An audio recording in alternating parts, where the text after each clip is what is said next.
Oh, we can't use the John Williams audio? We'll get sued? Shit, okay.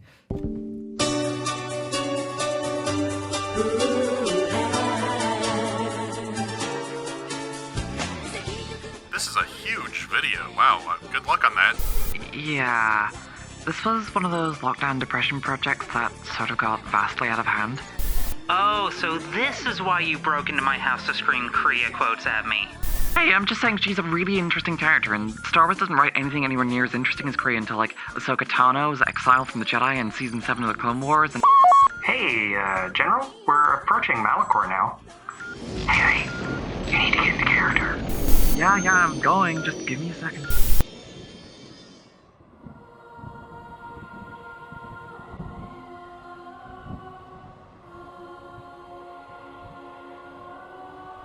It's been 18 years. The echoes are still here. This is where the Jedi ended?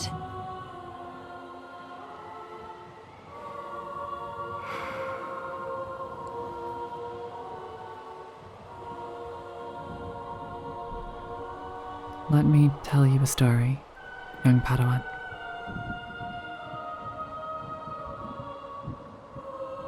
Friedrich Nietzsche is one of the most misunderstood philosophers of the late modern era. His writings, whilst playful and often intentionally problematic, were distorted by others during his life and bastardized after his death. They were used to justify abhorrent acts and outright fascism, and, even in our current modern era, are still widely misunderstood by those with less than idealistic intentions. Despite all of these extremely negative associations, including the disastrously poor takes of first-year philosophy students, I can't help but find some empathy for the guy. His strongest qualities, his mind and his intelligence, was slowly destroyed by progressive stage 4 syphilis as it ravaged his central nervous system, and he was fully aware of his own slow, inevitable decay. His sense of self and identity were stripped from him, as any strengths he had were rendered meaningless, and any pride he once took in himself steadily diminished, day by day. His final act before his mental collapse and permanent disability was not one of chest-beating manliness or Machiavellian power-playing, but one of compassion, as he threw himself in front of a horse in a fruitless effort to save it from being horrifically beaten by its owner. I don't wish to be a full Nietzsche apologist. I disagree with much of what he wrote, and yet, he lived a tragic life, saw his own mind slowly slip away from him, taken by disease, and tried to stand defiant against his own inexorable decay. He lost, of course. The famous war cry of, "What does not kill me makes me stronger," is untrue. What does not kill us can erode us, damage us, or make us feel lesser than what we once were. The echoes of our trauma cling to us. When you look at the world and see all the pain, all the hurt, all the needless suffering, it becomes awfully easy to believe that nothing matters and nothing ever will. It becomes easy to give up on life, to swallow the quote-unquote black pill, to lie down and rot, to give in to the empty vacuum of nihilism, to give up on life itself. But such nihilism, such apathy, is death. Nietzsche stood firmly as an anti-nihilist, believing that nihilism, embracing despair, becoming your pain, was not the way to live one's life. There are many solutions to this problem of evil, of course, but Nietzsche disagreed with the majority of them. He believed that religion, for all its mental soothing, merely promoted a different sort of apathy. That so many religions promoted asceticism, faith that the spiritual world beyond would always be better than the material one that we live in, and we should sit down and wait for heaven, abstaining from the world. But functionally, what is the difference between lying down to rot in despair and sitting down to wait for heaven? To ignore your soul, your heart, your passions, isn't that a bad thing too? Isn't that the same as doing nothing, remaining apathetic, just merely with a light-sided coat of paint? Isn't it better to passionately live your life, doing what good you can for others? Isn't it better to face your own battles, to learn and to grow as a person? The Star Wars universe has had only one philosopher that tried to teach similar lessons, though she too was often misunderstood and, ultimately, retconned and forgotten. But her tale, and the tale of her pupil, is perhaps the most important story that Star Wars has ever told.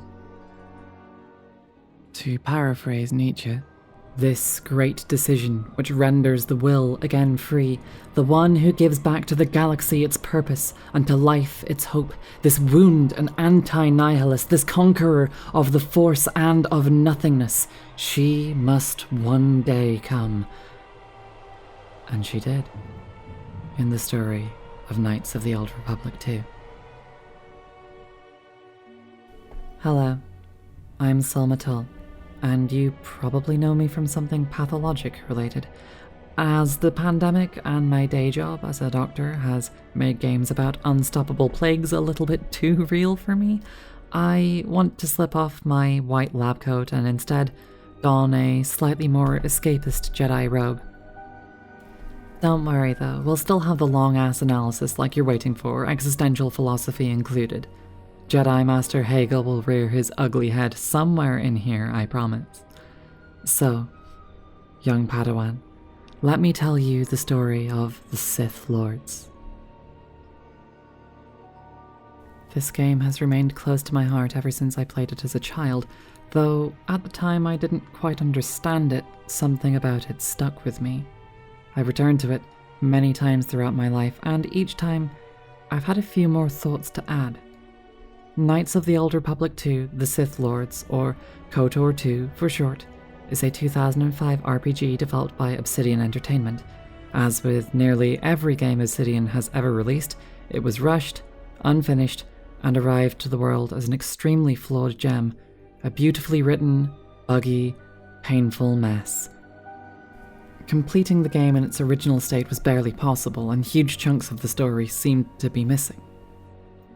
Since release, a dedicated team of fans set about modding and restoring the lost content, and though still incomplete, the story has finally been given at least some of the gravitas it deserves. Restoring lost archives is no mean feat, though there are many details that of course remain fuzzy. Enough to leave me room for interpretation, at least. For the purposes of this essay, we're fully assuming the death of the author here, and I will say no more about the main writer himself, nor mention his name in this essay. Creating good art does not redeem personal failings, nor does it absolve abusive behavior. I'm also going to be making some assumptions about the story. As with many RPGs of this era, player choice alters plot progression and endings, and players can choose their character's gender and appearance. We're going to be assuming that the protagonist of this story, the Jedi Exile, is a woman, and that she followed a moderately light-sided path, though streaked with occasional shades of grey. I will cover alternative choices and scenarios that a player could select, though these will be presented more as counterfactuals, events that could have transpired had the Jedi Exile made worse decisions. I'm also not going to be including the modded planet M478 in my analysis. For those that don't know, another team of dedicated modders also created a whole missing planet section with several hours of gameplay. However, in my opinion, it doesn't possess good enough narrative quality to warrant examination here. This story does not exist in a vacuum.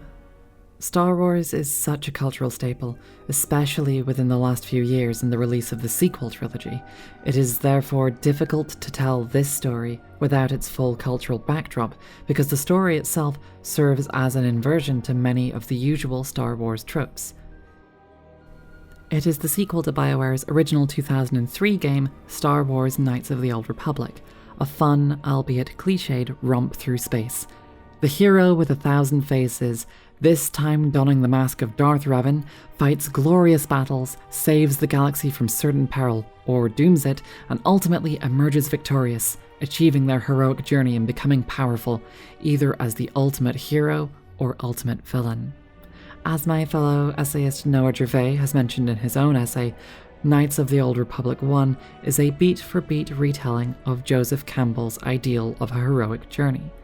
And, regardless of your opinions on Campbell's outdated, clunky work, there is something undeniably appealing about this format, this quest for heroism. But, despite also existing in this heroic universe, KOTOR 2 is not similar to its predecessor. It's not even similar to any of the main Star Wars movies, save perhaps The Last Jedi. In part, because KOTOR 2 and The Last Jedi are both deconstructions of the Star Wars universe as a whole, but more importantly, they are stories of introspective, internal struggles. They are stories of loss and recovery and of coming to terms with oneself.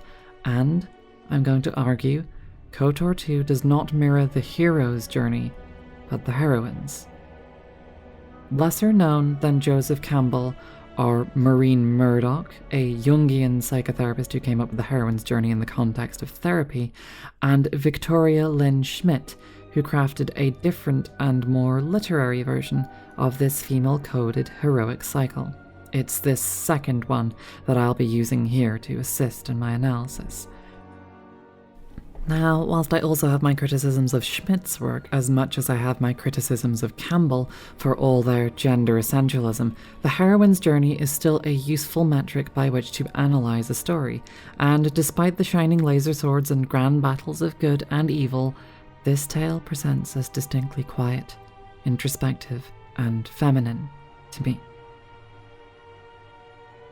Once more, I feel the need to state that I am not an art critic. I am not a film or video game critic, or really an artist by any measurable means. I am a doctor in my day job. There have been many attempts to analyse this game, many by far greater historians and critics than I, but I feel that there are certain aspects that are often lost or overlooked, certain parts that might be difficult to understand or subtleties missed. From my perspective, I hope that I can illuminate at least a few of them here. Hopefully, the droids in charge of the YouTube algorithm will like it, because I really do think that there's more to talk about in this game than is often mentioned. Now, ladies, gentlemen, those that lie out with and between, let me take you on a journey through space, trauma, PTSD, and therapy. With lightsabers. So, without further ado. 4,000 years before the Star Wars movies, the galaxy was a fragile place. War never leaves for long, and peace remains fraught and tenuous. 10 years before the events of our story, the Galactic Republic went to war against the Mandalorians. Yes, the Mandalorians, the guys that would later look after Baby Yodas, when these Mandalorians launched massive, genocidal assaults on the outer edges of Republic space. People died. Planets died. Cultures were being erased one by one, and still the Mandalorians continued their conquest. The Jedi Order, the religious soul of the Republic, and famed guardians of so-called peace and justice, were split on how to act. Older members advised caution to avoid war and violence. Younger ones, particularly a young knight called Revan, urged action to defend the innocent and protect the Republic. After Revan joined the war, the tides of battle changed. Bit by bit, the Republic began to reform and to counterattack, and eventually, the Republic won, but at immense cost. Revan and their followers all left Republic space, supposedly chasing after the last remnants of the Mandalorian fleet. 5 years later, they returned, with an armada and violence, seeking to conquer the Republic just as the Mandalorians had. They called themselves the new Sith Empire, and led by fallen Jedi, they bombarded planets, took over vast swathes of the Republic just as the Mandalorians had. This enormous act of betrayal was the beginning of the Jedi Civil War. But Revan had a change of heart. Accounts are fuzzy, of course, as they always are when player choice from one game enters the narrative mix of another, but it is said that she made a second betrayal, rejoined the Republic, and defeated her former empire. But isn't Revan a dude? And the Dark Lord of the Sith? Look, I'm just saying, people can change. You'd be surprised how much they can change. Anyway, after saving the Republic again, Revan vanished, for reasons known only to herself. The Republic, far from being able to truly celebrate a victory, was crippled and damaged, and 1,000 worlds bore scars from the conflict. The Jedi, its spiritual core, had been decimated in the war, and those few that survived seemed to vanish over the years, one by one, executed by silent assassins. 5 years after the defeat of the Sith Armada, the galaxy is far from secure. One lost ex-Jedi, burdened by her time in the Mandalorian Wars, finally returns to Republic space. And so the tale of our Jedi exile opens to a democracy on the brink of collapse, an economy going into freefall, and a society rapidly disintegrating into sporadic violence and secession crises, and the constant threat of fascistic enemies hiding in the shadows. Please excuse me if I find this a touch too relatable. The game opens with the Ebon Hawk, the ship and home of our heroes. It's adrift in space, badly damaged, with its whole crew dead or missing. The tone is immediately set. This isn't the bright, happy Star Wars world that you're used to, where a ragtag party of misfits saves the galaxy. This is darker, bleaker, and almost everyone you may have loved from the previous game has vanished or died. The only familiar party member from the first game, the little astromech droid T3-M4, does his best to stabilize the ship and guide it to the nearest space station for repairs. What happened to everyone? What almost destroyed the Hawk? The player is cast into the uncomfortable role of realizing that the events of the previous game didn't really save the galaxy. That such things are always far more complex than casting down the big bad villain. Rebuilding is always far more difficult than just winning a war. The Jedi exile awakens on the mining colony of Peragus, alone, floating in a medical tank. Everyone else in the medical bay is dead. The whole area appears devoid of life. Your only companions are the corpses in the morgue. Until one of them gets up and speaks. This is Kreia, an old, blind woman who seems duplicitous, though quickly establishes a dynamic with you as an unlikely mentor figure. Where the movies show old, wise, trustworthy men as the protagonist's guide, as Obi-Wan is to Luke, the Exile's meeting with Kreia is filled with distrust, suspicion, and subterfuge, a theme that will continue through the rest of the game. Both parties keep their cards close to their chest. Your ship was attacked. You were the only survivor, a result of your Jedi training, no doubt. If you think I'm a Jedi, you're mistaken. Your stance, your walk tells me you are a Jedi. Your walk is heavy. You carry something that weighs you down. The Jedi Order and I have a, troubled history. So it would seem. Keep your past and let us focus on the now. Yet, despite this, circumstance forces you together, survivors on an abandoned mining outpost. You have, in fact, been there for weeks, heavily sedated in the medical tanks with doses of anesthetics that would kill regular humans, but only incapacitate a Jedi. Someone orchestrated this. Someone intended this. You are already being hunted. If there was ever any illusion that you were still playing a game in a bright, perfect world like the simple universe of KOTOR 1 or most of the movies, that pipe dream should now be entirely shattered. The first stage of our heroine's journey is already underway. The Exile surveys the death around her. The station appears entirely taken over by mining droids, reprogrammed to attack the human residents, who were all killed, bar one. Nice outfit. What, you miners change regulation uniforms while I've been in here? Keep those eyes up and tell me who you are. Atten Rand. Excuse me if I don't shake hands. The field only causes mild electrical burns. She finds the last survivor held in the station's prison cells. A cocky, charming rogue who calls himself Atten. He also seems somewhat morally grey and more concerned with saving his own skin than helping anyone else. We've picked up our Han Solo type, and he seems good with a blaster at least. It can't hurt to have more help to escape this station. He too confirms what the exile has already suspected. There are no more Jedi.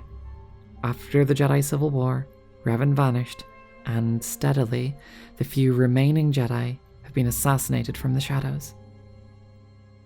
While she was unconscious, the miners of the station were debating selling the exile to the Exchange, the Star Wars mafia-type criminal organization, as bounties for any live Jedi have skyrocketed. They died before they could sell you. The rest of the story of Peragus is told through audio logs and data entries, the developers' early foray into environmental storytelling, particularly reminiscent of games like System Shock, especially with all organic life killed by the station's droids.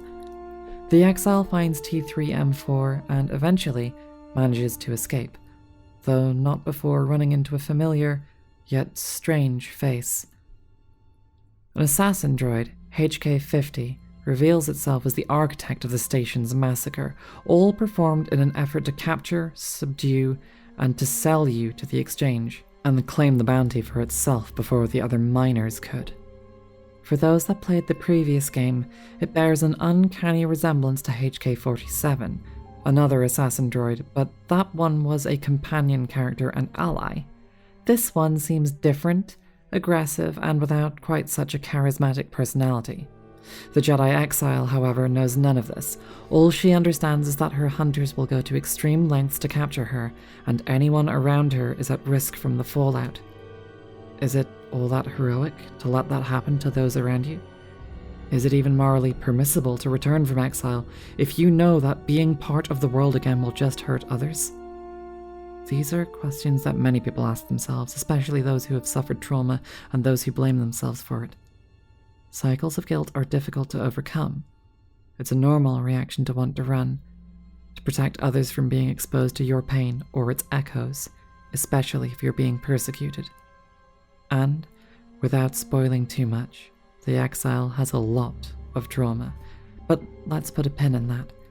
We, as players, only barely know her. We haven't yet reached the point where we find out about her past. Far from amnesiac, the exile knows things that we, the players, don't.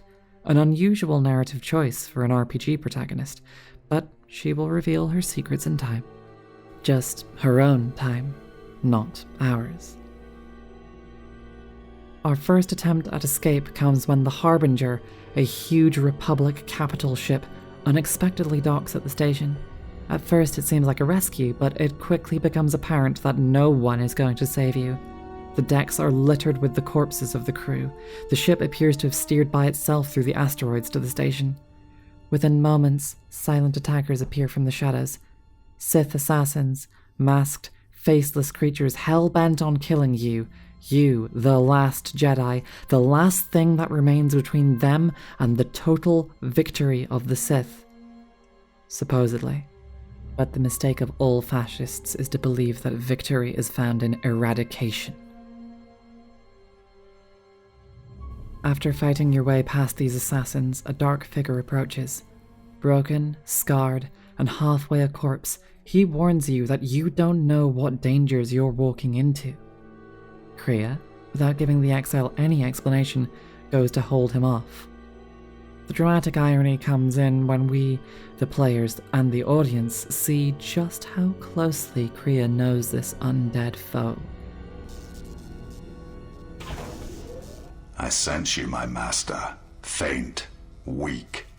Your senses betray you, as you betrayed me. After all that's happened, still you live. You are difficult to kill. For one as limited as you, perhaps. To have fallen so far and learned nothing, that is your failing. The failure is yours. No longer do your whispers crawl within my skull. No longer do I suffer beneath teachings that weaken us. His name is Scion, and he directly addresses Kriya as his former teacher, one whom he now rejects. Here, our suspicions are all but confirmed, that Kriya is not a simplistic, kindly, wise mentor figure, but is in fact hiding a lot from us, and in the past she has certainly walked much darker paths. Kriya's hubris at believing Scion blind is met with instant repercussion, as he surprises her and cuts off her left hand. The Jedi exile immediately feels this too, screaming in pain as if she were the one being amputated. Empathy is a hell of a drug, especially when it's augmented by the Force. The first escape attempt is a failure, foiled by Scion, but there is still another option. T3M4 guides the exile and Aten through the remains of the station to the repaired Ebon Hawk. Kriya manages to board just in time, barely escaping her former pupil. The Hawk takes off, but is immediately fired on by the Harbinger as Scion and the Sith assassins begin their chase in the half-dead Republic warship. The exile makes a choice: to fire on the explosive, fuel-bearing asteroids around the mining facility, completely destroying the facility, but giving enough of a distraction to allow for their escape. The turbo lasers fire, and the unstable fuel ignites. Hyperdrive-grade chemicals burn and explode, annihilating the planetoid and the mining facility on top. The Ebon Hawk escapes, and our heroes are safe. For the moment. In the glow of hyperspace, the exile finally gets a few moments to breathe. You are not listening to me. This is not like any field of battle you have ever fought in. Think carefully on your choice. If you choose to fight, if you choose war, it is a path few turn from once the first steps are taken. It carries with it a terrible price, and in the end you may find you have nothing left to sacrifice. I turned away from war once. I can do it again. Like so many Jedi, you hear, but you do not listen. You have much to learn, but we have spoken long enough, and my wound pains me. If you have other questions, find me in the crew quarters. There we will speak more. Hey, don't stop your long, boring rants on my account. I was just getting sleepy-eyed. Also in private, we will be mercifully free from the opinions of imbeciles and fools. Let's talk about what has just happened. The game has had a bit of a cold opening, and unfortunately a weak one. An escape sequence that goes on for far, far too long without really introducing us to the themes of the game nor telling us much of interest about its characters. It does set a dark tone, though, and it sets us neatly between the first two stages of the heroine's journey. The first stage, the illusion of the perfect world where good guys and bad guys duel and eventually the good guys win, set up in every other piece of Star Wars media, is being presented as just that, an illusion. And this illusory idea of a just world is one that the exile believed in long ago, before she was exiled. And she has already suffered the second stage of this journey, disillusionment and betrayal. But we as players are just being introduced to it, and this disillusionment is only going to get worse. There are perhaps a few mechanical features of this game that I have not yet talked about.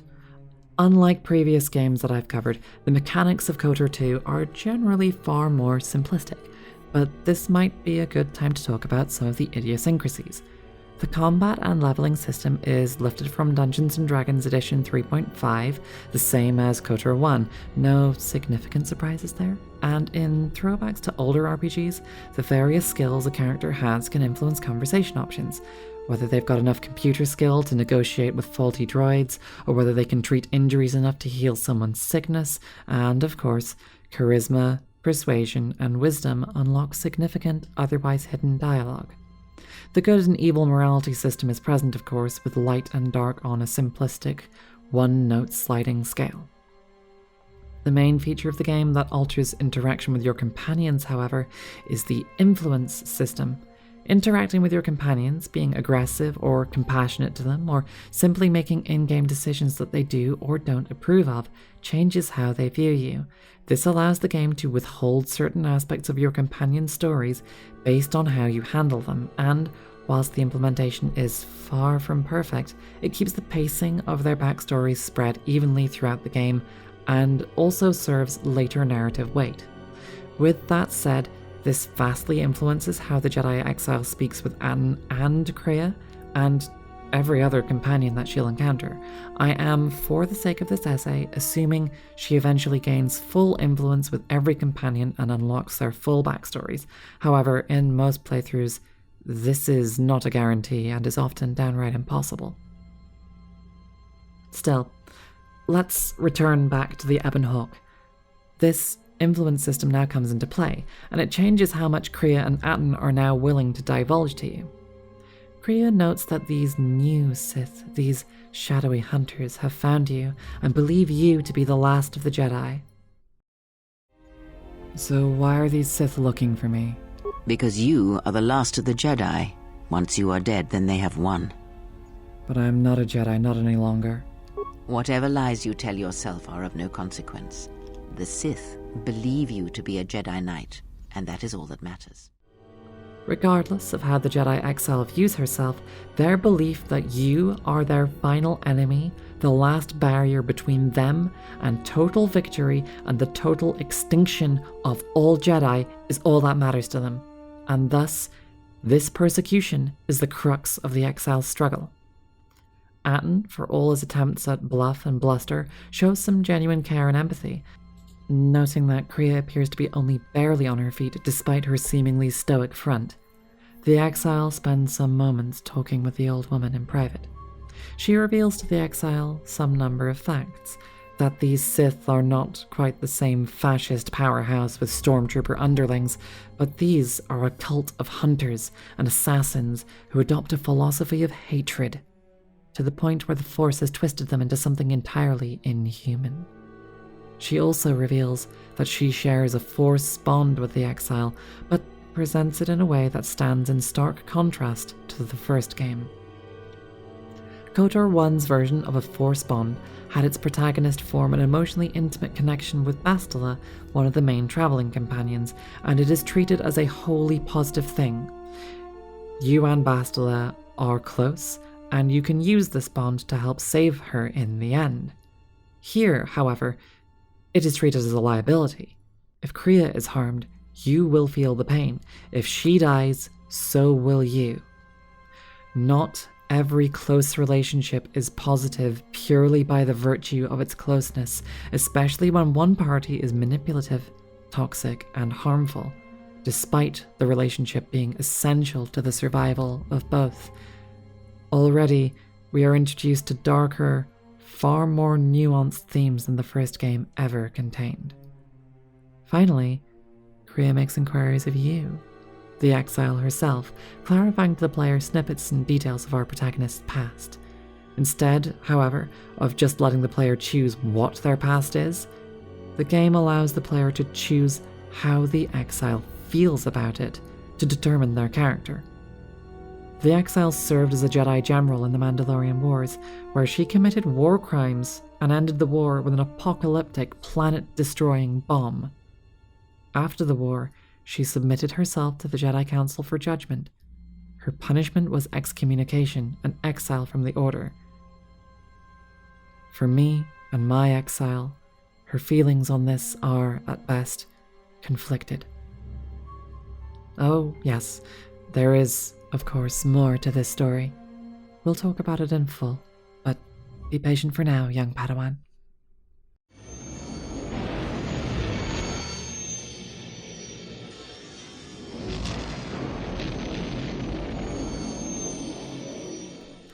Telos is a planet that is mentioned but not seen within the first game, and is the homeworld of primary companion Carthanasi. It was bombarded and destroyed during the previous war. Now it is being rebuilt and recovered, including its atmosphere and environment, albeit extremely slowly. The Exiles landing on Citadel Station, the rebuilt remains on the half-revived planet Telos, is not a pleasant one. she and her companions are introduced to the Republic by being arrested and thrown in the station's jail on suspicion of being responsible for the destruction of the Peragus mining facility.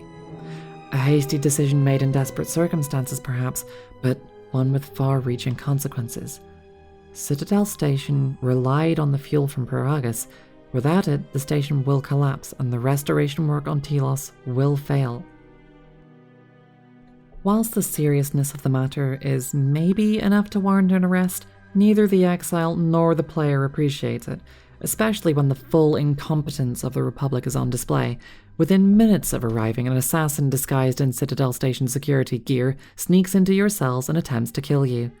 The security team does less than nothing to help, and while the exile is able to survive this attack, it certainly paints a picture of an incompetent and decaying authority with little interest in justice. Disillusionment with the Republic as an entity and the galaxy at large is already setting in and further highlighting the second stage of our heroine's journey. With some negotiation, the exile is freed from the jail cells and given a sparse apartment and placed under house arrest. Shortly after this, the exile finds out that her ship, the Ebon Hawk, has been stolen from Citadel Station, despite the security forces' assurances of, well, security. This, coupled with the Chief of Security revealing that he has a whole host of tasks he cannot complete due to bureaucratic corruption, really hammers home just how much of a failed institution the Republic has become. They even managed to lose one of their major administration and management droids, an incredibly advanced AI, just vanishing without a trace. An issue that is worth remembering for later, and hey, this also gives us, conveniently, some side quests to pursue. In the place of institutional, government-led projects to restore the dead world of Telos, the Republic's governance structure has, essentially, abandoned direct involvement and instead deferred to two major organizations. The first is a group of essentially volunteer Ithorians, aliens with a certain affection for nature, and the second is the Star Wars stand-in for evil megacorps everywhere, Zerka Corporation. The former, whilst noble in ambition, seek to rebuild Telos by importing foreign wildlife and plants, many of which are aggressive and not well balanced within the ecosystem, and their efforts are debated to be likely to bankrupt the Republic before successfully restoring the world at all.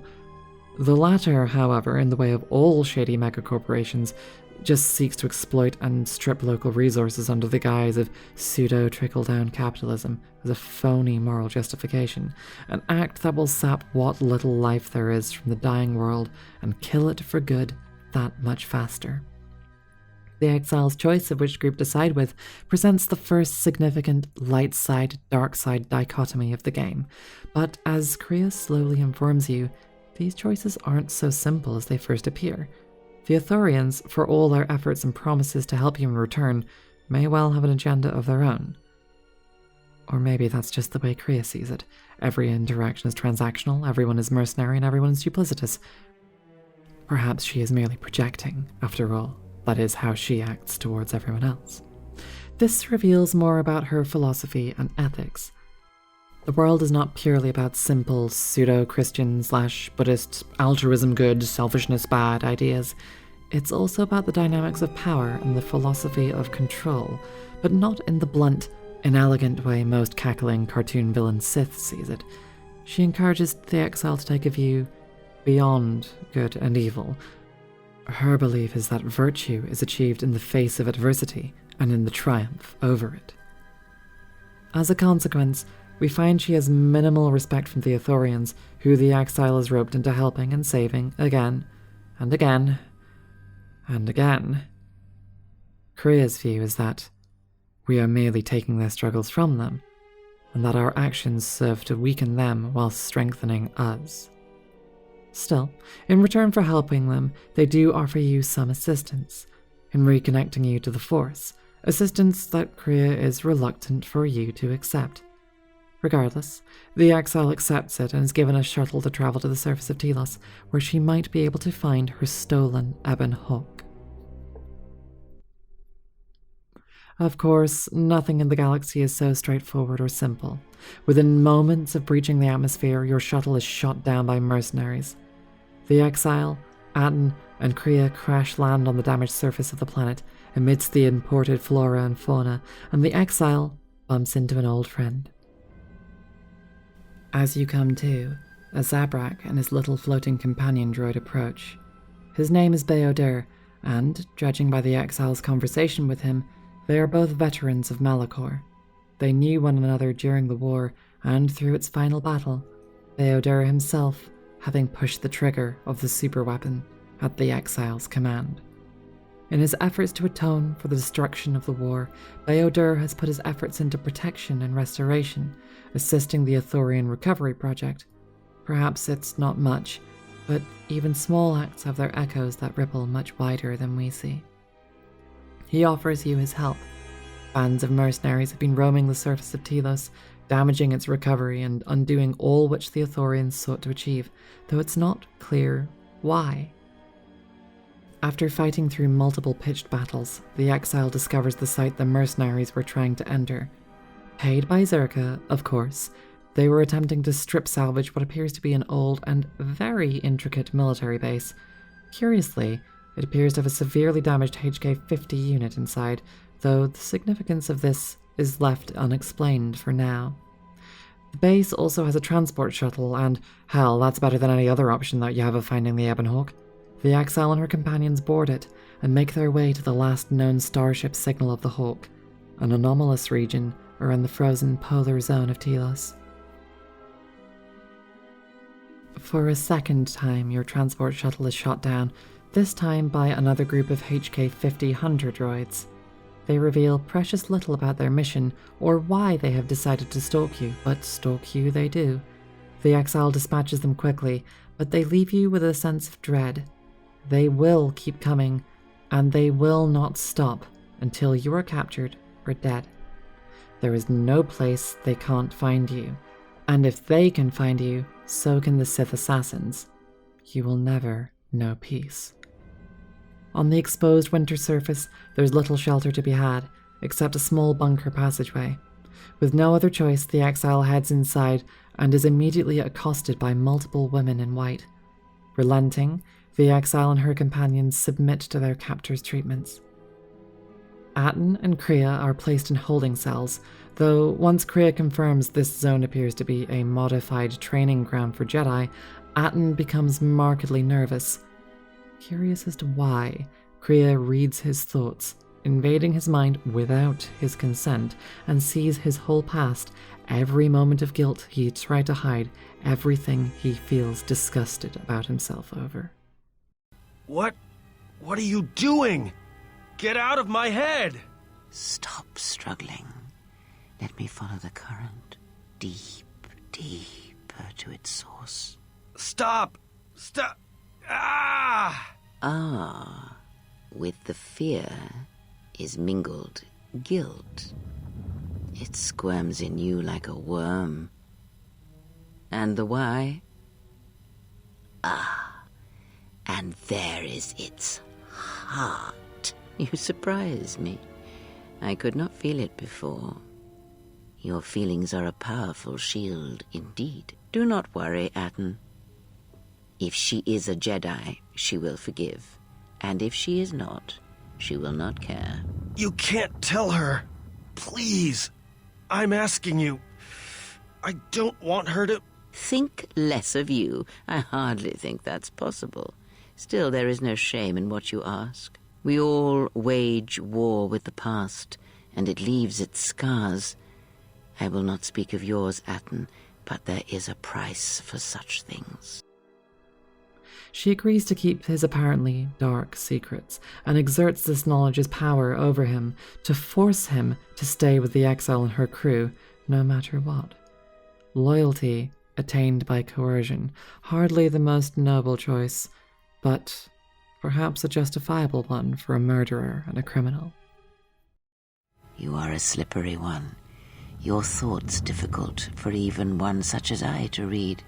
I suspect the self-loathing that squirms within you gives you a curious strength.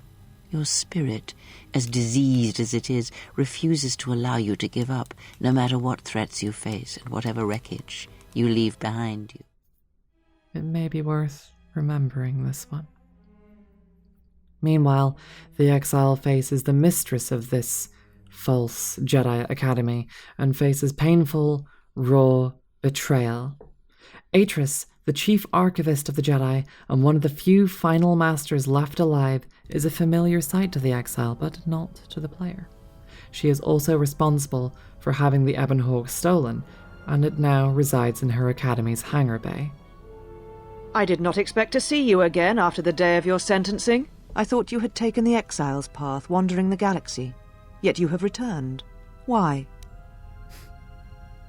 If you think I wanted to see your ugly face again, you are sadly mistaken. Yet here you are.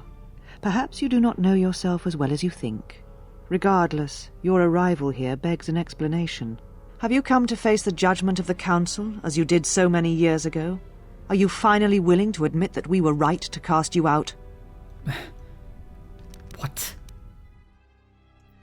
She immediately greets you with accusation, judgment, and derision, holding herself up as the final bastion of morality and regarding you as complete and utter scum. Dressed in white, presenting herself as untaintable Jedi purity, she launches into a tirade against you, asking the leading question of whether you think the Jedi Council was, in fact, actually in the right to cast you out and strip you of the Force. In these moments, the player can decide the exile's character. Her past, of course, is fixed. She is the general that marched to war with Revan. She fought the Mandalorians, and she ended the final battle before departing from Revan's side and submitting to her exile. But it is here that the player can decide how she feels about it. And that is far more indicative of who she turns out to be than anything else. Standing by her own morality and defending her choices, the exile challenges Atris, blaming the arrogance of the Jedi Council and their apathy whilst countless thousands died by Mandalorian hands. Atris, however, does not budge. She identifies this as being the catalyst for Revan and Malak's fall from grace and the second, far more destructive war that came from it. Because Atris's path is one I walked long ago, and it is a chapter of my life that has been read and closed. She has taken the first steps, I think. We shall see. Surely you felt the righteous anger, the spoken judgments, the lack of forgiveness. Atris, haughty and full of bitter, overt hostility, grants you neither forgiveness nor compassion. She accuses you of meeting the aggression of the Mandalorians with more aggression, and sees no hypocrisy when applying that to herself. She completely ignores the lives that you saved. I tire of fighting with you. You lust for war, and you always will, and you have succeeded in distracting me from my questions. So answer me. If you cannot seem to admit the Council was correct, then why are you here? I'm here because a pretentious shutter stole my ship. Your ship? Ah, the Ebon Hawk. It is not your ship. Unless you are admitting to the destruction of the Peragus mining facility. The destruction of Peragus was an accident. Ah, an accident. Something beyond your control. You have not changed. Acting instead of thinking, putting yourself before the galaxy, before the Jedi. Do you know what you have done? Why don't you just tell me? Without the fuel from Peragus, Citadel Station cannot maintain its orbit. It will crash into the planet and its destruction will echo across 20 other worlds. 20 worlds? What do you mean? Everything she says is full of such subtle yet directed force. This emotional intensity doesn't merely come from a dispassionate, disappointed boss, but from someone who is extremely emotionally invested in you and absolutely hates you for leaving her and walking to war when she could not. She even keeps your old lightsaber as a personal reminder to her of how far a Jedi can fall. What? No, maybe you should admit that it was the Council's decisions that led to the Jedi Civil War. You and all the Jedi who followed Revan caused the Jedi Civil War. It was because the need to wage war burned within you. The Jedi Order asked only for time to examine the Mandalorian threat. They urged caution, patience, and you defied them. So when you returned, you were brought before us. You were a Jedi no longer, and so you are exiled. I also recall that you wished me imprisoned. Or worse. There was much about that day that was difficult to forget. Your words, your defiance, and when you stabbed your lightsaber into the center stone. I have kept it, so I would never forget. Kept it? Stole it, you mean? I have always kept it, as a reminder of what can happen when your passions dictate your actions. I have kept it, so I would never forget your arrogance or your insult to the Order. Whatever your reasons, I want it back. It is not yours. It is a symbol of something greater which you no longer represent. But I am not unsympathetic to your feelings. Leaving the Order must have been difficult for you. Yet you gave the Council no other choice. You gave me no other choice. And, entirely unaware of, or apathetic to, her own hypocrisies, she holds herself high as the last true Jedi. Not you. Telos was a test to see if the Republic could mount a restoration effort on the Outer Rim. When it fails, the Republic will not finance another. The other Rim worlds devastated by the Sith will remain graveyard worlds, devoid of life. And that is the magnitude of your crime. It's almost as bad as the Jedi letting the Outer Rim die. So you still hold to your flawed convictions. If you think to anger me, you are wrong. How is it that you are not content to confine your ruin to yourself? You must spread it to others wherever you go. Ruin yourself with your actions if you will. But when your actions bring harm to others, then you must answer for it. So now I get blamed for the actions of the Sith? The Sith? What do you mean? Oh, you'll find out soon enough when their hand is around your throat. You speak truly. You have encountered the Sith. I can feel the scars on you. Tell me, where did you encounter them? The Sith came for me in Peragus, to kill me. Peragus? What would they want there? They can't have been looking for you. The Sith believed me to be the last Jedi. You? If they thought you were Jedi, the teachings of the Sith blind them indeed. I am the last Jedi, not you. You betrayed our teachings, our beliefs, the very core of the Jedi Order. If these Sith attacked you, they will soon realize their mistake. And if you escaped, they most likely let you go to see if you would lead them here. But I am not unsympathetic to your feelings. Leaving the Order must have been difficult for you. Yet you gave the Council no other choice. You gave me no other choice. Nothing you say will ever convince her. She has already decided on your guilt and the evil of your motivations, and is merely justifying her already foregone conclusions. I went to war to protect others, not for battle. So your choice was to meet the aggression of the Mandalorians with more aggression. That is not the Jedi way. And the Council way was to what? Meet aggression with surrender? Let people get massacred? Every choice we make, whether we know it or not, sends echoes through the Force. It can awaken feelings, ignite passions, hate, anger, fear, where none existed before.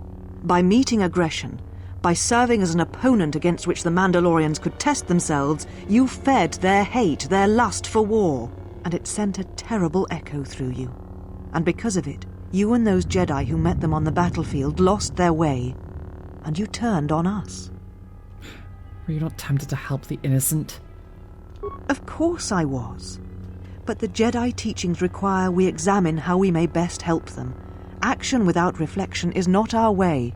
Tell that to the millions who died in the war, lives that we could have saved if the Jedi had just acted earlier. There was no guarantee that marching to war would have saved the Outer Rim. In fact, quite the opposite. No. There's no guarantee that we would win, but if we had not fought, the Republic would have fallen. That is a fact. A physical victory perhaps, but the real victory lay in... The triumph of pacifism? Surrender? How many more people would have died if the Mandalorians hadn't been stopped? You do not know... If the Mandalorians had won, would the Jedi have fought then, or would they have simply meditated on what to do? How dare you? The Mandalorian Wars should have been your grave, and Malachor 5 is where you should have died. She is meeting you with nothing but disgust, and everything that comes after is a post hoc justification. There is little positive outcome to arguing with her, though she at least acknowledges that the Sith assassins are a present and viable threat to all that remains of the Jedi. As these Sith assassins are chasing the exile, Atris allows her to leave before her presence places the entire Telos Academy in danger. Atris has but a few words to say to her handmaidens once the exile leaves, maintaining her convictions and her dogma in spite of all the evidence. Are you all right, mistress? The exile reminded me of something I had forgotten. Forgive me, mistress, but I must ask. The exile, I've never seen another affect you so strongly. Was she important to you once? We all have our heroes, and when we watch them fall, we die inside. She made a choice once, and I did not. The day we judged her, I stood in the chamber, and she was so right. She was so certain of it. I doubted myself, but not now. She will never make me doubt myself again. But now I am tired. I must meditate. Of course, mistress. I will tell the others you are not to be disturbed. And please, do not exhaust yourself. We can attend to matters here. She speaks of you often in anger, but her movements, the motion of her hand, her eyes, do not share the anger of her words. They are only the signs of loss. It has been almost the count of 10 years, yet the thought of you burns within her still. Well, we didn't part on the best of terms. I believe that your leaving the Jedi Order may have hurt her more than she will ever admit. The exile, on leaving to pick up her companions, may speak with the white-robed handmaidens that attend Atris. All but one appear identical in nature, and are in fact identical siblings. All daughters of an Achani general named Usanis. Now they all serve Atris, deaf to the Force, but all devoted servants enraptured by her dogma. They inform you where your companions are, and offhandedly mention that Atton naturally drops into a highly trained combat stance when threatened. It seems unusual for a casual jackass rogue. He, of course, bluffs this off and denies its significance when confronted. I would have thought your Achani training would allow you to recover faster. Achani training? Huh? What are you talking about? When we met those handmaidens at the entrance, you dropped into an Achani combat stance. Where did you learn that? Oh, that. Don't tell anyone, but you wouldn't believe how many fights you can prevent by just pretending to know that stuff. I mean, it doesn't compare to wearing a lightsaber, but then again, that doesn't seem to help you much. Notably, if you press him further on this with persuasion, he will reject your personal praying and you will lose influence with him. It is not the player that decides the speed at which Atton divulges his story, but Atton himself. He keeps his agency over his own narrative in ways that RPG characters almost never do. Again, this is unusual in an RPG and certainly far, far different from the BioWare standard of 2005 era. Finally, the handmaidens challenge you to ritualized combat, stating that the only true way to understand one another and communicate your true self is the literal act of fighting and struggle. Yes, it is difficult sometimes for others to truly speak their heart or listen to it. The words often prove difficult, or they do not come at all. What do you think Atris's heart says? Without having seen you and Atris fight, I cannot say. Battle is a pure form of expression. It is heart and discipline, reduced to movement and motion. So, if I fought Atris, that might make the truth come out? Perhaps. It may prove truer than conversing with words. In battle, the words are swept away, giving way to actions. Mercy, sacrifice, anger, fear. These are pure moments of expression. An unusual cultural custom, but one that you can engage in nonetheless. However, their conclusions about you remain the same as those of their mistress. If you lose to them, your heart was never true, and your weakness shows your corrupted soul, and you are disgusting.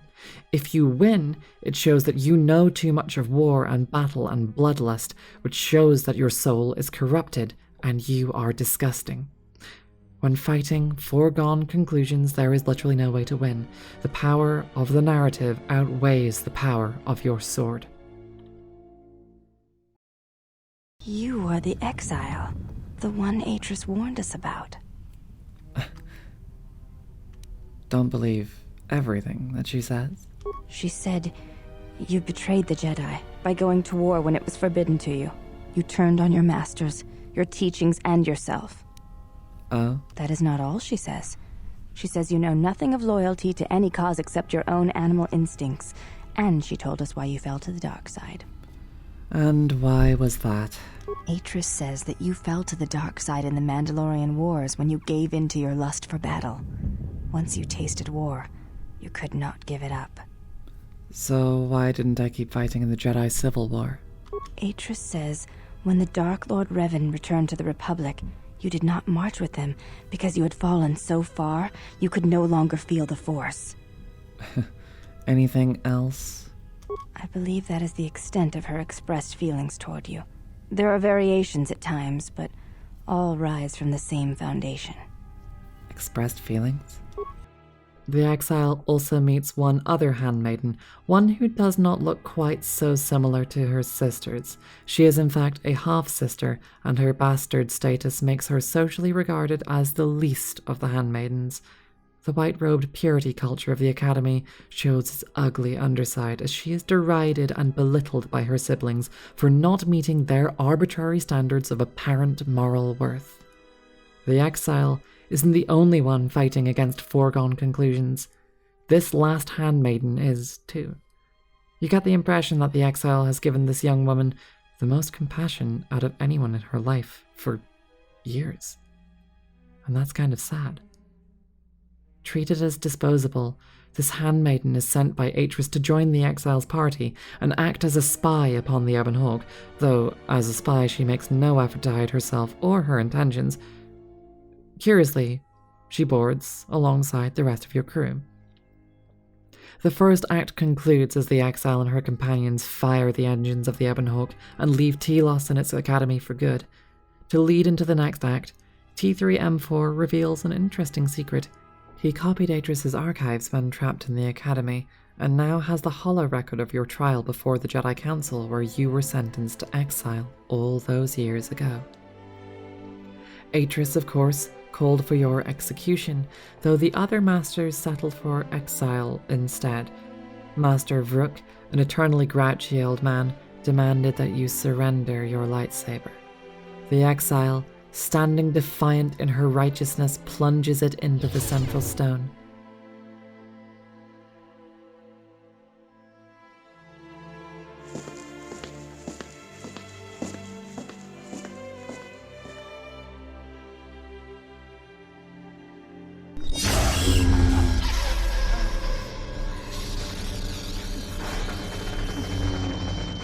She leaves, but the recording continues, showing the discussions amongst the Jedi Masters concerning her exile and the nature of the wound to her soul that stripped the Force from her. The nature of the wound to the Force itself. These Masters, the ones who may know how to mend your broken connection to the Force, and the ones who may know how to stop the Sith that hunt you, have now gone into hiding. But the information from Atris' archives offers us several planets to explore to find them, and to continue our quest to heal ourselves. We have now seen the exile progress through the next stages of her journey: betrayal and disillusionment with the failed state of the Republic, and the Jedi Council for casting her out into exile. These metaphorical knives in her back are brought acutely to her attention by Atris, as Atris twists them slowly with all of her hostility and venom.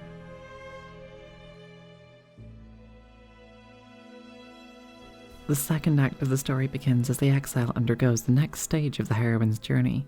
She awakens to the world as it truly is. Not the idealistic, simplistic world of light and dark sides, but a world streaked with nuance, pain, and guilt. The only way out is through, and so this stage of the journey will see her rebuilding her tools and gathering her strength for the journey ahead. The first of the missing Jedi Masters, Zaz Kai-El, went to Nar Shaddaa, an enormous, poverty-stricken, sprawling hive of a metropolis. The perfect place to lie low if one is being pursued. A place to both hide and search sounds like a good way to kill two birds with one stone. The Hawk's navicomputer locks as the hyperdrive engages. In the low hum of hyperspace, Beodur approaches the exile and offers to help reforge one of the key tools of her identity. a lightsaber. General, is there a reason you don't carry a lightsaber anymore? Atris and the Jedi Council took it from me. That's not your lightsaber anymore. That belonged to someone who served Revan in the wars, not the person you are now. You could build another one, if you wanted to, but you know that. I'm not afraid of building a new lightsaber if that's what you think. I never said you were, but whatever the reason, you should put it behind you. I know this. A lightsaber is part of who you are. Without it, you're not complete. Atris kept, or stole, her original saber, but perhaps that was an old identity for who she was, not who she is now. Transitioning to a new identity and rebuilding oneself from the ground up means transitioning to new tools, and a new blade. The parts, though difficult to come by, can still be used to craft a new one should the exile come across them, and Bao-Dur will help. The two continue to talk, exchanging stories of what they've been doing since the war's end.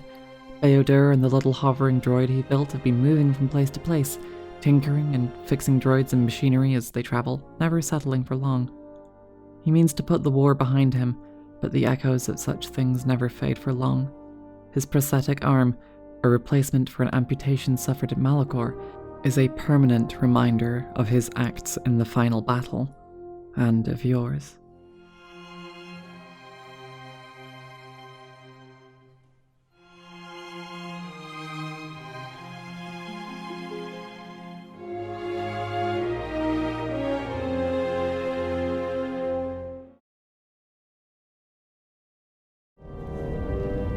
General, need something? Really, you don't have to keep calling me General.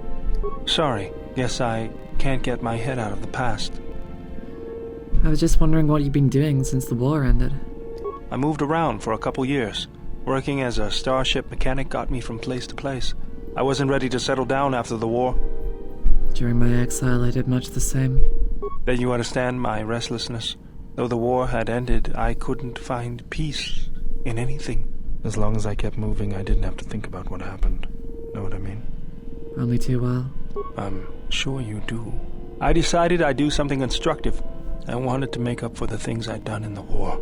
I wanted to design planetary shields, but there weren't many systems with the credits to spare.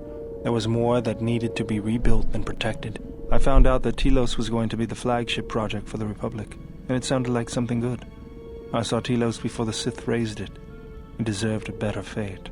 But Zerka ruined everything. I thought I could force Zerka out on my own, but I guess I can't fix everything myself. But the less said of our trauma, the better.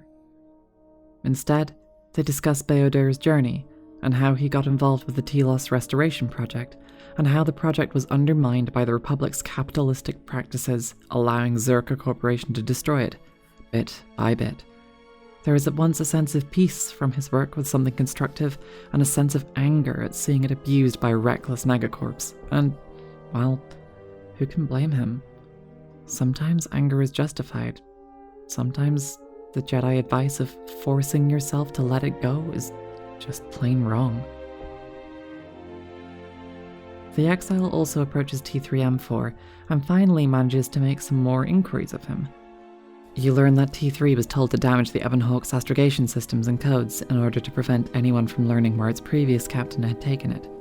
You also find a hologram of Revan's companions talking about how they get the sense that something is amiss and that Revan is about to leave known space for good, to fight some existential, unknown threat. The exile, of course, does not know that the person in the hologram is Revan's companion, but she does glean that T3 was sent to find someone, anyone, that could help save the Republic. And the last Jedi he could find, he chose you. He also shows you the damaged HK droid in the ship's hold.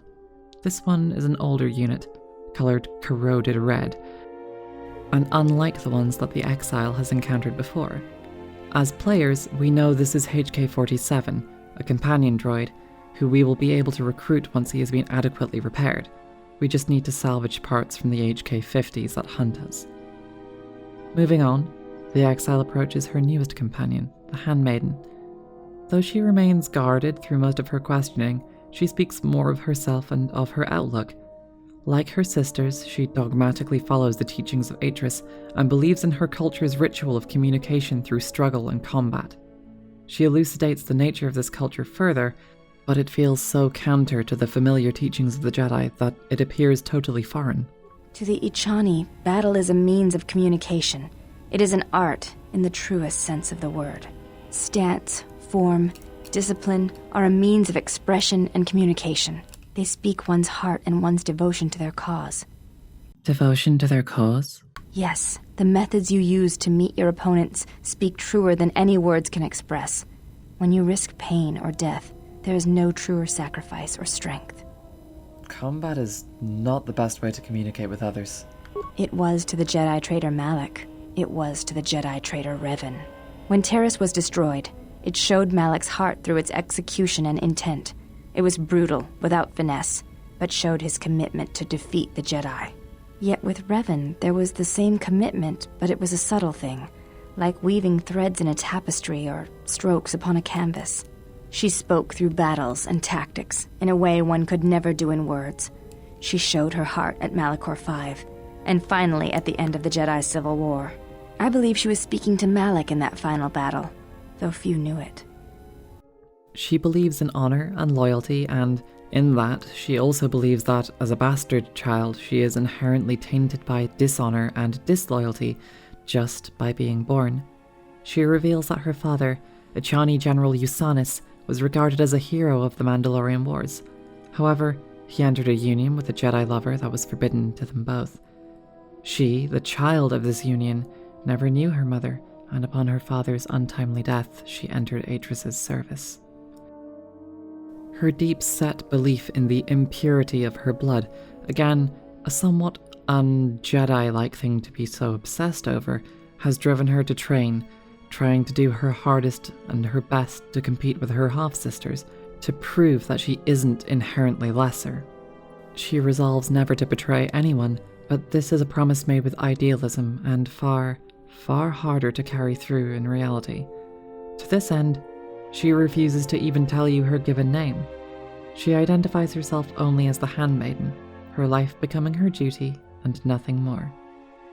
She continues her relentless martial training in the cargo hold, eager to prove herself, but also eager to limit herself only to this identity that she has been given, eager to become a tool, a function, not a whole and complete person. Still, she shows her first signs of curiosity. As the exile treats her well, and with more compassion than Atris ever did, she begins to ask questions about how the Force feels and about how Jedi deal with their emotions, even hinting at the romantic attractions between Atris and the exile 10 years ago. Questions that might be a little too personal and presumptuous, but if handled with grace, the handmaiden begins to come out of her shell. Before you go, Exile, question for you, if I may ask it. You have touched the Force. What does it feel like? I only know what its loss feels like. Then tell me of its absence. An echo, forever traveling inside you, until the end of your days. I see. Thank you, Exile. I appreciate you sharing your knowledge with me. Yeah, if you got any further questions in the future, then seek me out and ask. Can I ask you some questions? You may ask. Did Atris ever mention me? I wanted to ask you about her. She speaks of you often in anger, but her movements, the motion of her hand, her eyes, do not share the anger of her words. They are only the signs of loss. It has been almost the count of 10 years, yet the thought of you burns within her still. Well, we didn't part on the best of terms. I believe that your leaving the Jedi Order may have hurt her more than she will ever admit. It is a difficult thing to speak of, to see Atris unable to confront such strong emotion within herself. You did not care for her, did you? Atris is beautiful and wise. I always thought that she hated me. I have heard that Jedi sometimes renounce the code by loving another and fall from the Order, and there are others who keep such unions secret. I think the term is pulling a bindo. Pulling a Bindo? Bad joke, bull guy, long story. Very well. Are there such unions? Sometimes, yes, it happens. That is what I have heard. I was not sure if it was something you had seen or experienced. I think all Jedi are tempted at some time or another. I see. I have asked you many questions. I did not mean to. They are questions that have gathered over years, and I did not wish to ask Atris. If you have any other questions, you're always welcome to ask. Thank you, then. I hope this creates some measure of trust between us. It does. Thank you. Kriya, however, is less than pleased about the situation. She regards your companions as overloading your ship and as merely a series of liabilities.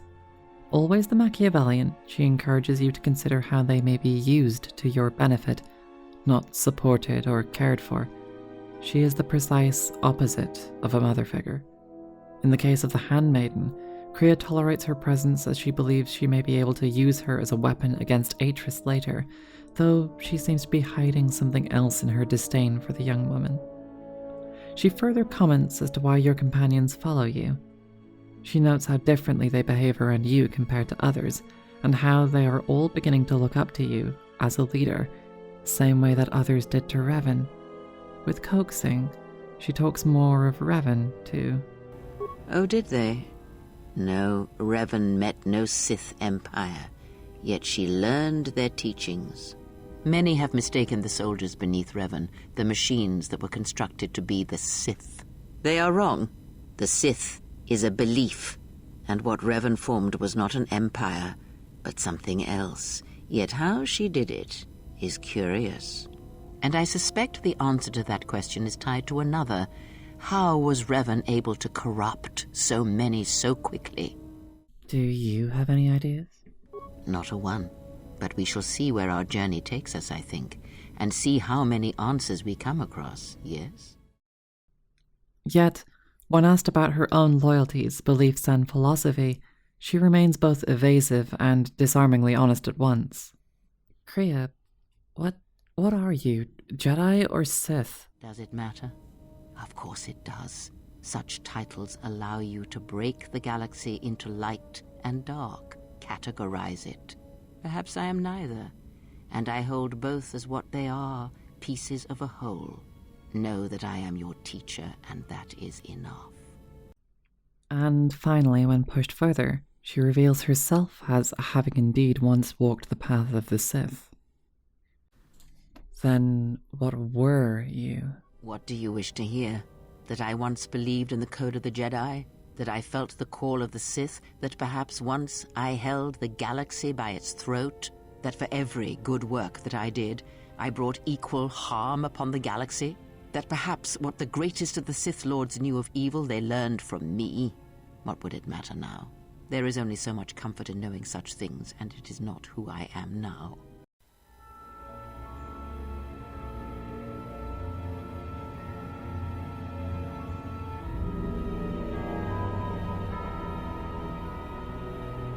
There are dark places in the galaxy where few tread, ancient centers of learning, of knowledge, but I did not walk alone.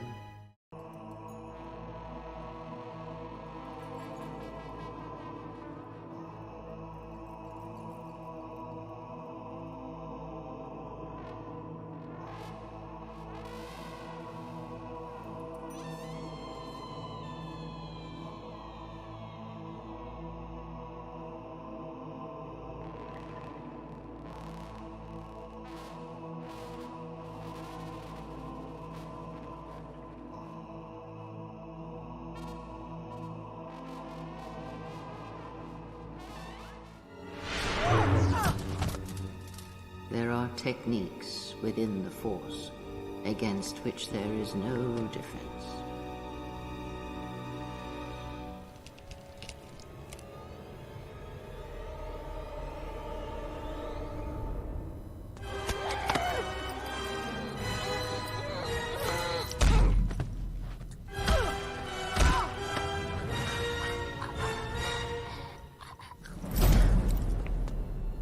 I was cast down, stripped of my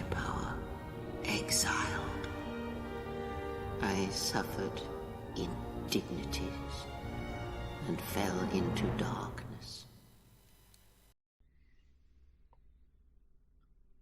Such a big reveal is hardly a surprise to us, and barely a surprise to the exile. We always knew.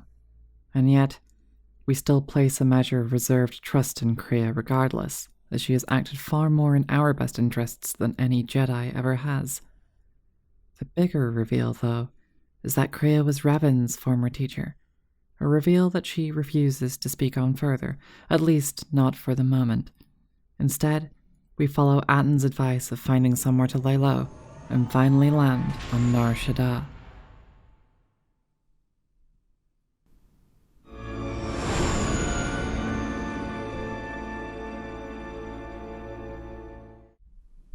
Well, here we are, the Smuggler's Moon. It's the gaping maw of Nar Shaddaa, swallowing all the cargo and spaceport thugs the galaxy has to offer. Mandalorians, mercenaries, war veterans, and pilots from the Mandalorian Wars and the Jedi Civil War ended up on Nar Shaddaa, from all sides of the conflict. When the last war ended, there was no place left for them to go. Nar Shaddaa's a rough place and easy to get lost in. Or for someone to get lost. If we wanted to keep out of sight from the Sith for a while, you couldn't pick a better spot. So there's a lot of ex-soldiers on Nar Shaddaa? Yeah. Some came looking for work running freight and cargo. Still, there's only so many ships to go around and so many workers, so others lend their weapons to the huts in the exchange. It's become a prime base for raider recruitment across the galaxy. How hard would it be to find a Jedi here? It won't be easy. There's so much traffic on Nar Shaddaa, finding anyone on the moon's surface is going to be hard. We're going to touch down in the refugee sector. There's a lot more traffic there, and it's harder for people to spot you coming in, or find you once you arrive. Despite Atton's assurances of at least relative safety, a motley selection of bounty hunters, would-be assassins, and thugs are all already aware of the exile's arrival, and, in a delightfully camp way, have arranged some form of bounty hunter truce to work together until somebody captures you. This truce is noticeably tense, with the bounty hunters on the verge of murdering each other the entire time, especially a Wookiee and a young human girl. The party, however, believes they're safe, at least for now. After a quick discussion, the exile and her companions move in to get themselves lost in the throng of the city. The exile begins the next stage of her heroine's journey, the descent through the gates of Judgement, where every battle and every struggle is a test. No more self-doubt. Finally, it's time to take action. It doesn't take long to immediately find the pressing social issues. An overcrowded slum and refugees from both the Mandalorian Wars and the Jedi Civil War, many of whom are refugees from the battles the exile herself dictated. Whether they were on your side or not is irrelevant now. They're displaced people, lives torn up by the quote-unquote glorious battles of the past. Now all that's left is squalor, suffering, and exploitation. Kreia's reaction is, predictably, the opposite of what one would expect from a kindly, compassionate mentor. When the exile offers her aid to a beggar in the street, Kreia confronts her to ask the simple question, why?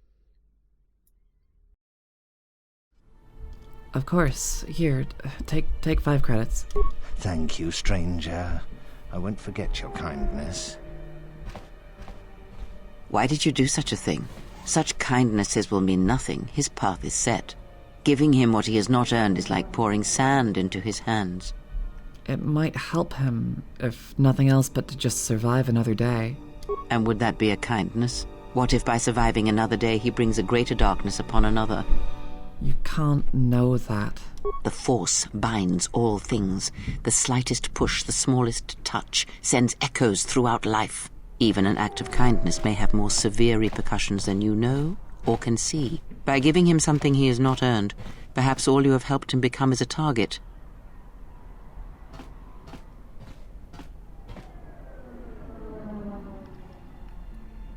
Seeing another elevated often brings the eyes of others who suffer. And perhaps in the end, all you have wrought is more pain. And that is my lesson to you. Be careful of charity and kindness, lest you do more harm with open hands than with a clenched fist.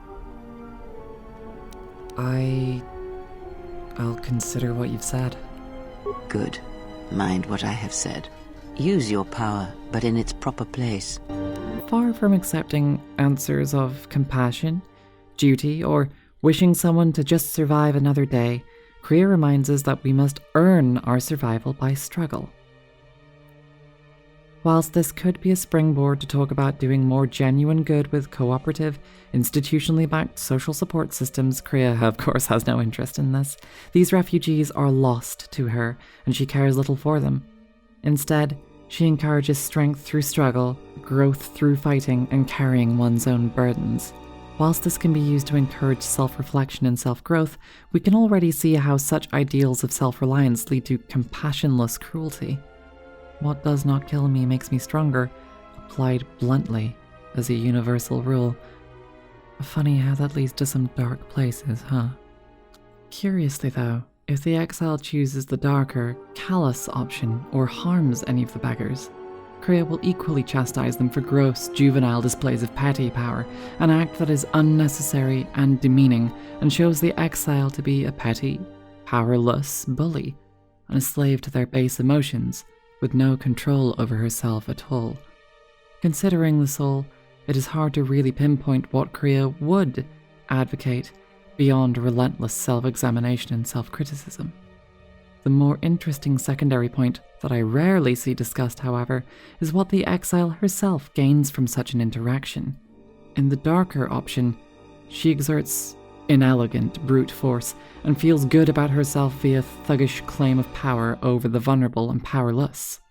In the lighter option, she shows someone pity, gives them a small amount of money, and feels good about herself for it. And what is pity but holding oneself above those we express pity towards? Is that not also a form of expressing power over someone, just shrouded with the trappings of the light side? If one does good merely out of pity, it is one's self and not one's neighbour that one is succouring.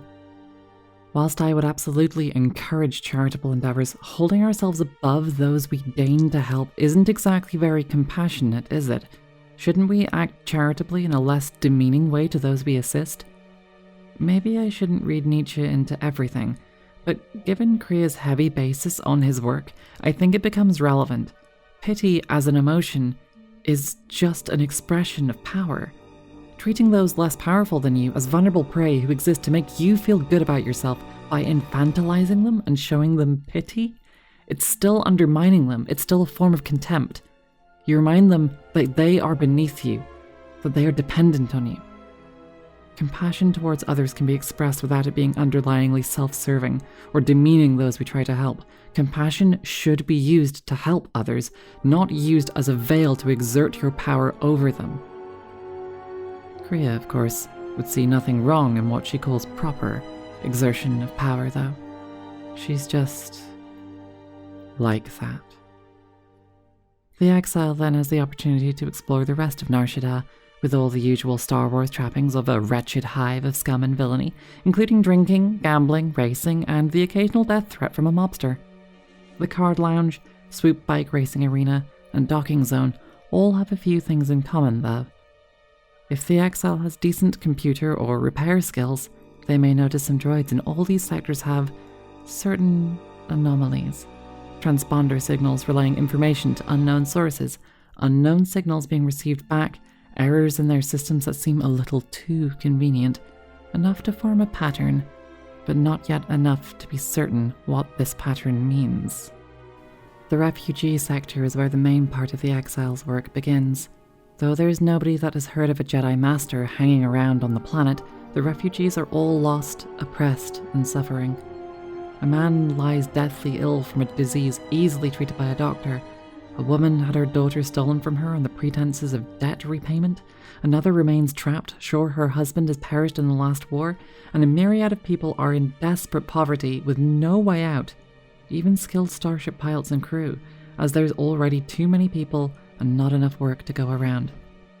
Bayodur runs into a fellow engineer from the Mandalorian campaign, a man he personally knew, now reduced to selling information for pittance. The echoes of her past are painfully present here. A huge number of those in the refugee sector are veterans from Serico, a world decimated during one of the battles the Exile herself fought in. Many of the other refugees are veterans too, from every other war and battle and failed attempt by the Republic to defend the galaxy, an unfitting reward for their acts of military service and sacrifice. It is evident that the Republic no longer looks after its own, whether due to powerlessness, or apathy, or both. So the refugees cooperate as best they can, and they suffer. And try as she might, even with all the powers of a Jedi, the Exile can only help a small number of them in a few scattered ways, barely enough to make a genuine difference. And even by the time she leaves, most of them are still trapped, the fallout of the conflicts the Exile took charge of. How many people did she actually save? Before leaving the refugee sector again, the Exile is approached by two anonymous figures that give her a warning. They had observed Atton go through the refugee sector years ago, observed him lie about his past, and they warn that he is a murderer, a traitor, entirely untrustworthy. An unnerving thing to know about such a close companion, and a conversation that may need to be had with him later, in privacy. Doing so much to help, and cause trouble, gets the notice of the Exchange. Their mobsters send you a message to meet with their representative, Visquis, in the Jek Tar, a private, seedy alien bar. Whilst this is an obvious trap, it might well be the Exile's key into finding the missing Jedi Master. The Exile agrees to go. As she makes her way through the docks, she is interrupted by a red-haired woman with honestly terrible fashion sense, who identifies herself as Mira, one of the many bounty hunters. Unlike the other bounty hunters, she doesn't seem immediately out for your blood, but is instead there to give you a warning. If you're about to walk into the Exchange's lair, the bounty hunter truce will shortly be called off, as the Exchange wants to grab you for themselves. If you're walking straight to Visquis, he doesn't need to pay more bounty hunters to get you. The call off of this truce puts you at risk, but more importantly, it puts your friends at risk too. After all, why take down the invincible hero when you can target her loved ones instead? Atton, drinking at the local bar, is accosted by two scantily clad leather-girl Twi'lek assassins. Look, I can't justify mid-2000s character design choices. The tits are just spilling out everywhere, but like, this just is a lot. Still, Atton is smart enough to realize that they're not just interested in him for his dashing good looks. They're also assassins hunting the Exile, and he can run distraction long enough to keep her safe for a few moments more. Mira, for her part, knocks out the Exile with poison gas and enters the Jek Tar herself, disguised in an enviro suit to protect her from the alien bar's miasma, an atmosphere toxic to humans, under the mistaken belief that she can deal with Visquis and claim the Jedi bounty for herself. She is thwarted when she encounters her old nemesis, a feral, murderous Wookiee called Hanhar, and one of only two evil Wookiees ever portrayed in the Star Wars universe, at least as far as I know. Far from a big, lovable bear, he is hell-bent on seeing her die and unable to truly kill her. Trapped in a life debt, a cliched figure of honorable Wookiee culture portrayed in the first game and in the movies, Hanhar finds such a debt destructive, demeaning, and abhorrent, and yet he is compelled by it to remain bound to someone he hates. He is forced to carry out servile duty that he is disgusted by, and, for all his apparent strength, someone else's mercy has tangled and destroyed his identity. We'll talk more about him later. The perspective of the player now shifts to control Mira instead. In a fighting pit, Mira and Hanhar duel, and Mira wins, but only barely. She escapes while she still can. The Exile breaks in and goes to confront Visquis and end the stranglehold of the Exchange over her. In true mafioso style, though, Visquis, the middleman, is murdered by his higher-ups on the orders of the mysterious crime lord Goto. The Exile is then immediately captured again and taken to Goto's private yacht. She isn't really having a very good day. While the rest of the party prepares a rescue plan, Kriya approaches the dying Hanhar, a mess of fur and blood, and, curiously, saves his life. But this is not an act of compassion. Far from it. Awaken, beast.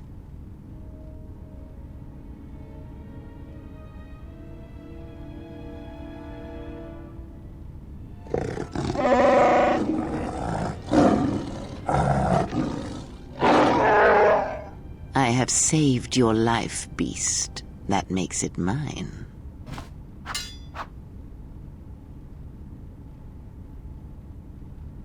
Kneel.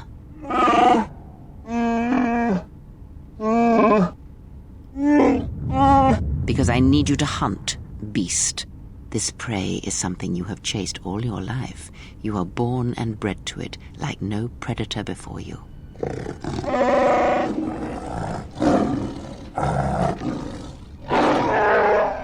No, that you shall not do.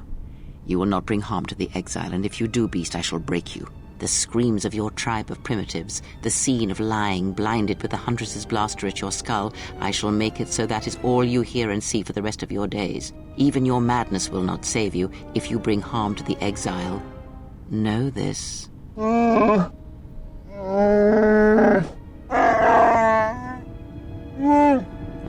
the life debts of your people, the life debt you have twisted with your hate, I felt it within you. I shall promise you this, beast. Unlike the red-maned huntress, as long as you are loyal, I shall never show you mercy. No pity. But most of all, I promise you an end to your debt. Hunt her, pursue her, kill her, and ending her life will end your debt to me. The pain will pass. I was able to heal some of the wounds, but the rest must remain. You will need that pain when you travel, and it will give you strength for the hunt to come. I will tell you where you must go. If you survive that place, then she will come to you. But first, I must prepare you for what is to come. With all Hanhar's rage and desire for suicide, a second life debt is thrust upon him. All he wants is freedom, and he is trapped as a slave by the features of his own culture that he hates. And yet, Kriya's debt is closer to what he wants. Kriya, vowing to never show kindness to him and promising a specific, defined end to his contractual life debt, gives him exactly what he wants. It's a task that can one day be finished. He doesn't owe her anything more, as she's refusing to give him anything more, not even basic kindness. There's no more mounting debt. It's something that he can actually repay and be rid of, far unlike his never-ending debt to the merciful Mira.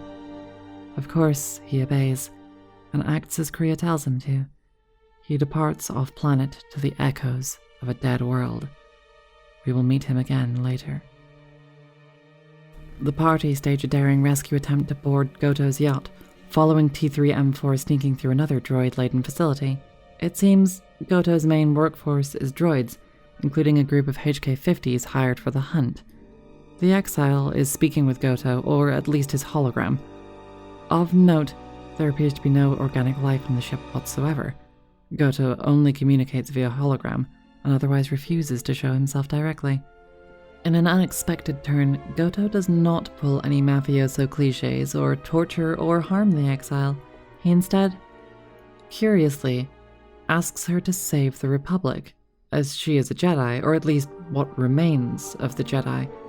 He also informs her that, due to the extreme damage to the Republic's infrastructure, its governance system will likely collapse within a month, and, from what we have experienced of the Republic's incompetence, he likely isn't wrong.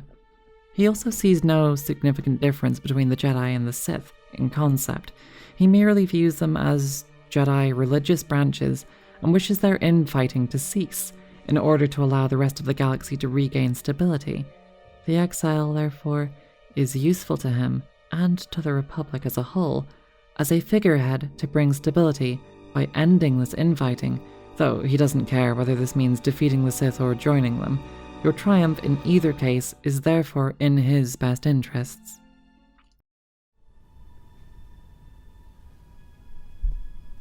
I was expecting someone taller.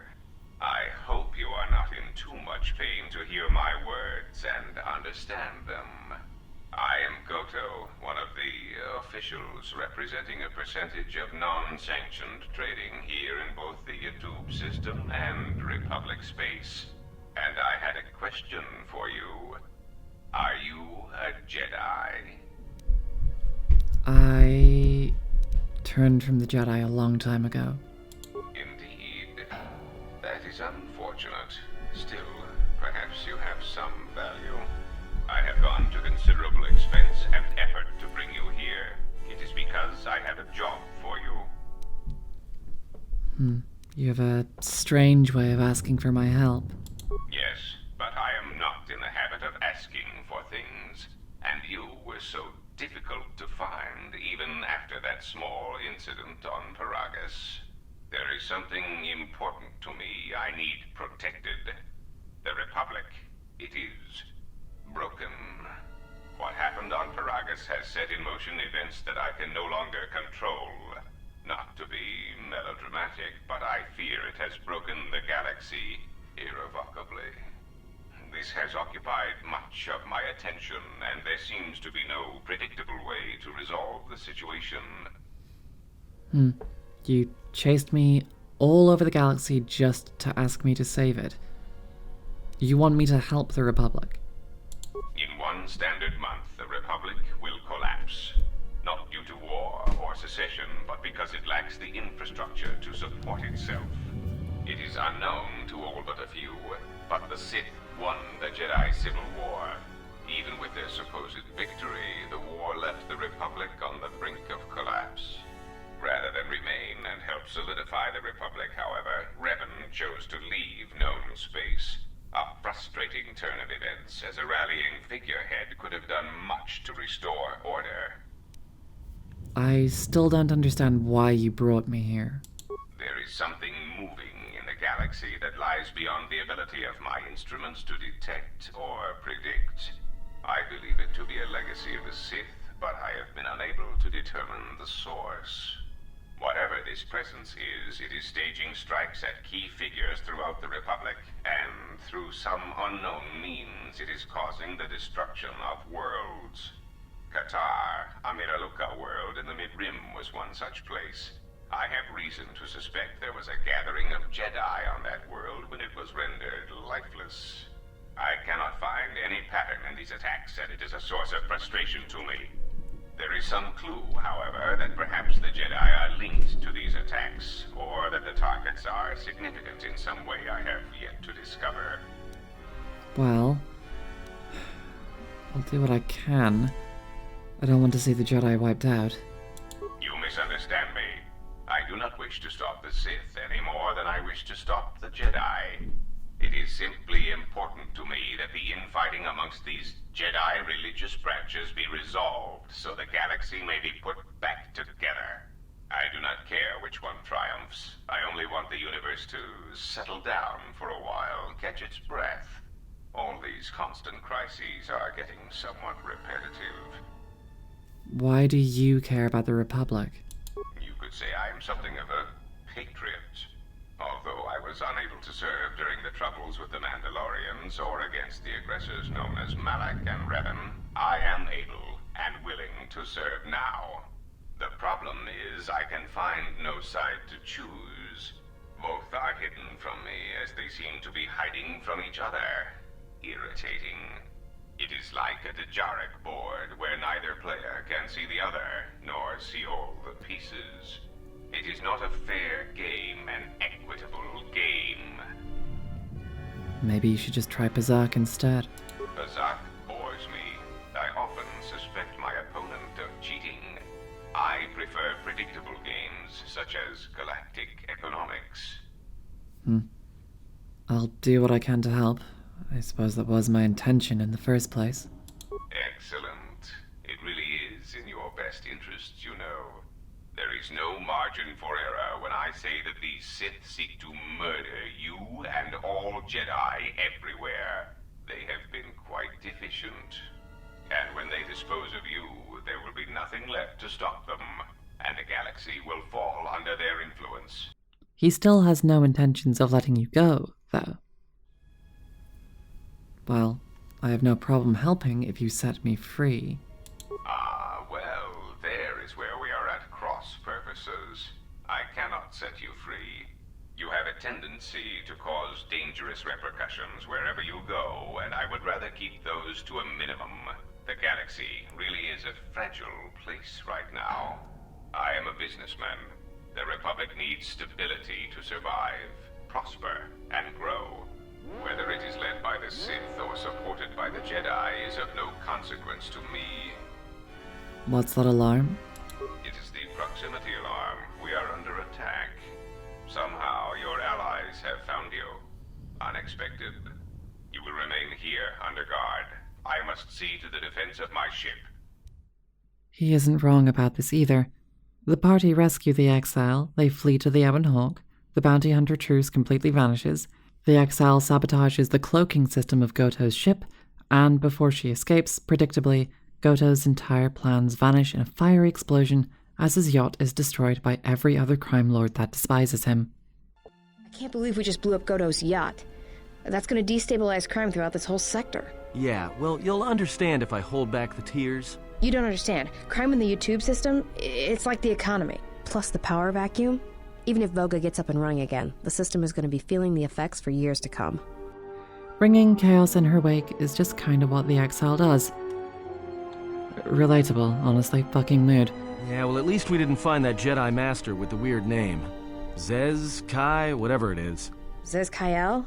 Well, that's not true. I already found him. Actually, he found me first. He hired me to watch out for you, keep Goto off your back until he could meet with you. Huh. Well, at least that's convenient. So, you have returned from exile. Kavar thought you might, if only to wander your old battlegrounds. But I did not think you would come to Nar Shaddaa. Still, you were always a difficult one to read, both when you were tied to the Force, and even more when it was lost to you. Why did Kavar think I would return from exile? I do not know. It was a sense he had, and he had served in war, as you had. Perhaps he thought he understood you, or maybe he simply hoped he did. He felt you were the key to understanding the threat we face. The others were not so certain, but so many of them are gone now, as you no doubt know. Why me? He sensed some connection between you and many of the worlds touched by war. He thought by traveling to such places, he could achieve understanding. I have questions that I want answered. No doubt. I think the answers will provide us both with some measure of peace. I have kept secrets for far too long. Where are all the Jedi? They have scattered, but there is purpose in their movements. It is both to hunt and draw out our enemies. Somehow, we, are being targeted through the Force, and when Jedi gather, we are vulnerable. So we have chosen places where it is difficult to sense others through the Force, whether on planets dense with life or touched by war. In such places, we may conceal ourselves, gather information without presenting ourselves as targets. It was part of Kavar's plan. His plan? Yes, he felt if our enemy cannot detect us, then perhaps they would believe themselves victorious and show themselves. And we knew that the war would be lost if we continued to act as we had. I do not know where they wander now. There are few of us, though. Too few. And I have not heard from them in some time. Atris is alive, and she's on Telos. Atris? But I had thought she had gone to Qatar with the others. You sound surprised. Yes, she holds the last of the Jedi teachings. It is good she survived. Why didn't you go to Qatar? I had not finished my investigations here, and I did not wish to reveal myself. There was nothing I could do. I had other questions. What I can tell you, I will. What has happened to everyone? It is a long story, but there is no harm in you knowing. And someone should know. Only a handful of us remained after the Jedi Civil War, barely 100 in number. Then, even that 100 began to vanish, in places where the Force seemed blind. The only pattern we determined is that when Jedi gathered, they were seen no more. At the last Jedi conclave on the Miraluka world of Qatar, the entire planet was wiped out. an entire race destroyed because the Jedi chose to gather there. It was only then that we realized we were facing something far more powerful than we knew how to fight. Is that why you hid? We could not allow the fact that when we gathered, we placed everything around us at risk. A Jedi's life is sacrifice, but we cannot allow our presence or actions to endanger others. And we could not fight an enemy that will not reveal itself. But any Jedi, anyone who was strong in the Force, who attempted to track down such a threat, vanished without a trace. But that makes no sense. It does, but you must step back to see it. Whatever this threat was, it was targeting us and everything around us. Yet it was somehow weak enough that it was afraid to confront us openly. If it believed us defeated, then perhaps it would finally show itself. It was a faint hope, but it was the best we had. It was Kavar's plan. He was always the greatest tactician among us, and had seen war more than the rest of us. I had other questions. Very well. I need to know why you cast me out of the Order. We told you it was because you followed Revan to war, but you ask because you are not certain of that answer. Nor were we. The day we cast you out, that is the moment I decided to leave the Order, because I do not believe we truly faced the reasons you were exiled, and if we do not examine such truths, then we are already lost. I think it was because we were afraid. It is a difficult thing to live one's life with the Force. To see a vision of what it would be like to be severed from it, it is more frightening than you know. I had other questions. Very well. Why Nar Shaddaa? I had thought perhaps that here upon the Smuggler's Moon, I might find some evidence of the threat we faced. The bounties on Jedi and their disappearance. I did not believe the two were connected, but there was a chance. And the strong currents of life here on Nar Shaddaa make perceiving a Force user difficult. I could use it to cloak my movements and watch without being discovered. That's not the only reason. It's evident you came here to hide. No, you are right. That is not the whole truth. It is difficult to detect a Force user on Nar Shaddaa, and I knew it. This threat we face, it leaves wounds in the Force when it strikes. It leaves nothing. And you were afraid? To live life without the Force, to vanish and die and leave only an echo, it was terrifying. To be connected to all life around you, then to have it stripped, I can only imagine what it must have been like for you. But even that imagining cannot compare with the truth. But there is more than that. On Nar Shaddaa, one cannot escape what was left from the Jedi Civil War. From the failure of the Masters, from our failure to properly train Jedi, came disaster. And I wondered if perhaps the teachings of the Jedi had been our failing all along. There have been so many failures by teachers who believed in the code with all their being.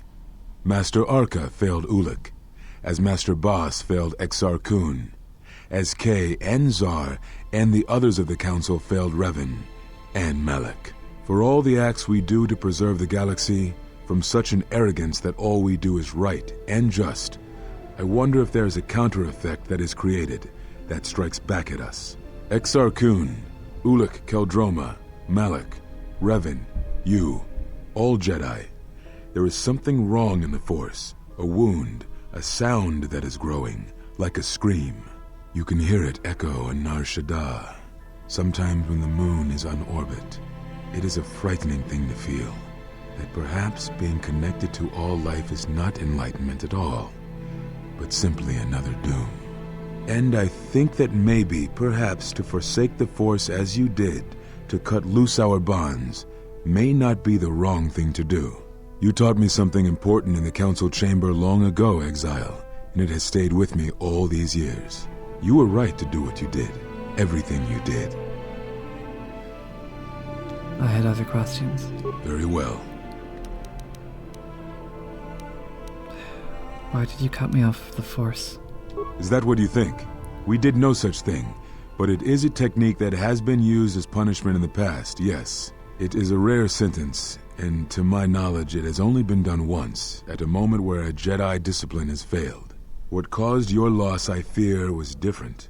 I am not certain I understand it. We did not understand it fully then, and only recently do I feel we may have become enlightened.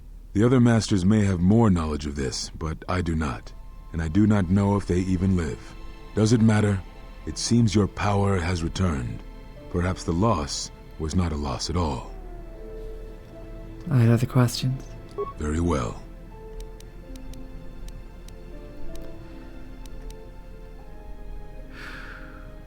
At the end of my trial, you and the other masters said something had happened to me. What was it? Ah, so the records of your trial were found. Good. Sometimes I think this galaxy would be a better place if there were less Jedi secrets. But I have no answer for you, as much as I would like to give one. We vowed never to speak of it. And although I would not keep promises to Jedi, I keep promises I make to others. And Kavar was a friend. If we were gathered as one, then the promise might be revoked. Until then, I can say nothing. For all of this build-up, for all this relentless searching just to find this one lost, missing Jedi, our questions lead to very little in the way of actually useful answers. Where did all the Jedi go? They scattered and hid themselves from the Sith assassin threat. What does he know of the Sith threat? Precious little. Why did he hide on Nar Shaddaa? Because he thought he might find some evidence of the assassination threat the Jedi faced. Why did they cast the exile out of the Jedi Order? Because she followed Revan to war, though at least Zaz-Kai-El has his own doubts about whether it was the right decision, and his own doubts about whether the Jedi Council's teachings as a whole were ever actually correct. That's all I wish to know. What happens now? Now I must take up the role I was ready to cast aside. This threat has finally revealed itself, and we Jedi will need to stand together. I did not speak fully of what I have felt. Staying on Nar Shaddaa, it is an exile of sorts, one that I have chosen. I, too, lost a Padawan on Malachor, not to the battle, but to the alternative, to the teachings that Revan brought from the unknown regions. And I was not the only Jedi Master to watch a student turn on them. So, to fight in the Mandalorian Wars was no betrayal?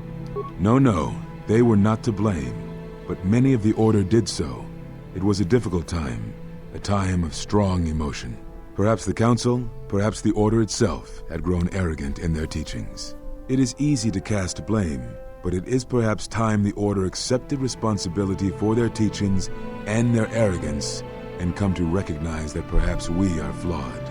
Not once did I hear one of the Council claim responsibility for Revan, for Exar Kun, for Ulic, for Malak, or for you. Yet, you were the only one who came back from the wars to face our judgment. And rather than attempting to understand why you did what you did, we punished you instead. Our one chance to see where we had gone wrong, and we cast it aside. And now, that decision has come back to us and may carry with it our destruction.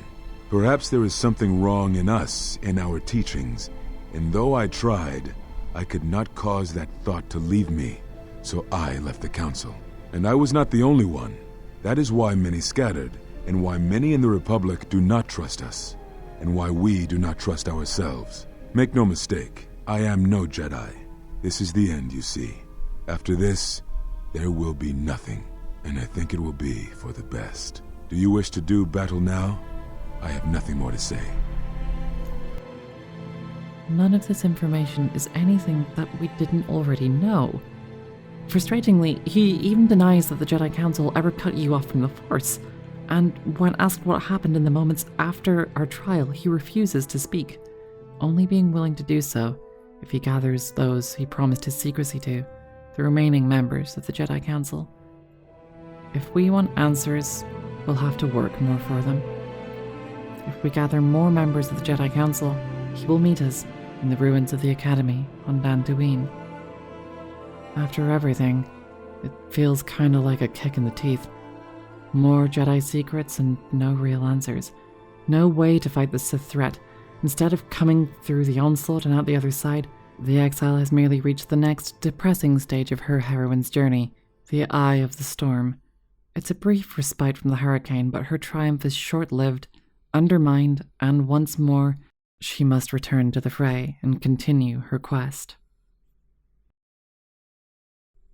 We return to the Ebon Hawk with little left to do but leave for another planet. It's strangely quiet. The ship seems empty.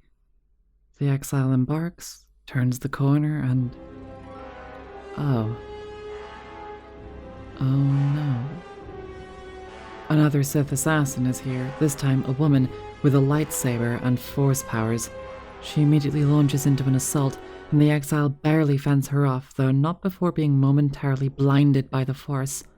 The woman's lightsaber is broken, and she kneels before you. And, strangely, begs for death, because she'd rather die by your hands than by her master's. This got fucked up real quick. My lightsaber. You've destroyed it. I yield, Master. It is as I heard through the Force. My life for yours. Huh? I'm not gonna kill you. You must. The alternative is only another death. And I would rather die by your hands. Look, you're wounded. Just stand up. Let me get you to the med bay. I have nothing to offer you. Your strength is superior. It is as I felt.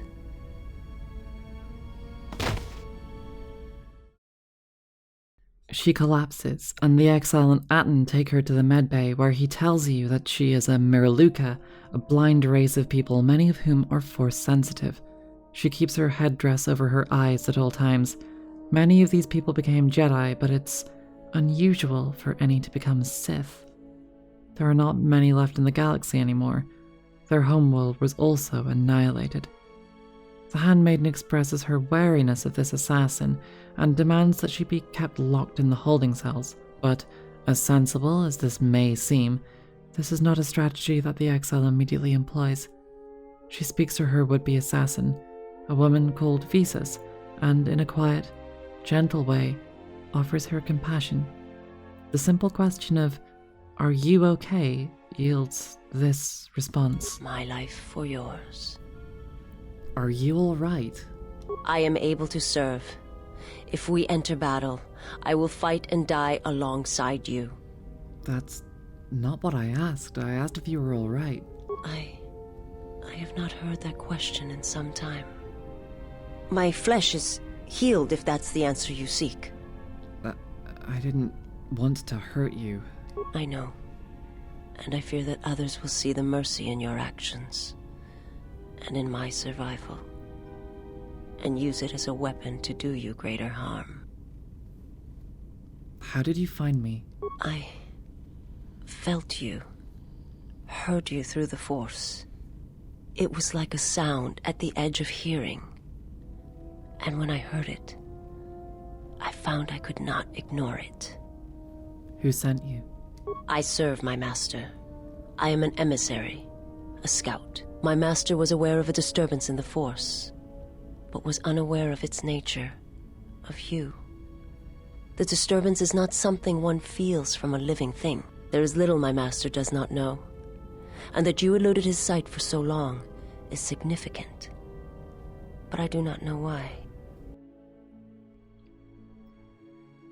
Visas is unusually forthcoming with us for an assassin, divulging what details she knows of her master. He is a shadow on the edges of space. He approaches where he senses Jedi gather, and he is extremely powerful, and dangerous, and different from the undead-like Darth Sion that we have already met. When we ask where he is, so that we can defeat him, Visas refuses to say, not out of concern for her master, but out of concern for you. I need to know where I can find your master. You cannot. His vessel roams the borders of known space, and even I do not know where he travels. Until he calls for me. Even if I could lead you to my master, I cannot permit you to find him until you are ready. Until I'm ready?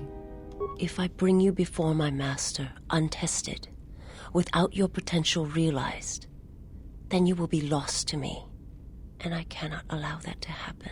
It would be as if one brought fire to a paradise valley, shattered a cavern of rare crystal, or blinded a painter. My life isn't as important. Your master threatens more than just me. I cannot. I will not. I would die first, and gladly, to preserve you, untouched, unharmed. Now that I have found you, I cannot sacrifice what I have found.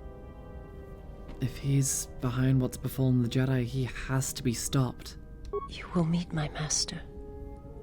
It is inevitable. I have seen it. And when you stand before him and realize what you face, you must be prepared. Until then, I must protect you, help you, until you are ready. Why are you doing this for me? There's a greatness in you. A greatness that does not stem from the Force. It stems from who you are. She immediately has adoration for you, almost a little too fast, as if simple acts of kindness have far more meaning to her than they do to anyone else, as if you are her savior, just because you gave her basic human decency. And if my master does not understand you, cannot see you, then perhaps there is hope for us all. But if you seek to survive, then you must understand why this is so. If your master has trouble detecting me, then how do you do it? There is much I see my master cannot. I fear it is because of my nature, the nature of my race. My people spend their lives seeing the galaxy, the energy streaming off stars, the growth of life, all things touched by the Force. Where are your people, your world, now? It is not a subject which I have spoken of since its destruction. How was it destroyed?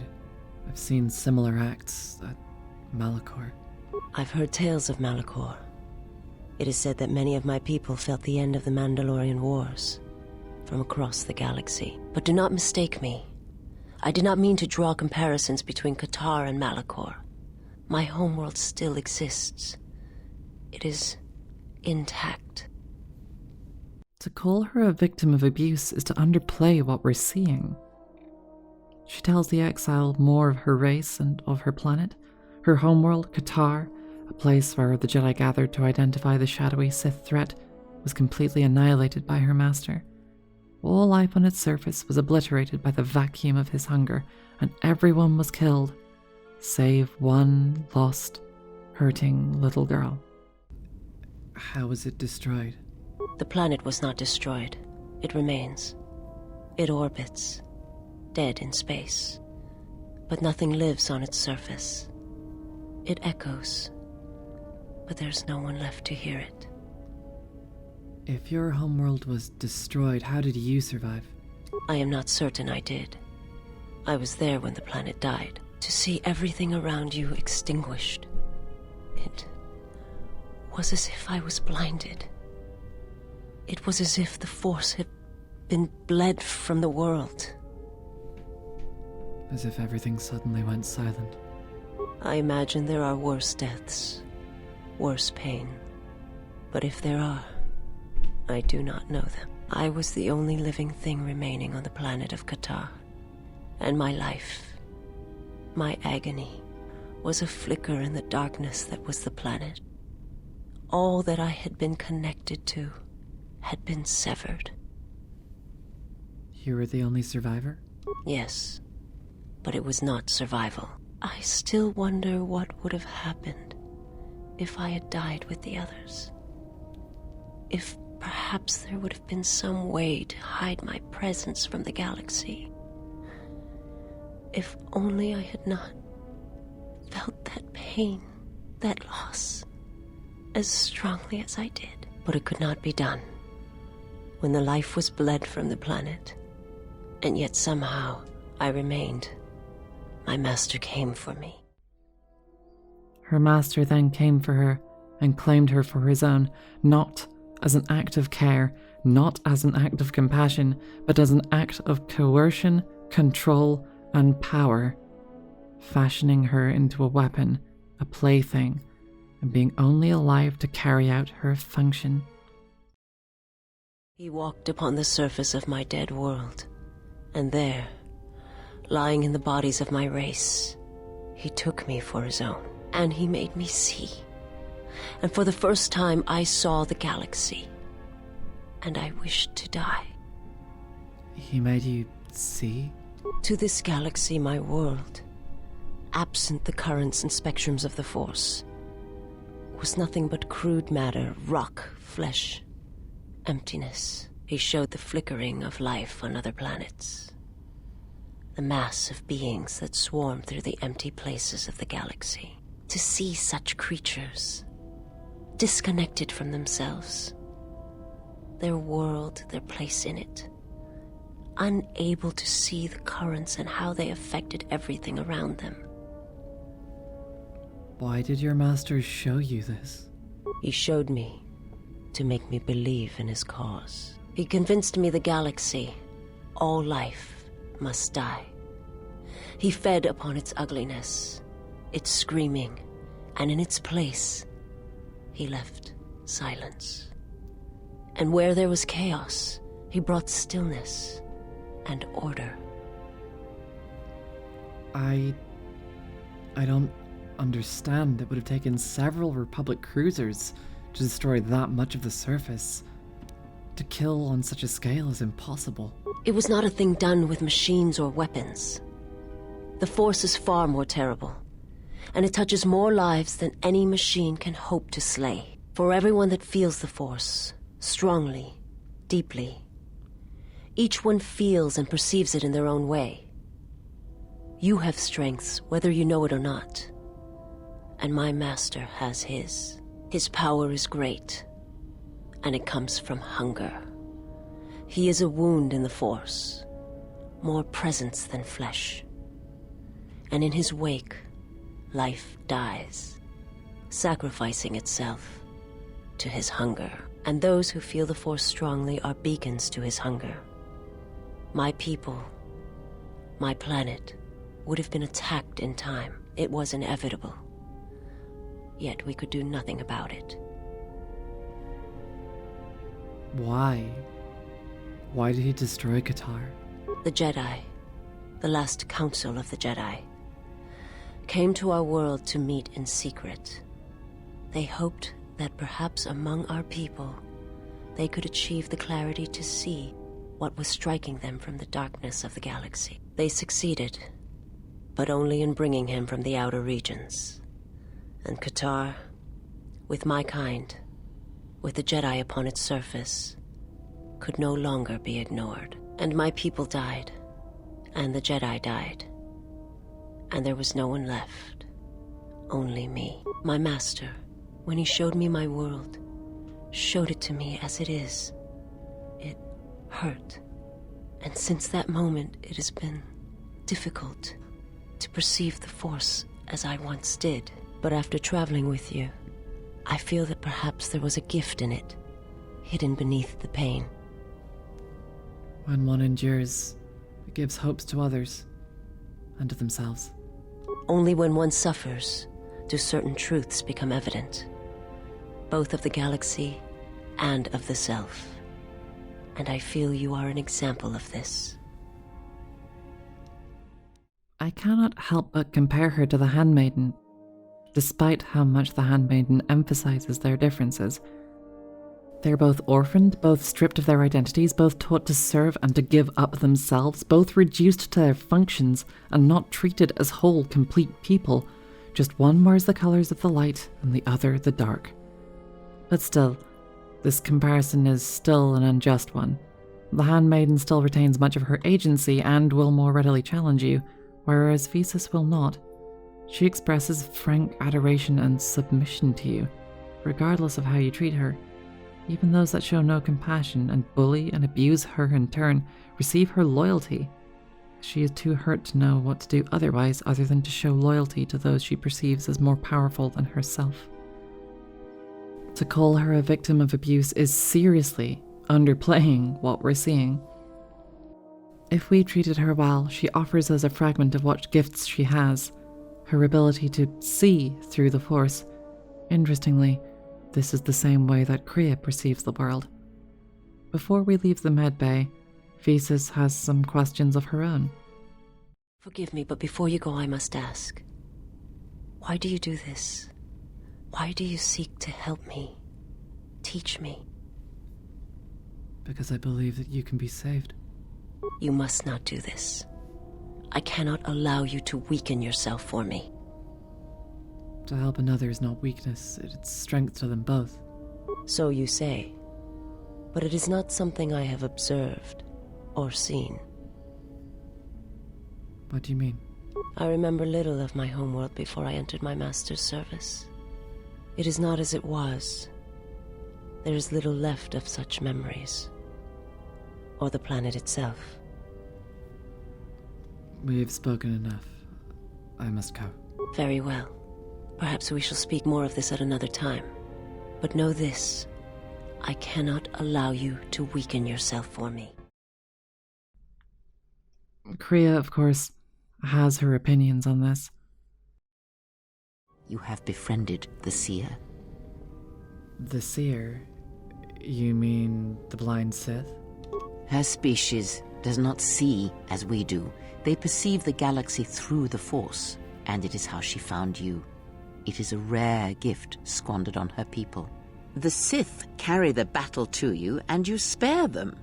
And as we travel, the empty places of this ship are filled. I hope your thoughts in this matter are clear. If you take her on as a servant, know that the Sith meet their end at the hands of their apprentices. It is not something I would wish to happen to you. This one you have saved has other masters.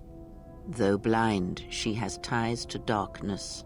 Her presence here is a threat to us, to you. Do not underestimate her, or her loyalty. Ties to her master, perhaps, and I intend to follow that bond to its source when the opportunity arises. Then you are learning. Atton said that her planet was wiped out, that it was the only colony of her people in this sector of the galaxy. Did he? And what do you make of that? Well, if her people all see through the Force, maybe somebody wants to blind them. The Mandalorians were right to respect you on the field of battle. The Jedi are gone, vanished. Now, an entire planet of Force sensitives wiped clean of life. And now this slice of the galaxy is blind. It is no coincidence. The two events are tied. Somebody wants this sector of the galaxy blind to the Force so that they can move freely, or without warning. I fear you are right. And I fear it may prove more than that. War is a hunger, and there are spirits in the galaxy whose hunger is never satisfied. But there is little to be done about it now. Watch the Seer carefully. She may reveal more. Naturally, Kriya knows this master, Darth Nihilus, a being entirely composed of hunger, of emptiness, and who only exists to spread that emptiness further. The destruction of Qatar was not done by bombs, not done by machinery or by soldiers. It was done by hunger. The connections between people and the Force, between life itself, were severed, used entirely to feed his emptiness. When asked how one being could possess such unimaginable power, Kriya disagrees that he even has power at all. What do you know of Visas' master? He, if he can truly be called a man any longer, is one of the Dark Lords that pursues you. I do not think he knows what you are. Not yet. He spared the Miraluka, and that may have been the last shred of feeling that exists within him. Keep his slave close to you. I suspect there was a reason he spared her, and perhaps a reason that she survived when the rest of her people and the Jedi did not. He is no longer a man? One cannot have power of that magnitude that her master possesses and still think and perceive the universe as we do, as most of us do. I had hoped that you would not have to confront him, but her presence here has changed all that. You will have to meet him in battle. You must be prepared to sacrifice the blinded one. Perhaps her death will buy you the time you need to deal with her master. If that's what has to be done for victory, I'll do so. then you have a chance. Without her death, I do not know if he can be stopped. How did he destroy her homeworld? It is a technique that is almost as old as the Sith themselves. It is a means of severing connections between life, the Force, and feeding upon the death it causes. It cannot be taught. It can only be gained through instinct, through experiencing its effects firsthand. And he used it to kill an entire planet. Yes, and he fed upon its destruction. It will sustain him for a time. How can anyone have that kind of power? Power? Do you think so? You would be wrong. There is no strength in the hunger he possesses, and the will behind his power is a primal thing, and it devours him as he devours others. His mere presence kills all around him, slowly feeding him. He is already dead. It is simply a question of how many he kills before he falls. That kind of power... that's impossible. Nothing is impossible with the Force. It is an energy that flows through all living things, and like energy, it may be harnessed, channeled, and consumed at times. It may even be a substance that can burn and ignite. Do not think of his power as one would a weapon, or one of your warships of the Republic. It is terrible, but it is still a subtle thing. The sect of assassins that chase you feed on the Force. What he does is simply the pinnacle of what they could achieve in time. And that is why they and their techniques must be wiped out. No one again must experience and learn what her master did.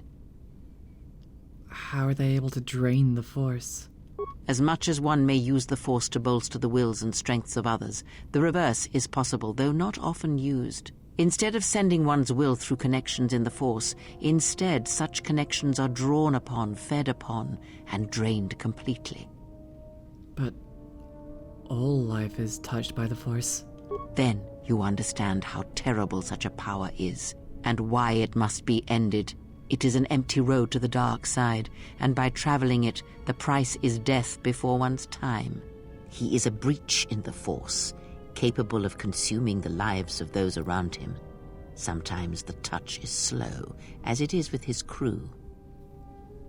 So, how does he use his power? It is not something he can direct or focus, much like hunger itself. He is more of a hole in the Force than a living thing. Force sensitives and worlds rich in the Force draw him. The Miraluka world was one such place. That is why where the Jedi gather, Jedi will die. He will feel it, unless they mask their presence. But Katar called out as a beacon to him, and he could not resist it.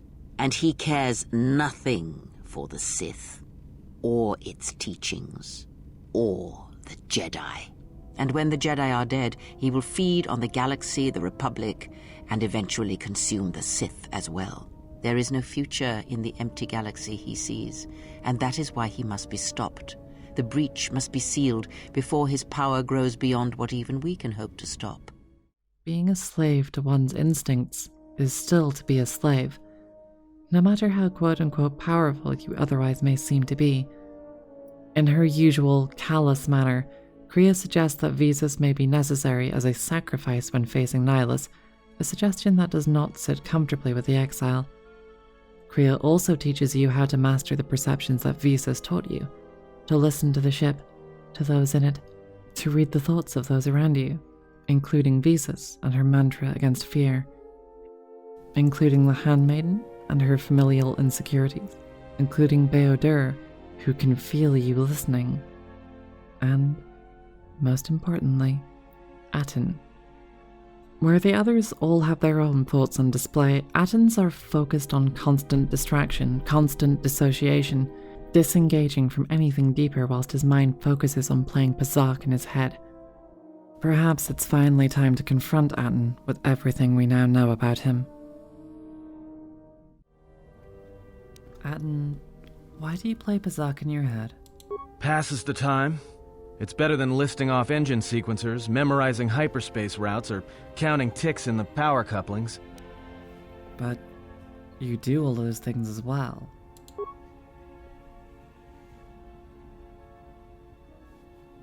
Why do I play Pazak? Alright, I'll show you. Look, I don't have the credits. We're not playing for credits. We're playing for something else. Are you gonna play or not? Better not be using Nar Shaddaa or else. Nope, our clothes are gonna stay on. Do you want a deal or should I? Let's play.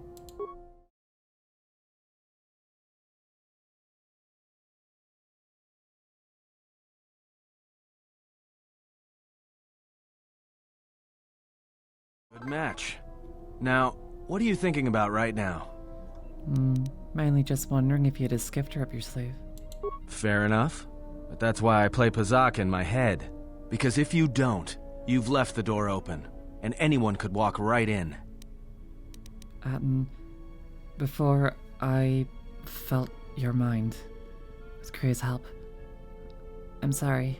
Of course you did. You see, Jedi, light or dark, do it, more often than you'd think. But I never heard one say they were sorry before. That's a new house rule. You play Pazak to shield your thoughts? No, I play Pazak in my head. But while I'm doing that, it's a lot harder for someone to walk in. Can you teach me to shield my thoughts? No. I can only teach you to play Pazak. Do you understand what I'm saying? Then I want to learn to play Pazak. Good. Now you understand. Alright, I'll deal then. If you're ever fighting someone who has the power over your mind, whether light or dark, play Pazak. Start listing hyperspace routes, recite engine sequencers, and when they try to use their powers on you, suddenly it's not as easy as they thought. Because you'll be right here with me, playing Pazak, where they can't reach you. Your mileage may vary with how far you like to take this as a metaphor for coping mechanisms. But, of course, this merely serves as a distraction or preamble before the bigger conversation, asking him about his past. And, unlike most other video game companions, pushing him on it does not make him forthcoming. I had some questions for you. Alright, what did you want to know? I met someone on Nar Shaddaa who says he knows you. Yeah, that's a surprise. Did he say I owed him credits too? No, he says that you're not Atten at all, like you showed up on Nar Shaddaa during the Jedi Civil War. I'm as Atten will ever be. And whoever your trusted informant is, he's right. I did show up on Nar Shaddaa during the Jedi Civil War, along with a lot of other refugees. But is there anything you want to tell me? Was your name different before? No, because you're asking about it. If I wanted to tell you anything, I would have come and told you. Anything else? If you've got a problem with me, let's just settle it right now. You know what? I helped you get off Peragus. If I hadn't been there, you wouldn't have even gotten off the administration level. I'm trying to help you. I don't know why I'm bothering. Why are you trying to protect me? Why are you doing this? I don't know. I'm not sure I understand it half the time. I want to know where you were, who you were, before you arrived in Nar Shaddaa. You know what? Not once have I asked you about the Mandalorian Wars. Not once. I heard about Dxun. Everyone has. I heard about Serico, and I sure as hell know about Malachor 5. What makes you think you've got the right to interrogate me on anything? You've got plenty of lives to answer for. All you Jedi do. Look, I did a lot of what... I did a lot I wasn't proud of. I am sorry for the war. I am sorry for the lives that were lost on both sides. How did you even live with yourself after Malachor?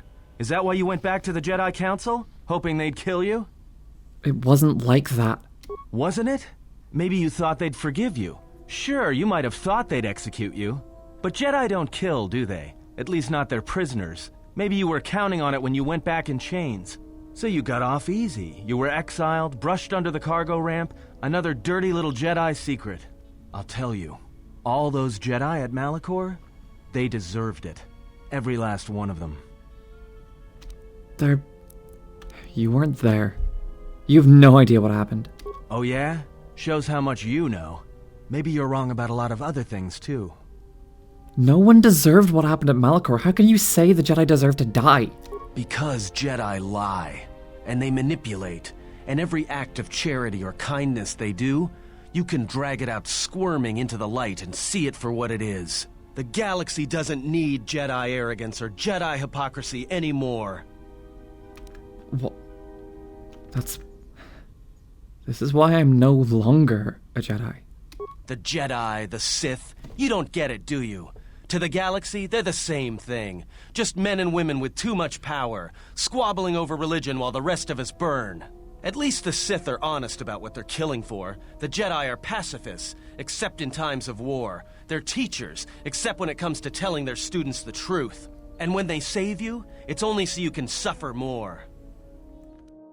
And of course, he's not wrong, is he? Maybe it is time for the Jedi to end.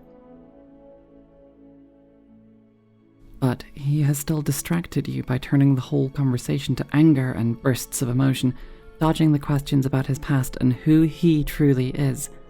Atton is merely an identity, an adopted persona and name, his old one long since discarded.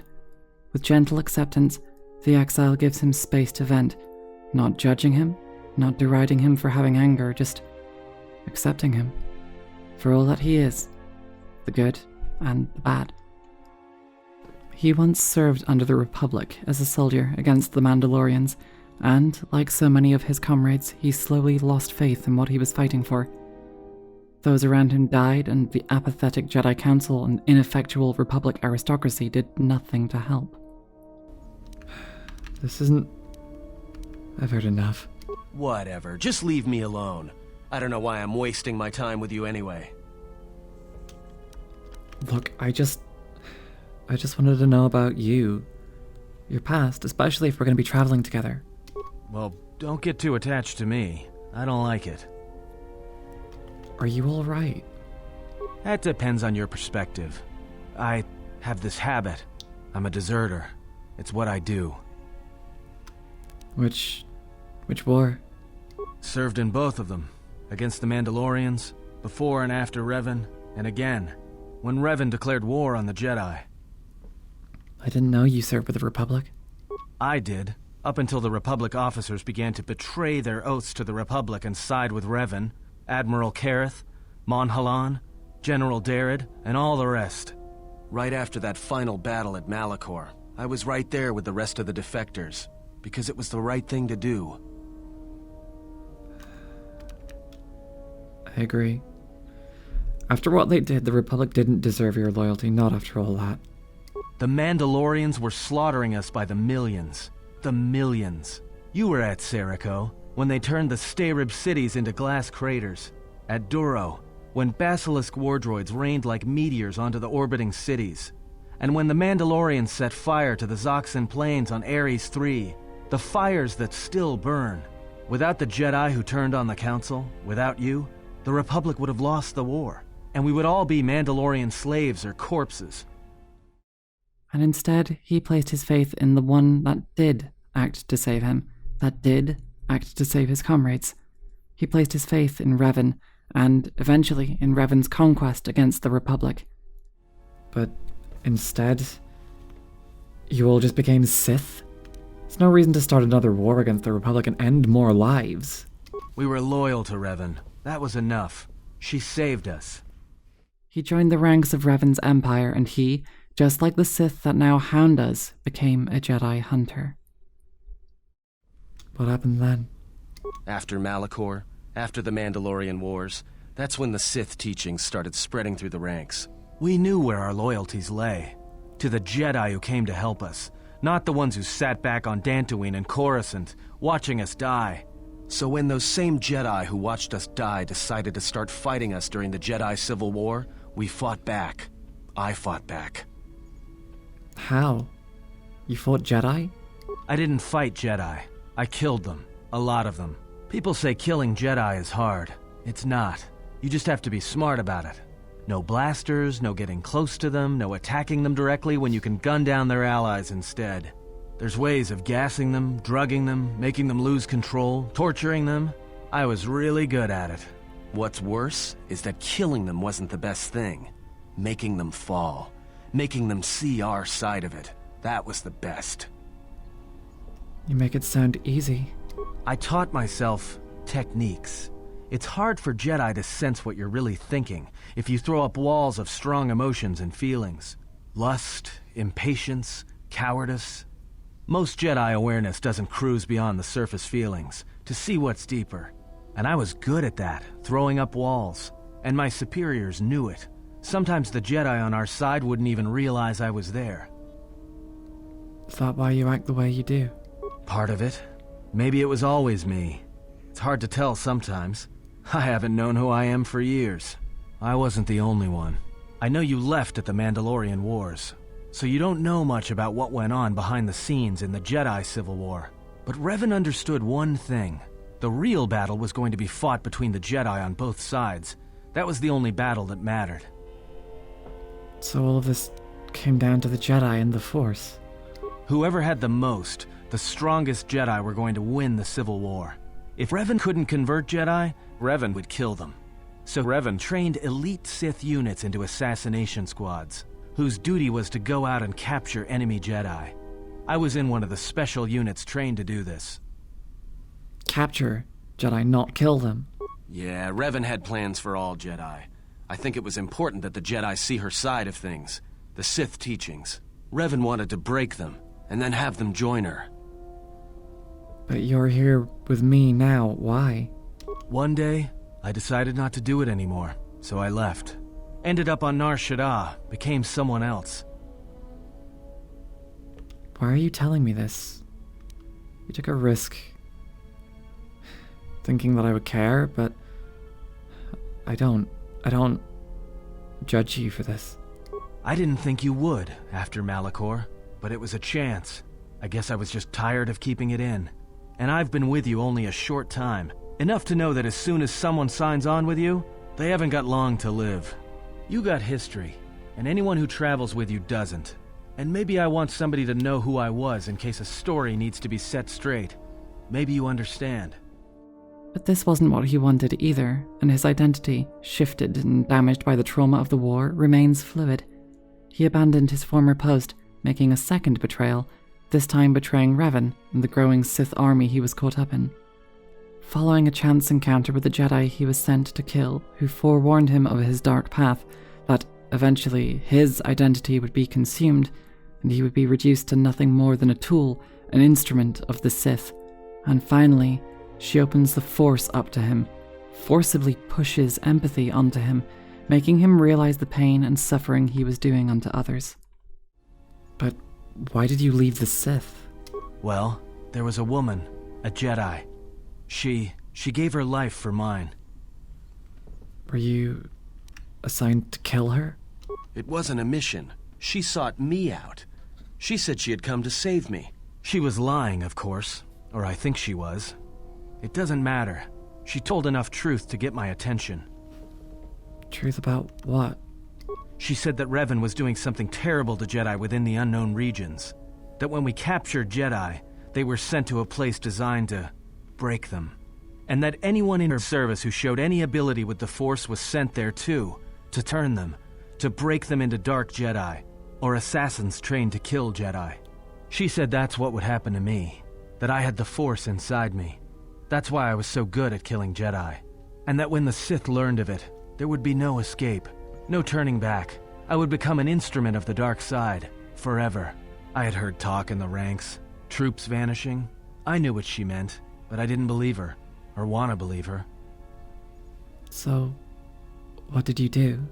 I did what I did with all Jedi. I hurt her. I hurt her a lot. And then, right when I thought she couldn't take any more, she showed me the Force. In my head. And I felt everything she felt. And I heard just an echo of what the Force was. And how what I was doing, I think I loved her. But it wasn't that kind of love. It was the kind of love where you're willing to give up everything for someone you don't even know. Perhaps she felt a greater good would be served by your salvation. Maybe. It doesn't matter. I killed her for crawling in my head, for showing me that. But before she opened her mind to mine, my only thought was that I would love to kill her. And at the end, I killed her because I loved her. That's... what happened to her? In the end, She sacrificed herself to keep my secret, to prevent the Sith from knowing about that touch of the Force inside me. She wasted her life to save me. Me. And I felt her die when she opened her mind. I've killed Jedi, like I said, but I was never there to feel it, to be on the receiving end. And after that, I couldn't stop feeling things. Before, guilt, lust, impatience. It had been orchestrated to get close. Now it all just kept tumbling out, and I couldn't keep doing what I was doing. So I left.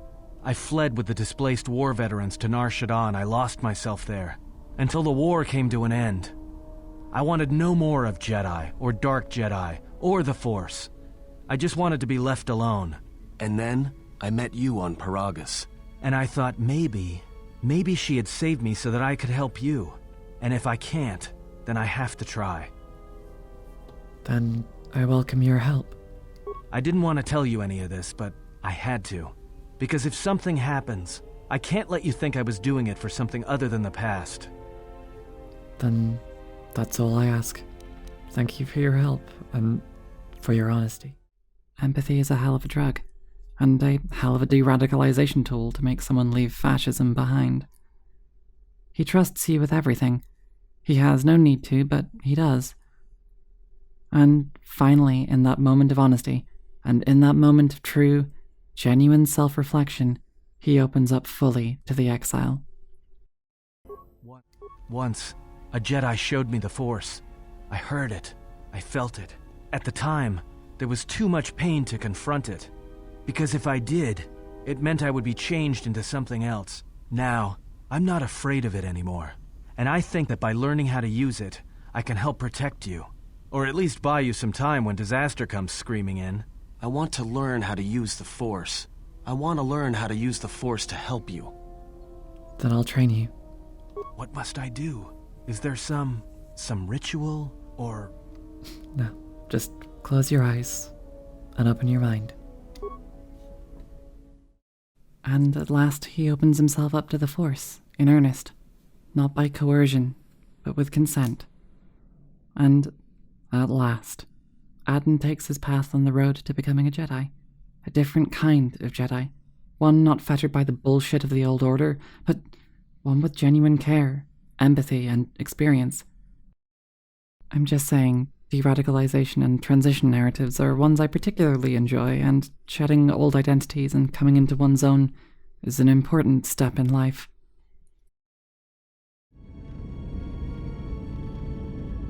Why are you here? Because I told her everything. Ah, and now you are free. Yeah, so no more threats, no more of your requests. You and me, we're done. Did you ever think I truly held you? You're more of a fool than I thought. What truly held you was you, and let me show you why. I once held the galaxy by the throat, as you once held her by the throat and let her die slowly. And your emotion at that point is what you fear. I wielded power like you cannot imagine. Everything I saw was awash with possibilities, spreading outwards, touching everything else. I saw all of that, all that the Force is. And only when it was ripped from me did I truly see it. And I know what lies buried within you, that you hide with your desperate thoughts, your guilt, your lusts. I can unlock that part of you anytime I wish. It is a simple thing, the human mind. Once it feels something strongly, it becomes etched in the memory, the subconscious. Shall I show you? That part of you that hungered to kill Jedi, that took pleasure from it? Or perhaps you will continue to listen to my counsel, and I shall ignore your pathetic attempts at freedom. Now leave me, murderer. I have nothing further to say to one such as you. Now, the exile, also coming into her own as a teacher and a mentor figure, deserves her own symbolic change of status. Now, with the parts from Visas' broken lightsaber, we can finally construct one of our own. The exile approaches Beodur. Before he assists in constructing our lightsaber, he briefly wishes to discuss the war. He asks why you joined and reluctantly shares his own feelings about enlisting. I didn't want to talk about the war, but can I ask you something? Sure. What is it? Why did you decide to fight? The Mandalorians had to be stopped. I felt the same way. I remembered when word of the Mandalorian attacks arrived on Iridonia. My people had colonies across the Outer Rim. Many of them were among the first systems to fall. As good as any reason for joining, I suppose. I did not join because I wanted to protect, though. I hated them. I wanted to destroy them. To give them the mercy they gave the people they conquered. I remember the thrill I felt when we fought them in battle. Victories were rare, but we celebrated every Mandalorian's death. Do you know how it felt? Yeah. I felt it. The rush of life as the Mandalorians were cut down. It's always on my mind now. That loss of control blinded me. Turned me into a weapon. I just needed to get that off my chest. Was there something you wanted me for? Maybe this isn't such a Jedi-like thing to feel, but isn't it still natural? Aren't these emotions still a normal part of a range of experience? And isn't talking about them healthier than repression? He continues to help construct your lightsaber, and, at last, you can wear your new transitioned symbol of your new self upon your belt. It feels good to have it back. It feels whole again, somehow. With newfound peace and purpose, the exile once more approaches T3M4, who has been an exceptionally brave, tough, and helpful little guy throughout the adventures on Nar Shaddaa. Managing to take down a squad of HK-50s on his own is no mean feat. Polishing his casing and repairing him a little bit further, the exile becomes lost in her focus on the task, much like Atton's lessons of Pazak, though less intentionally. She gets absorbed in the gentle, natural flow of the work, and finally, after fixing up all his circuits, the exile gains some insight into the process. The soft dissociation of the task serves as its own meditation. Furthermore, Kriya has a lesson devoted to such acts. While many users of the Force divorce themselves from the lived reality of those around them and become haughty, arrogant, and myopic, she encourages the exile to maintain these grounded connections, altering the skills that she neglects, for there is still wisdom in such acts that tie us to the physical world. Wisdom that masters and monks, locked away in their council chambers, can never comprehend. Zen and the Art of Droid Repair, the new bestseller pseudo-philosophy book, out now. The exile's sense of self and peace is slowly restoring as she makes the tentative steps into the next stages of her heroine's journey, those of support, of accepting the help of her friends and allies. T3M4 is not the only droid she has to manage now, though. After disembarking Goto's yacht, another droid under the so-called command of Goto approaches and identifies itself as his representative, and a quote-unquote token of his goodwill. This goodwill seems sparse. Goto is terse, standoffish, and prone to making idle references to torturing people, implying that you should be grateful that he is not currently torturing you. You can't send the droid away or dismantle him either, as Goto threatens to self-destruct the droid and destroy your ship if you try. However, he is still on your side in that he wants the stabilization of the Republic. To that end, he expands on what he has said before. Stabilizing the various systems that we travel to will help the Republic, though ultimately, the resolution of the conflict between Jedi and Sith is the crux of the matter. He knows very little of the HK-50s that hunt you. He did purchase their services for a time when you were on Nar Shaddaa, but it seems that they were already searching for you long before he was aware of them. Their purpose therefore remains a mystery. Interestingly, when asked for his opinions on Revan and her history, he has this to say. On the yacht you mentioned Revan, but Revan sought to destroy the Republic. A common misconception not supported by facts. Revan did not intend to destroy the Republic. She deliberately left the infrastructure of many planets intact, and many military production facilities. But why? Revan had limitless forces. I believe that by whatever means she used to build her armada, she recognized that it was somehow a limited source, or that she was only willing to use it to a point. My prediction is that whatever production facility was being employed, it carried a price that Revan perceived as detrimental to the goals of the Sith. And that is why Revan left many military production facilities in the Republic intact. But why? Revan wouldn't need to conquer anything once the Republic was taken. That is what occupies my calculations as well. I believe that Revan saw a war on another front that we did not, or saw the value in keeping a strong military force. Do you know where Revan got her forces from? That is also a mystery to me. I do not have any evidence upon which to build an answer. It is significant that after the defeat of Malak, the forces decreased considerably, and after Revan's departure from known space, production ceased completely. It is my prediction that whatever was producing such forces needed a strong, effective leader to ensure its stability. Without Revan or Malak, there was no such figure left among the Sith. What about Malak himself? Unlike Revan, Malak demonstrated no concern for the future of the Republic in his attacks. His stratagems were painfully obvious, intending to crush all resistance everywhere. There was little thought beyond the complete destruction of anything that opposed him. He left quite a mess. I'm still trying to assess all the damage. Between the two, I would have preferred Revan rule the galaxy. She had foresight in her conquest, a subtlety that Malak did not possess. There is still perhaps more to Goto than meets the eye, but he isn't forthcoming with us, at least not yet. A second new droid companion is almost available to us too. With another few groups of HK-50s dispatched, we've salvaged enough parts to restore the broken HK-47 in the secure cargo hold. We finally boot him up, and, Diagnostic. HK-47 activated. Running checks through primary systems.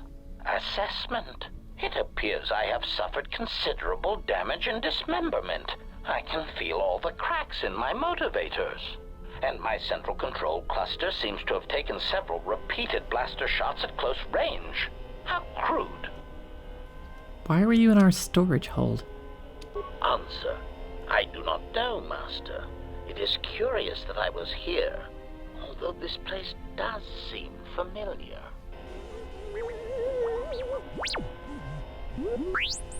Extrapolation.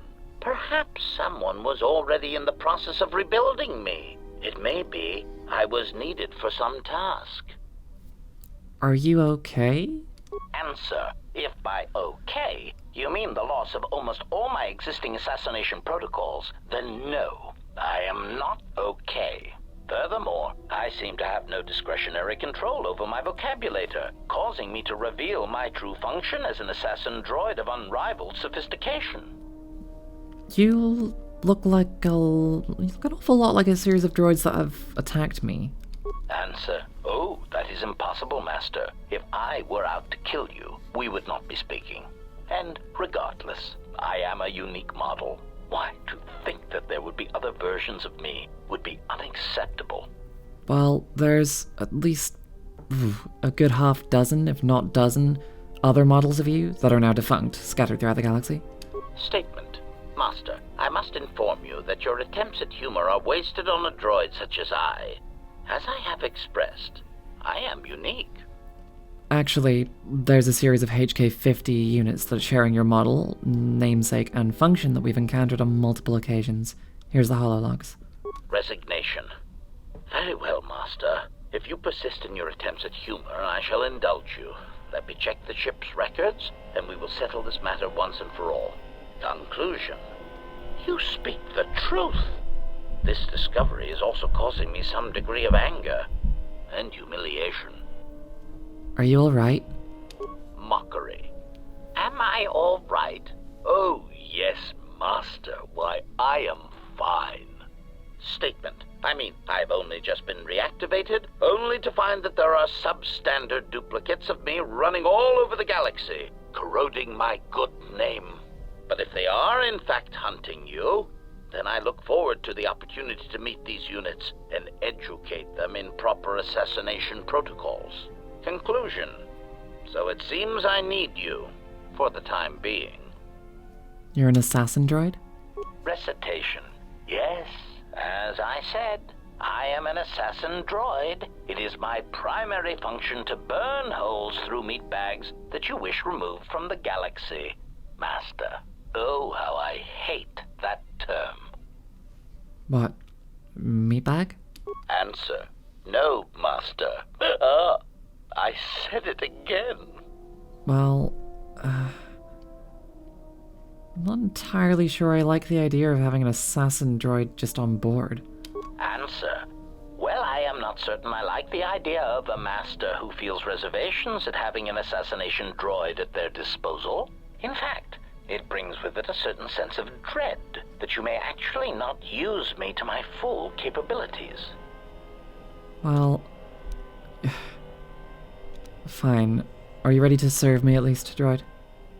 Answer. Yes, Master. HK-47 is ready to serve. It doesn't take the old assassin droid long to identify us as his new master, nor does it take him long to refer to all organic life as meatbags, or to engage in his usual custom of discussing murder and violence with unrestrained glee. For those who already know him from the previous game, HK-47 returns in top form. For those who don't, and for the exile herself, he appears to be another copy of the dangerous hunter droids after her, albeit slightly more charismatic. He quickly clarifies his position when he finds out about these new droids and regards them as cheap, bad, and ultimately repugnant knockoffs. I had some questions. Statement. You wish to conduct an interrogation? Very well. Proceed. Interrogation? Statement. Oh, yes, Master. Pain is really the only reliable means by which truth may be obtained. Or so I choose to believe. Why did I rebuild a sub? It's not an interrogation, I just want to ask you some questions. Statement. Very well, Master. But if you wish to be brutal and vicious about it, know that I am trained for such things. Do your worst. Next thing you'll be asking me to spit in your face and call me mommy. Enough with the interrogation already. When I ask you questions, I mean I will ask you questions without torturing you. Statement. Master, I am no behavior droid, but it is obvious to me that you have serious ethical problems that will need to be treated at some point. Very well. Ask your questions. If you feel the need to make it an interrogation, however, do not restrain yourself. I would be saddened if you held back. I want to talk about the other HK units. Statement. Yes. Them. Very well. What did you wish to know? Do you know why they're being created? Answer. Master, I do not know. I have tried in vain to find it, but so far the location of the factory churning out these copies has eluded me. How did this happen? Statement. I have no idea, Master. What was that? That sounded like a malfunction. Statement. Oh no, Master, surely you are mistaken. I would never malfunction in such a way on purpose. Are you sure you don't know where they're striking from? Prompt. Do you understand me? I have no idea. It certainly isn't a matter of it being locked in my memory core and being unable to communicate it to others. How would that information come out if it was locked in your memory core? Answer. I fear that any such information that exists would only come out when a certain sequence of events takes place. That is why I am eager to encounter more of these clones in the hopes that something clicks that allows me to finally pull the trigger.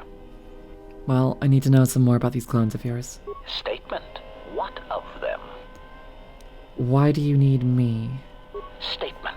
Master, there are two reasons for this. One, the probability of them showing up around you is statistically high. If I travel with you, then my chances of encountering these clones is also high. The second reason is a little more complicated. You see, even though those clones are obviously cheap, artless imitations of me, well, they are still me. What are you talking about? Answer. Somehow these droids are built from my schematics. This causes certain complications. That doesn't explain why you need me. Answer. Because of my self-preservation program, my behavior core recognizes these templates as still being me, despite their individuality. I could no more shoot them than I could shoot myself. It is a frustrating situation that has been looping through my behavior core for some time. You sound pretty disgusted by these duplicates. Answer.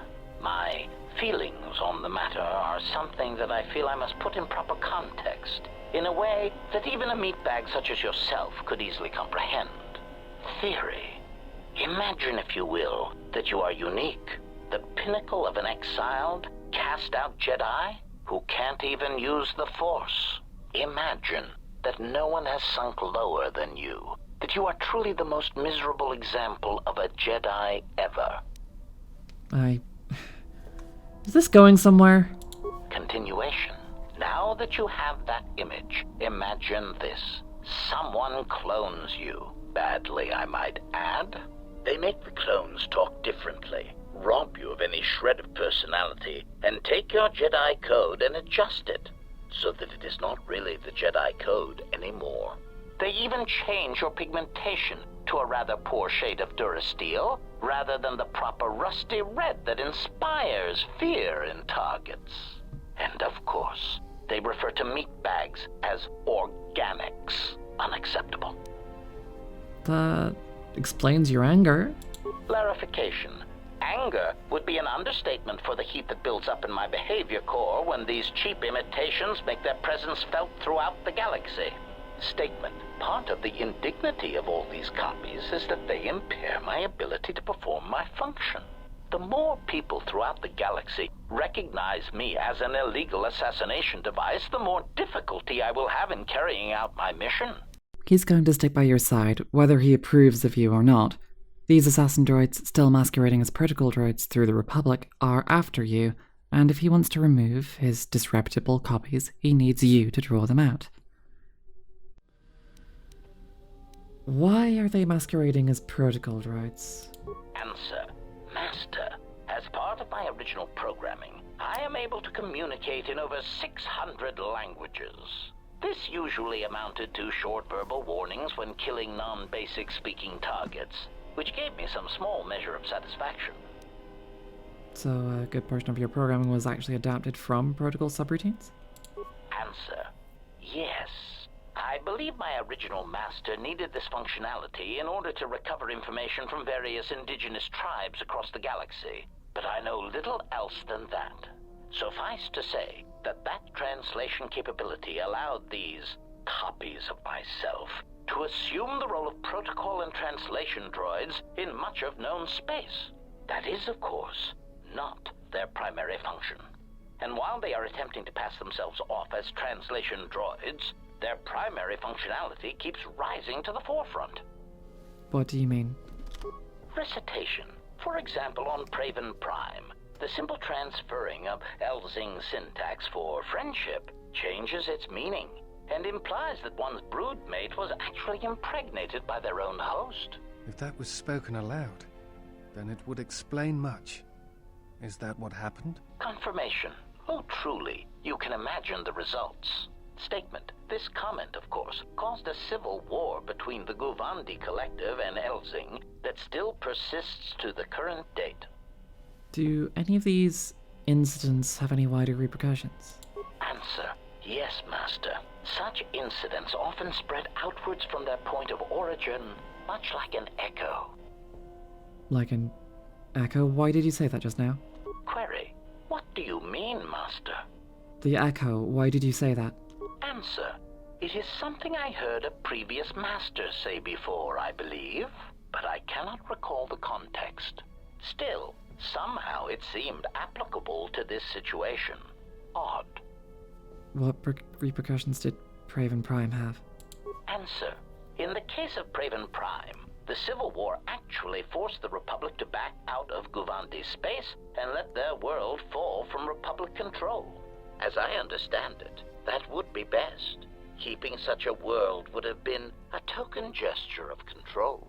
As an added burden, the resources needed to invest in diplomatic and trade relations would have far outweighed what would have been required. Besides, Master, quite frankly, the Guvandi and Elzing needed a good war. They were races that relied more on words than actions, and a good brisk killing woke them from their torpid state.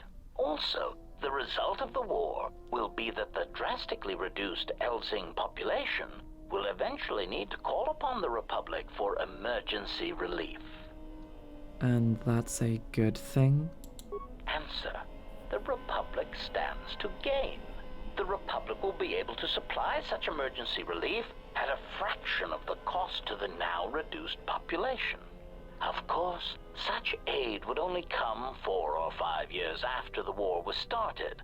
One would have to be patient and let death and destruction run its course. Why are they masquerading as protocol droids then? Answer. Master, being a meatbag, your answer does not surprise me. You see, part of the reason an assassin droid is so effective is because it is a droid. Meatbags tend not to notice us. We are treated as furnishings.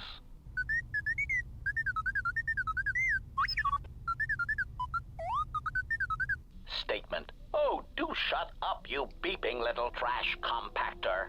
Anyway, as I was saying, droids tend to blend into the background, like a bench or a card table. Mockery. Droid, fetch this. Droid, translate that. Droid, clean out the trash compactor. Those are typical droid duties, but it doesn't mean that they should be treated just as furniture. Part of the love of bifunction comes when the furnishings pull out Tabana-powered rifles and point them at the owner's heads. My identity as an assassin droid was unknown for quite some time, even during the recent events when all that trouble occurred amongst the Jedi. I'm sure you've already heard more than enough about it, so I will spare you the details. Actually, I would like to know. Statement. This story may be somewhat unfamiliar to you, if not to history, so bear with me. There is a faction of meatbags called the Sith. They want what any rational meatbag would want, the power to assassinate anyone they choose at any time. In a startling turn of events, the Sith declared war on the Republic. The Republic wasn't going to stand for it, so they went to war right back. So why did the Sith then go to war with the Republic? Answer. Oh, who knows, Master? It is evident that the Sith would very much like to assassinate all the Jedi, which is somewhat the equivalent of cultural suicide since some Sith are Jedi or were Jedi. It is much like the circumstance I find myself in now. How do you kill such an integral part of yourself over such ethical differences? The answer, of course, is that you keep firing until all dissension has been eradicated. Who shot and dismembered him and why is unclear, though it seems safe to assume they may be tied to whoever is releasing the HK-50s. So how did you get scattered all over the galaxy exactly? Theory. Well, Master, I believe I was shot repeatedly. Once reduced to my component parts, I suspect pieces of me were sold across the galaxy. Statement. I am an extremely valuable piece of equipment after all, Master. My parts were no doubt costly to obtain, and their new owners hesitant to part with them. It was something of a pain, yes. Statement. That is indeed unfortunate, Master. It is merely another thing my attacker will answer for. I would be most distressed if you were to shoot me, attack me, or dismember me in any way. I do not wish to repeat the experience. However, more worrying is that he appears to know that you, in your existence, and your return to the Republic space has been publicly leaked, which is what allowed the HK-50s to find you. Why are they hunting me? Answer. Well, Master, it seems you have become a popular individual in the galaxy. This is somewhat surprising to me, since this dissemination of information could not have been caused by your actions alone. What do you mean? Statement. Master, there is mention of you specifically in the Corward databases, even in public terminals on Coruscant. Observation. I was led to believe that this information concerning Jedi was not for public consumption, yet somehow it has been made known to them. Why would someone do that? Conclusion. Someone wants everyone to know that you exist, Master, and that you are back in Republic space.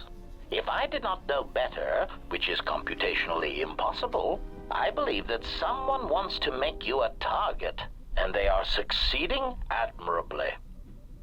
Who would want that? Answer. Master, my feeling would be the exchange. But that doesn't seem to be enough to answer the question, however. Rhetorical. Why wouldn't they have simply kept the information to themselves? Such an answer does not address the central question. And that is, why someone would choose to broadcast your location all over the known galaxy. Theory. My suspicion is that someone is using you as bait for a larger target, who is unknown at this time. The one upside is that there appears to be in a vocabulator and translation device you looted from Peragus, a tracking beacon. And while that gives away your position to the HK-50s, with enough time, the good old 47 may be able to triangulate the position of their base and stop them. Finally, some good news. Do you know anything about the Sith hunting us? Answer. No, Master, I do not. I am afraid I have been out of touch with the Sith for many years. This new Sith threat fights differently than the ones I was familiar with. These seem to favor stealth and assassination to achieve their ends. Any idea where they may be striking from? Answer. No, Master. The Sith had many hidden bases and strongholds before and during the Jedi Civil War, and I doubt the Republic found them all. Theory. It is possible that the Sith still hold one such base, if not several. Consolation. But I would not worry, Master. I imagine it will not be long before their murderous hands try to seize you by the throat. Twi'lek metaphor. Jontabosi likita masisorinkada untamiasa grawino rutu. Well, you can say that again. Query. Master, excuse me, but how is it you know so many languages? We picked up a sonic imprint sensor in Peragus. It doubles as a translator. Query. May I see it? Of course, here you go. Observation. This is indeed familiar. Indeed, it seems to be modeled after my vocabulator, with some modifications, of course. Curious. You say you obtained this device on Peragus? Yes, shortly before the planet was destroyed. Observation. Master, I do believe this device serves multiple functions, including tracking your position for any HK units in the vicinity. And we need to destroy it. Objection. Master, they do not know we have discovered it, which means the advantage is ours. Statement. I suspect when the time is right, this device can be used to pinpoint the location of the HK factory, and we can deal with them once and for all. So we just wait? Answer. Master, the nature of the signal from the sonic imprint sensor is such that we must wait until it is signaled.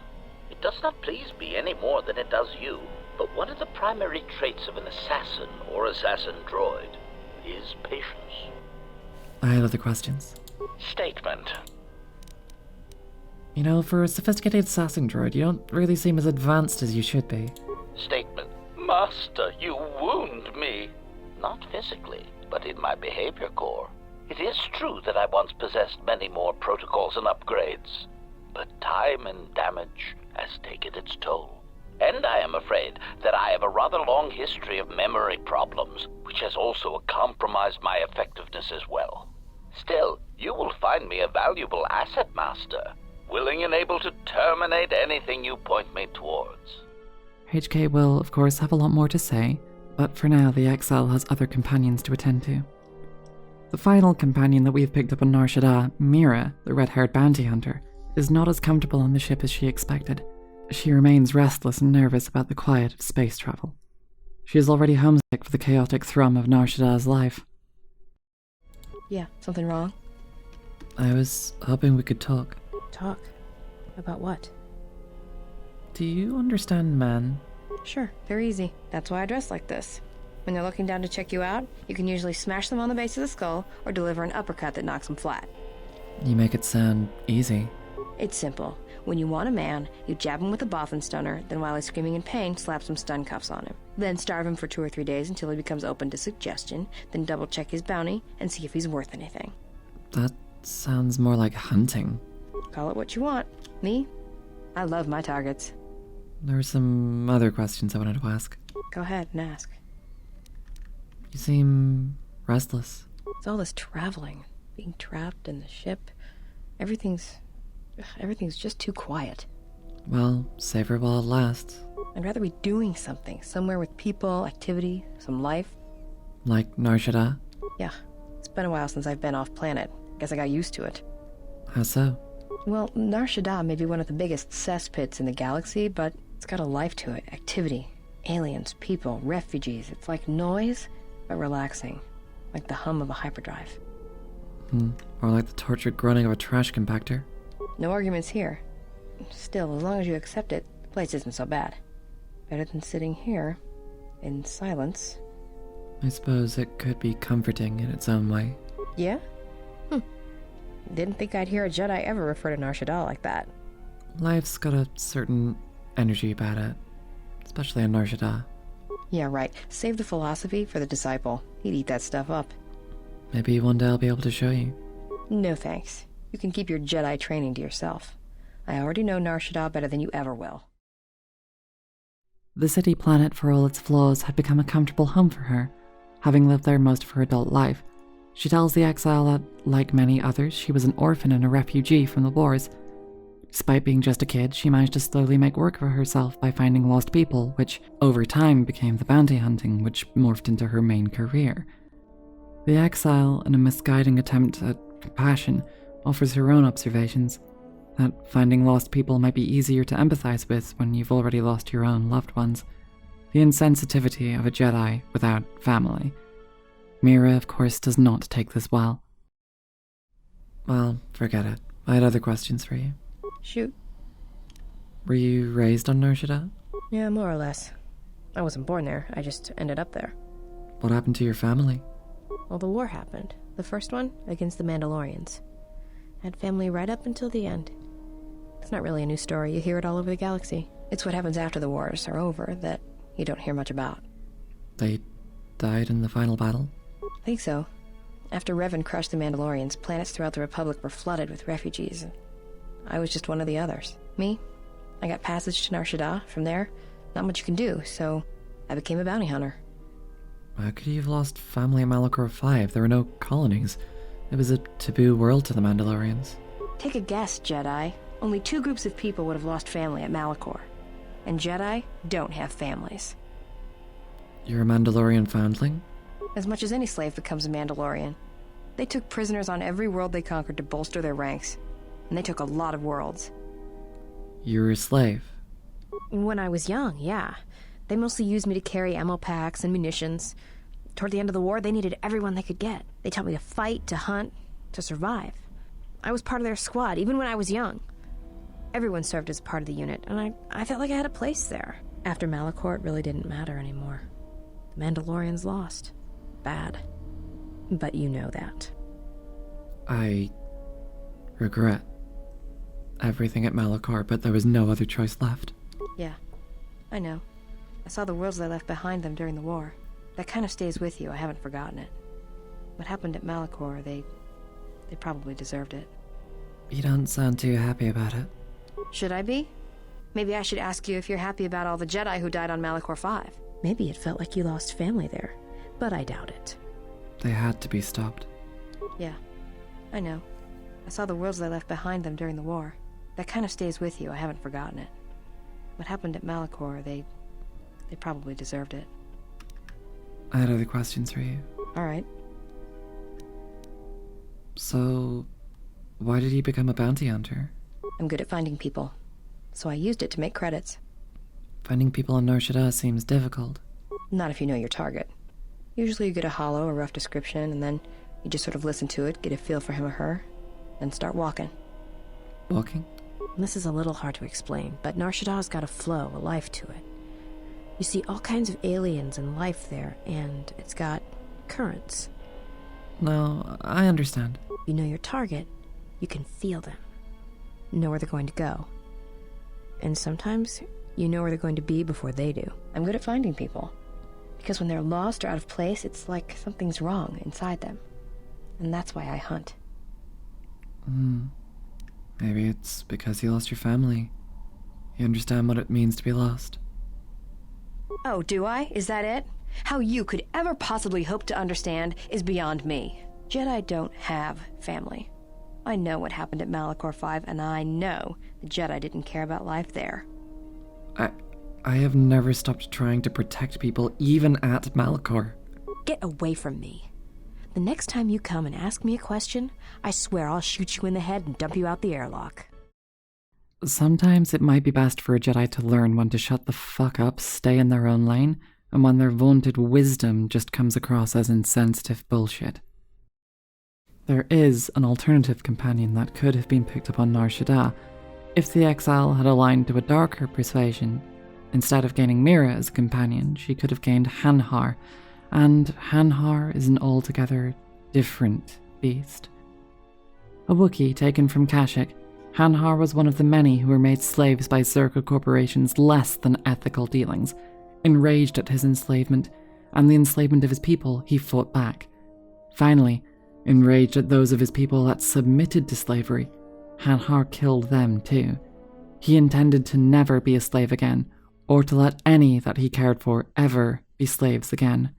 He never intended to ever let those he loved have their selfhood stripped from them and be reduced to the conditions of abhorrent chattel slavery. He intended to never be considered prey, to never be considered quote-unquote weak.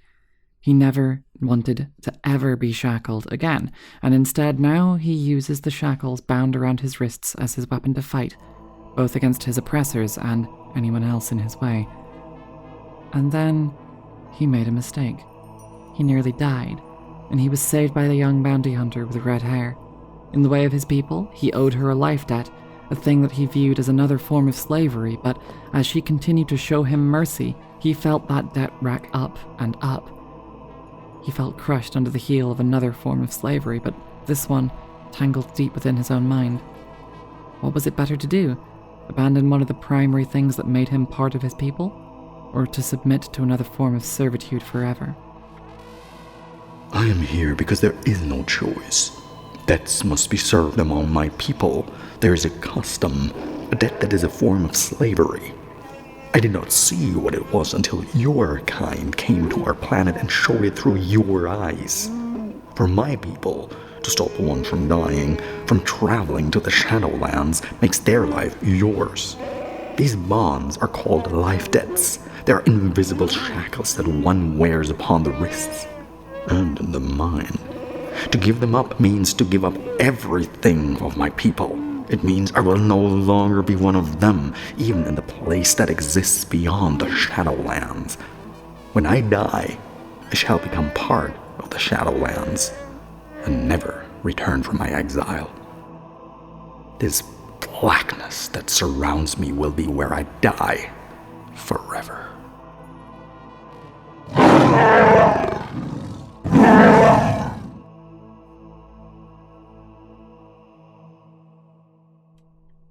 Filled with resentment and hate, Hanhar continued to stalk and duel Mira over and over, hoping that she would die and his life debt would be released. In Krea's service, or in the darker exile's service, treating him without mercy, pity, or compassion paradoxically makes him feel like his debt is closer to being repaid. His resentment reduces, and his fury, though still present, is calmed and changed to a focus point. He follows her out of choice and respect, not out of debt. And isn't that strangely kinder in a way? Despite all his desires to never be preyed upon again, Hanhar remains trapped and is the ultimate example of Nietzsche's slave morality in the whole game. The morality that is normally considered the baseline of goodness, the same slave morality that characterizes much of the acts of the Jedi, much of the acts of the light side, ones of selfless duty and devotion to others, are now twisted, laid bare, and portrayed in their worst possible form.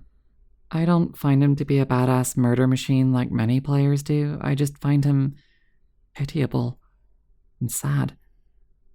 And perhaps in so doing I make the same mistake Mira does and hold myself above him, but pretend my pity and thus my contempt is actually compassion and sadness. And, well, perhaps that makes me a bad person too. Krea's lesson to the exile on him, on the nature of strength, predictably returns to the Nietzschean master morality stance that she always takes. it's a lesson that goes against the grain of all the teachings of the Sith. She offers the dark-sided exile the choice. She can feed on Hanhar's strength, to use it in place of her own, to take even more power for herself, or to simply not. To choose to rely on her own strength instead and not on the strength of others. Such things are antithetical to master morality. Strength must be earned through one's own struggle, and to that end, to accept such power-hungry gains, like claiming the gains of Hanhar's strength without earning them for oneself, is to fail to learn Kriya's lesson. Finally, she has this to say. All that strength, that anger, yet it is held in check, restrained by his beliefs, his doubt. Everyone is made up of events in their past, and it forms walls around one's spirit, or breaks such walls down. The mind makes some powerless, and gives strength to others. It is because he is not ready to give up his ties yet. It is much like Jedi who will not give up their code. It is to surrender yourself, to make yourself a slave to a teaching or belief that makes it so that belief will always rule you. I ask nothing, but since you beg a question, I will ask it. Are you prepared to give up all that is a Jedi entirely? Until then, you will always be weak. No, the Jedi lie with you still. You have no choice in the matter. But your willingness to break those ties is a lesson in strength.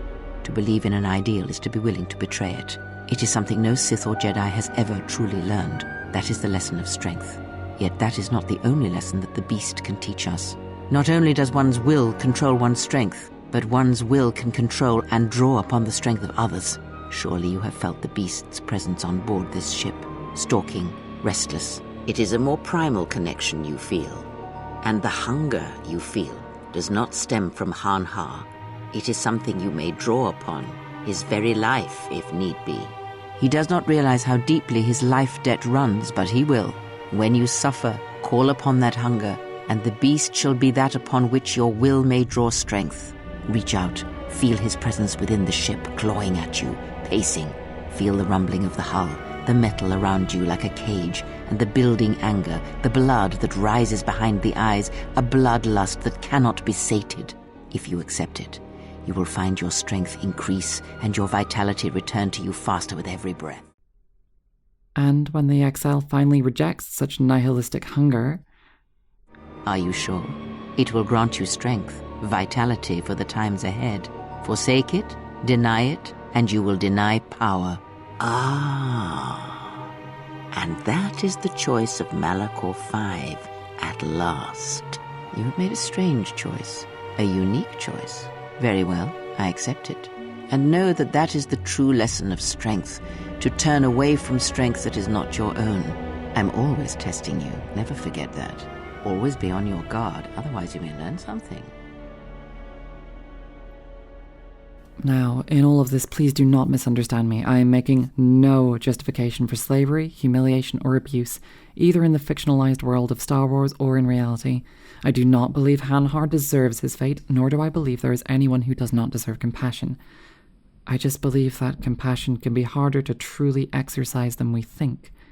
To exercise it in a way that doesn't inadvertently demean others is a skill that takes practice and time. The exile, regardless of her light or dark persuasion, is slowly gathering her allies around her. Without their support, she would surely fail. She checks the navicomputer. While still locked, at least T3 can continue the astrogation manually, even if he is somewhat more, erratic with the other droids around. She checks the coordinates and plots the course for their flight to find the next missing Jedi, Master Kavar, on Onderon. As the Hulk pulls out of hyperspace, the party encounters the enormous blockade around the starport of Onderon. Immediately, local starfighters, under the orders of one Colonel Tobin, threaten to blow them out of the sky. Atton guides the ship to a narrow escape on Onderon's jungle moon, Dxun, which just so happens to be the site of the first battles of the Mandalorian Wars. After cutting through the predators of the jungle, the exile and her companions find a few more enemies lying in wait, more bounty hunters that trailed the party from Nar Shaddaa, and covert groups of soldiers sent by this Colonel Tobin, who make it clear that he knows the Ebon Hawk and regards it and its crew as seditious and Republic-aligned. We already get a feel of the local politics, and they certainly are not friendly to the Republic. The remainder of the jungle is just as hostile, filled with vicious predators, decade-old weapon caches, and the remains of dead ships. The corpses of the battles the exile once faced, still rotting even after 10 long years. And despite the losses of that war 10 years ago, the Mandalorians remain. A squad of them halt your progress, demanding your reason for being there. They escort the exile and her companions to their leader, the new man crowned Mandalore. Though his face is hidden, his voice is familiar. So you're the intruder. Our sensors picked up your handiwork in space. I am Mandalore, and you are Solmatol. Your pathologic content was most impressive. I'm not sure how I got in this video. Creating my own lines can prove difficult. I am sure your analysis will touch on the bigger Luke theory. If you thought kids hated The Last Jedi, imagine if they saw that Yuzhan Vong shit. Remember the Luke Skywalker clones like Luke and Luke? I hope this video is using the restored content mod. Just not the droid planet. Good God, not the droid planet. Behind the mask of Mandalore is Canderous Ordo, former companion of Revan and character in the first game. The exile, however, is unaware of this. These Mandalorians offer a strangely warm welcome, especially as they are a race of people that the exile is almost single-handedly responsible for wiping out. Canderous, now Mandalore, gives an almost immediate overview of his philosophy. The Mandalorians, though defeated, are slowly rebuilding themselves and their pride on this dangerous jungle moon. True to Mandalorian form, he believes also in master morality, that the weak exist to feed the strong, and the strong exist to rule, a lesson that he believes the jungle teaches well. Those on top deserve to be on top, and those on the bottom are there to be prey. The irony of this message being professed by a man on the losing side of a catastrophic war seems entirely lost on him, but in his own way he hardly seems to have noticed the loss, and it has hardly wounded his pride. A curious hypocrisy, but one the exile doesn't push. He appears to view the severe defeat as more a temporary setback before a proud return. But hey, whatever lets you sleep at night. Far be it from me to diminish the pride of a people I nearly wiped out. Their pride is genuine, not tainted by bitterness or self-serving self-deceptions. They admit defeat but still seek to return stronger than ever without making excuses. It's an impossible task. Malachor 5 was their death blow, but they still try to show dignity in the face of despair. It's kind of inspiring, despite the darker side of master morality. Mandalore tells the exile of their operations on Dxun. Their new staging ground is this secret base hidden from Onderon, a people that all too well recall the scars of Mandalorian guns and would wipe out the Mandalorians again given the chance. He offers a ride on a small shuttle, one that can get past the starport blockade and get you to Onderon's capital city of Isis, and potentially to Jedi Master Kavar. In exchange for this, he wants you to prove your worth, to explore the camp, help where you can, and gain honor amongst the Mandalorians. The exile proceeds to make themselves useful at any task in the camp they can find, including rescuing less than competent Mandalorian recruits trapped in the jungle, slaying a feared great jungle beast, repairing faulty equipment, and, in a strangely familiar sight, fighting in a dueling ring. These are not fights to the death, but ones of hand-to-hand combat, of simple strength and skill, reminiscent of the duels the exile had with Atris's handmaidens. Without force powers, buffs, or other items, the exile must challenge and defeat multiple Mandalorians in the wrestling ring. A difficult task for one who relies so heavily on the Force and less on their physical prowess. For all a Jedi's strengths, they can still be weak where it matters. After the exile has proved herself to Mandalore, she's given a brief rundown of Onderonian politics before getting on board the shuttle. Onderon has but one inhabited city, the capital of Isis.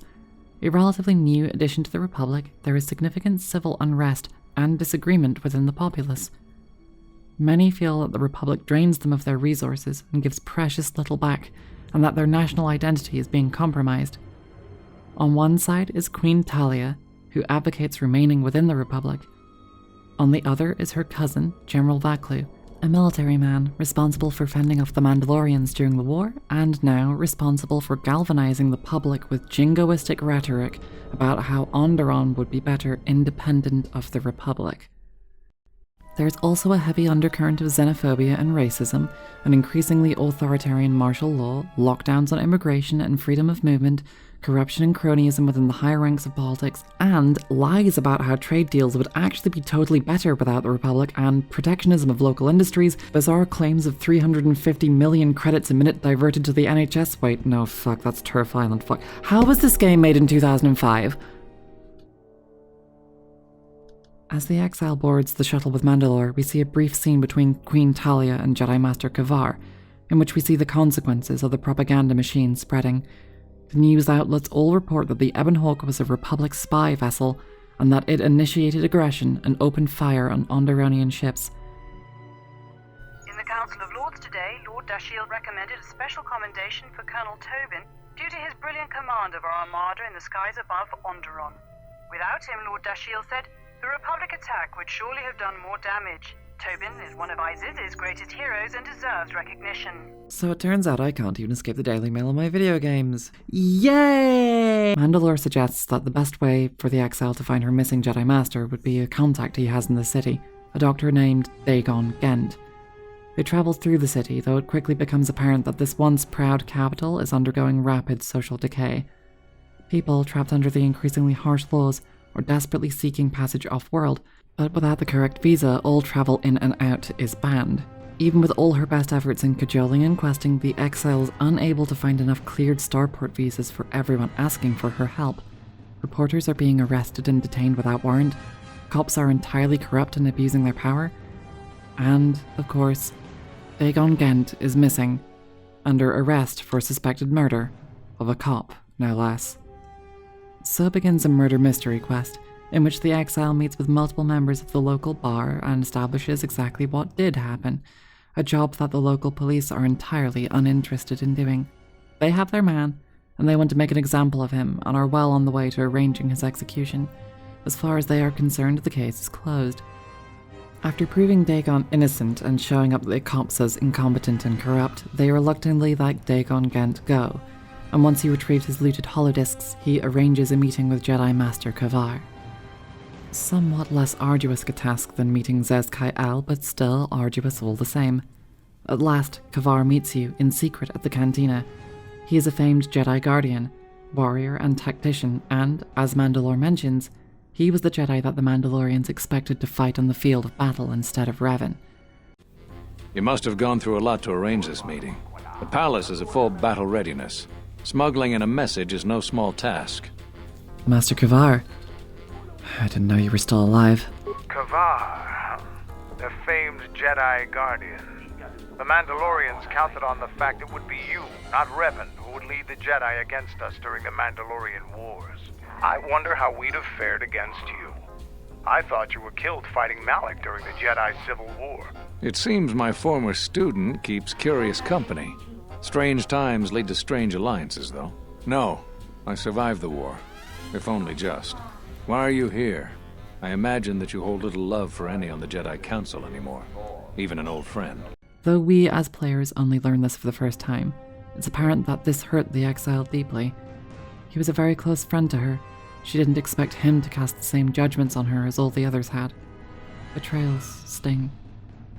At least, as a former friend, he feels he owes you an explanation, but before he can give it, the Onderonian military break in led by Colonel Tobin. I didn't expect you to turn on me too, Kavar. You have to understand that it was a time of great uncertainty. We just learned that Darth Revan was back with an armada. Every Jedi that went with her was lost, corrupted, and as dark as their master. And then there was you.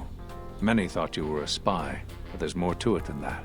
And I think you deserve an Am I interrupting? Kavar runs, and the Exile has to run too, pursued by General Vaklu's supporters and Colonel Tobin's men.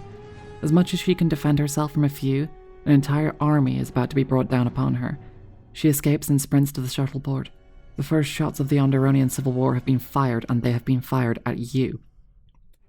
The violence is about to spread. There's no more returning to Izis, not while you're such a well-known target. Landing back on Dxun, Mandalore offers to travel further with you, becoming your next companion for your journey. He intends to travel regardless, to reunite the scattered Mandalorian clans. And if he's going to lend his guns to anyone, it may as well be you. No one else is going to stop the Sith, and to him, the Sith are a common enemy. We're back. The shuttle is going to stay docked here until further notice. I'm not ready to part company yet. It sounds like you have a lot of traveling to do. So do I. I'm going with you. The Sith have taken a particular interest in you, and you could use an extra blaster. I've been meaning to leave Dxun to look for other Mandalorian clans anyway. That sounds altruistic. Didn't know you had it in you. I don't have it in me. It's a matter of self-interest. The Sith aren't known for sharing power. If the Jedi Order is destroyed for good, it's inevitable that the Sith will dominate the Republic, and then my people will be eradicated or enslaved. Helping your cause is a matter of necessity. Mandalorians helped Exar Kun during his war. We know firsthand how we'd fare in the service of their like. But that's enough for now. We'll have time to talk later. Returning to the Ebon Hawk, the exile plots coordinates to her next destination, Dantooine, before returning to her crewmates. Under the faint blue-grey glow of hyperspace, she finally has time to speak with everyone again. Her newest companion, Mandalore, immediately comes into conflict with others on the vessel, notably Beodir, whose life was for so long defined by his fight back against the Mandalorians and his hatred of them. Mandalore shrugs this off, regarding such things as now irrelevant. So you fought against the Mandalorians in the war? I was part of the war effort, yes. I worked as a technician, though. But you fought on the front lines. To a Mandalorian, there is honor in that. I could do without your Mandalorian honor. I saw the results of your honor, the absolute destruction your warriors brought. And look at them now. Mandalorians are little better than mercenary thugs. And what's honor to someone like that? All they care about are credits. If I were you, I'd pick your words more carefully. Settle down, the both of you. This isn't the time or the place for this.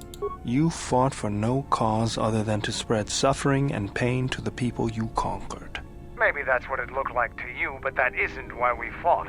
We fought for honor and glory in the heat of battle. You did nothing but murder innocents. The Republic took us too lightly. We wanted to face the full force of their army. We had to goad them to fight. That's exactly what I'm talking about. If you ask me, you Mandalorians just got what you deserved at Malachor. Defeat is part of a warrior's life. We will recover, stronger than before. Doesn't it even bother you that your people were almost destroyed? Or do lives have no meaning to you? People die in war. Well, I'm glad to have you guarding my back. That's enough. This conversation's over.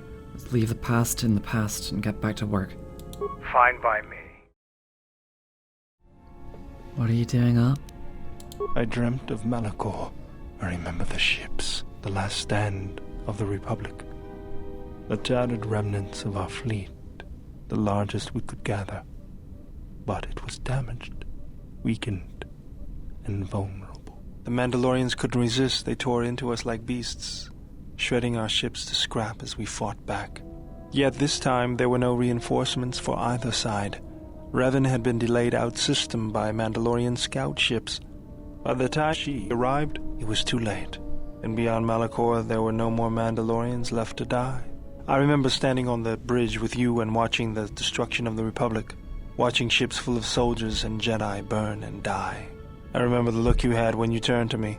It was the longest you'd ever looked at me. You didn't say anything, just a nod. Events moved quickly then, even in my dreams. Flashes, explosions, you falling. I could feel the pain around me. And then the memory, the drifting hulks of the Mandalorian ships, the dead, allies, friends, strangers. And then the echo, lingering, the sound I awakened to in my nightmares. I had to die. There was no other choice. Blame lies with me for creating it. The situation forced your hand. Anger forced mine. If you're to blame for its creation, I'm equally to blame for commanding its use. You realized that unless action was taken, the fleet would be destroyed and the Republic would fall. None of us realized the magnitude of what we unleashed. I hear that you were the one responsible for our defeat at Malachor 5. The General told you that? We fell into your trap at Malachor and we paid the price. We were eager to destroy the Republic fleet and defeat Revan, so we committed all of our forces to Malachor, sealing our doom. Even then, we might have won the day. The tide of battle was turning when the Republic finally set off their trap. We were almost completely destroyed. You should be proud. I destroyed your people. It is as much your triumph as our failure. We learned a lesson and we paid the price for our mistake. I hold no grudge against you for what you did. It is the Mandalorian way to respect strength, and we will not be so foolish ever again. His take on the Republic, whilst once unique amongst the companions of the first game, has become more echoed by the companions of the second. He believes it is a stagnant, incompetent administration plagued by corruption and weakness, though whilst others see this as something requiring reform, he would rather wage war and conquer it. He retains his pride for his culture and people, and believes that his conquered galaxy would have been better than the Republic's galaxy, regardless of what atrocities were committed to get there. What's your take on the Republic? The Republic is a stagnant beast that had been killing its people for years before the wars began. Were it not for Revan's strength, the Republic would already be dead. You seem awfully complimentary of Revan, considering that she almost destroyed your people. Only Revan was worthy of our respect. We swept through the Outer Rim without any opposition until Revan assumed command of the Republic forces. Only then did the battle turn. But as you know, only a handful of Jedi fought, while the others cowered in their halls, afraid to meet us head-on. The Jedi had their reasons for staying out of the war? I'm sure there were good reasons. I'm not accusing you of being a coward. You commanded the Republic fleet that destroyed ours. You were a worthy opponent. Now is there something else you needed?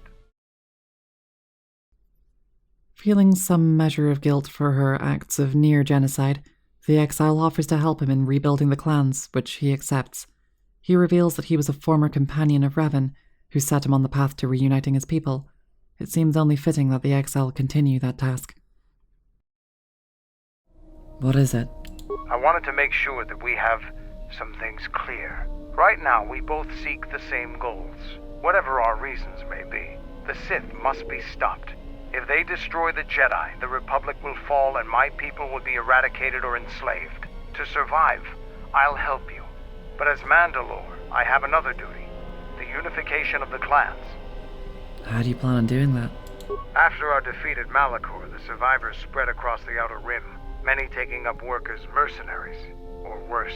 But they cannot have fallen so far that they will not recognize a new Mandalore has been chosen, one who will restore our people to glory. I'll fight beside you, but I'm warning you, don't get in my way. I'm not asking for help. I'm just asking you to let me do this. Cross me, and I might have to reevaluate our arrangement. I will consider what you've said. After the Sith are dealt with, you can turn your attention to us. Or maybe we can forge an alliance of our own. Our next battle need not be fought against your Republic. Consider what I've said. Now is there something else you needed? Mira, more calm with the exile after a few days to cool off, accepts an apology and becomes more willing to talk once more. What do you want now? I want to apologize. Whatever, don't worry about it. It's just a sore subject with me. Still, I'm sorry. Yeah, well, they're dead. That's how that story ends. But not everybody's story has to end with losing their family or their loved ones. And not all the bounty hunting I do is for criminals or killers. What do you mean? There's a lot of lost people out there, scattered ever since the Mandalorian Wars. And sometimes it's like you can almost hear them, like an echo, calling out for each other. And maybe, just maybe by finding them, I can start putting the galaxy back together. Well, all things are connected through the Force, through small acts of kindness. Sometimes great things come. Maybe. We'll see. I don't even know why I'm telling you this. But you're not getting anything else out of me. Speaking more of her adult life, she tells the story of how she met Hanhar and her perspective on him as a relentless, murderous monster, and how she regrets showing him mercy. A bounty hunter with a sense of conscience, she tells you that she tries not to kill her targets unless absolutely necessary, but she feels that was the wrong decision with Hanhar. And yet, despite this, she hasn't given entirely into bitterness or hatred of her own.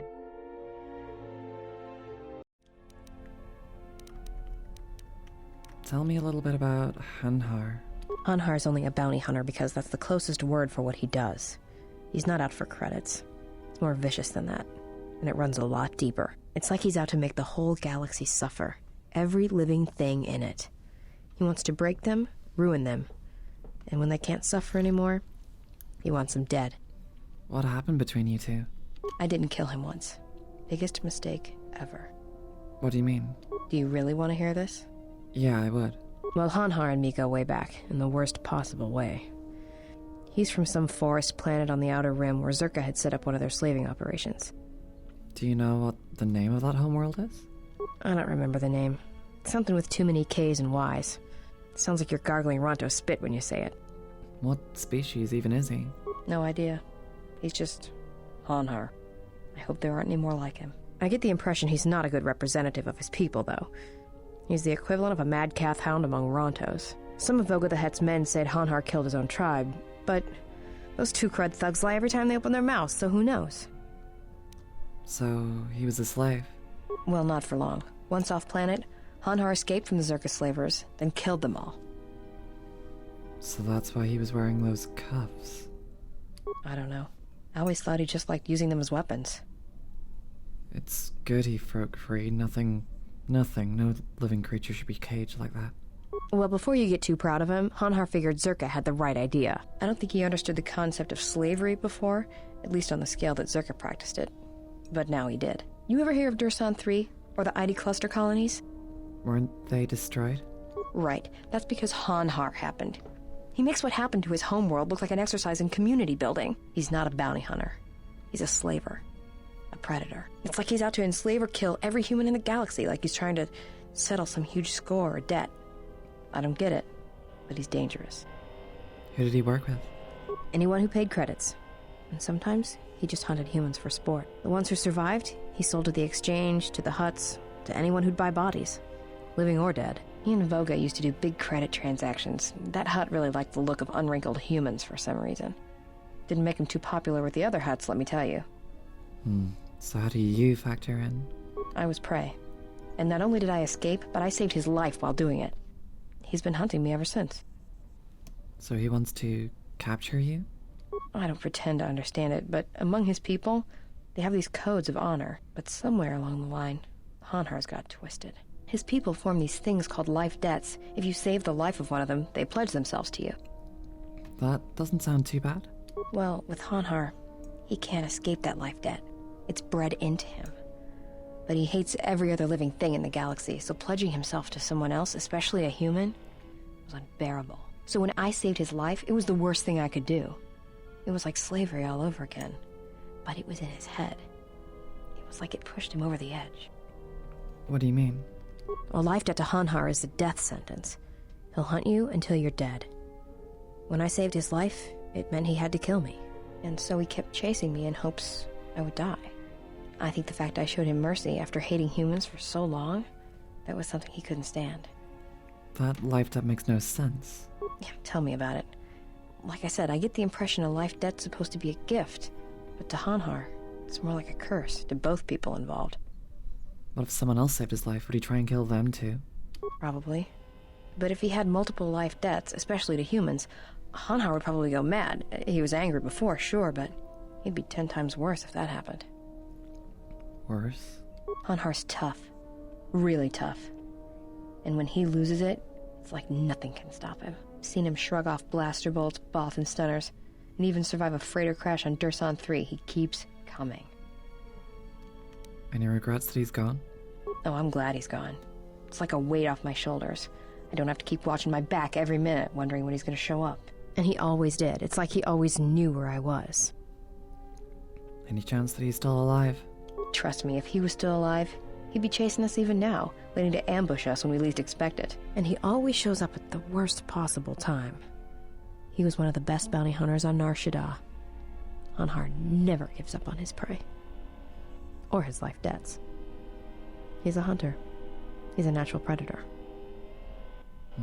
So how did you save his life? Well, as happens on Nar Shaddaa, I made someone mad. Mad enough for them to send Hanhar after me. Turns out they were even able to get him cheap.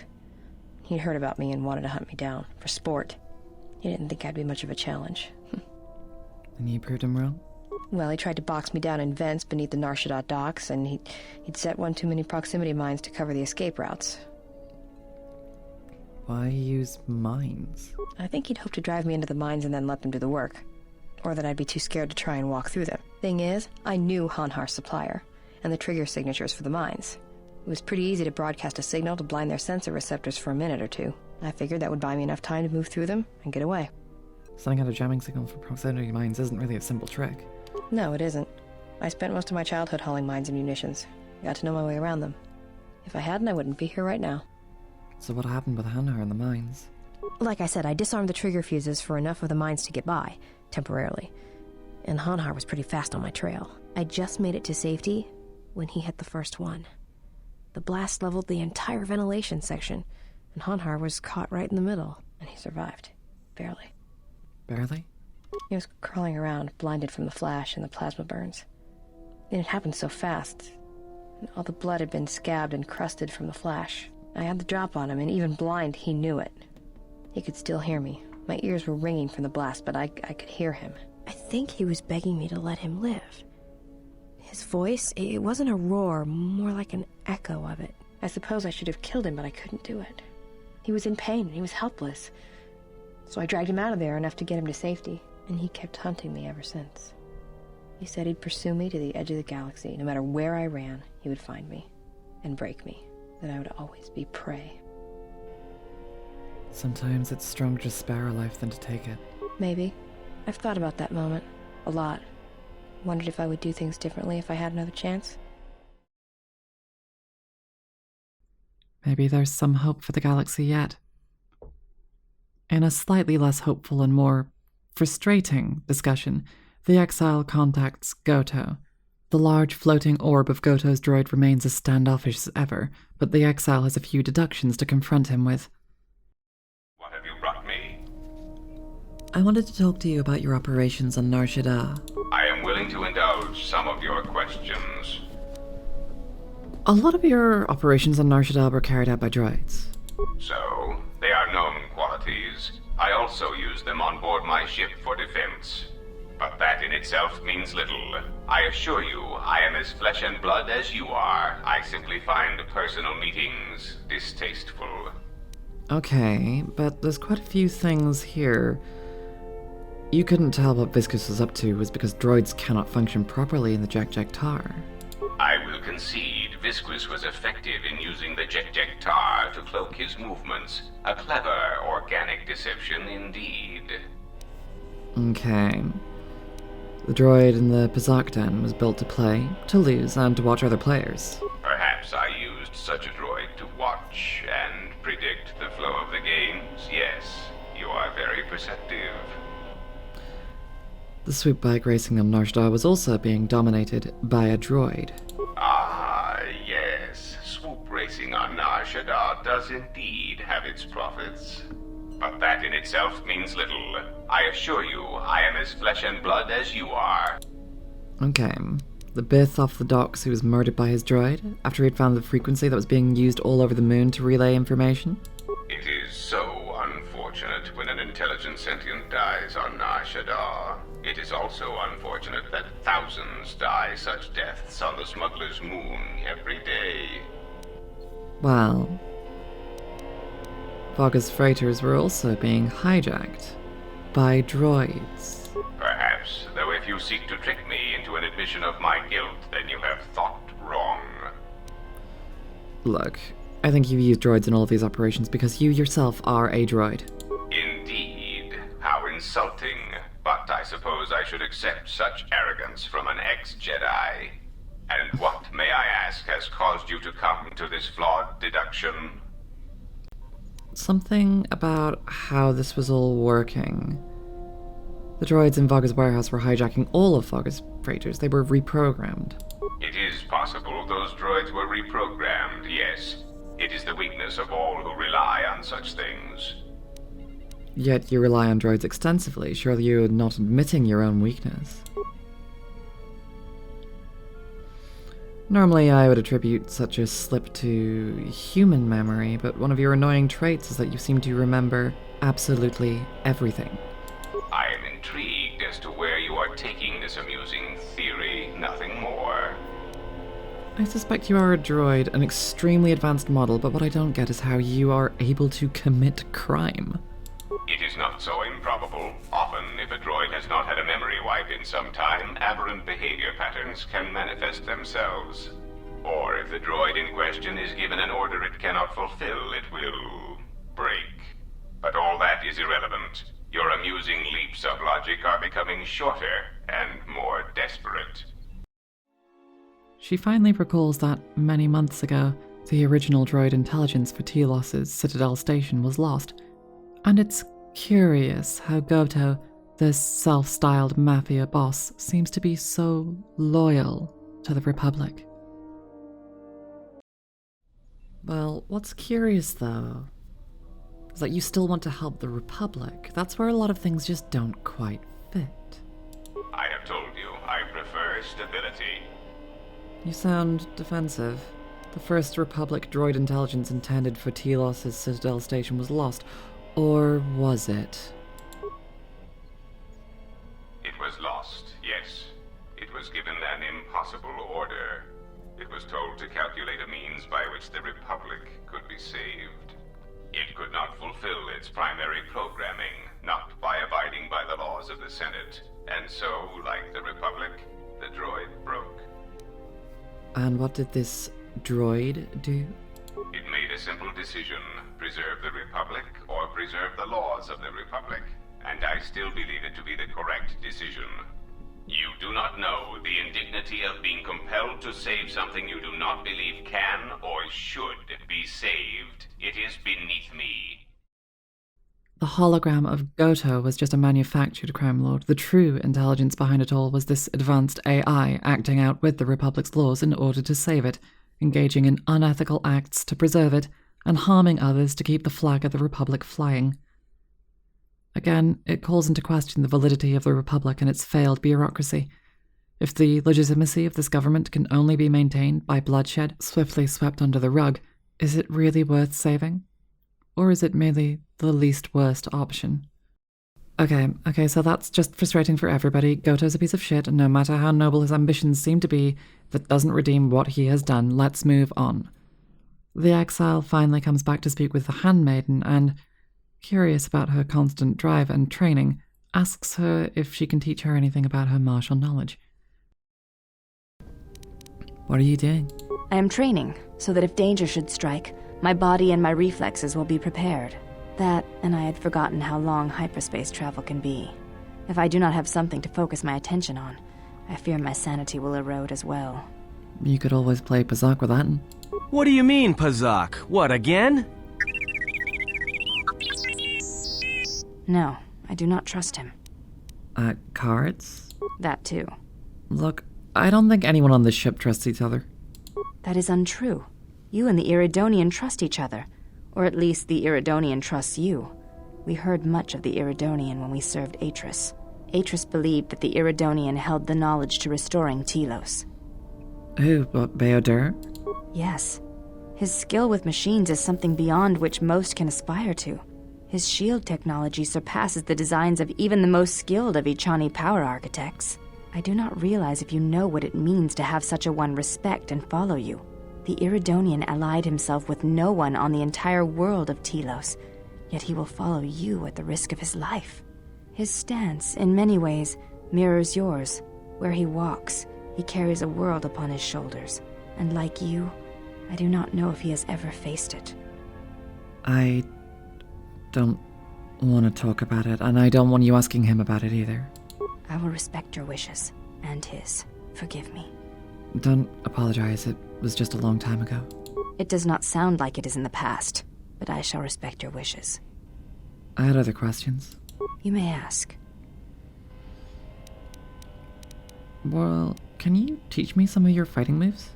Training is something reserved for certain caste members of the Echani, but I do not see the harm in instructing you in some basic principles. I do not understand how you and Atris fight, but I will instruct you on how Echani children are raised on warfare. I'm not a child. All Echani fighting principles rely on foundations. If one does not understand the most basic of fighting moves, it is not possible to understand the higher tiers. It is similar to learning the alphabet of a language before being able to use words, then sentences. I understand. Well, I'm ready. As a foundation, I will instruct you in our elementary movements. The body itself is the first weapon you must master. It is not something that can be described. Let us duel, you and I, and that shall teach you more than my words can. Use only your hands and feet to strike at me, nothing else, or our combat shall be over. Do not resort to using any items or any force techniques you may possess. Such things will obstruct learning. Does that include no armor or clothes? Duels among the Echani are rituals, and it does not allow for armor or anything that restricts movement. To duel without clothes seems a little, exposed. Your modesty has no place in combat.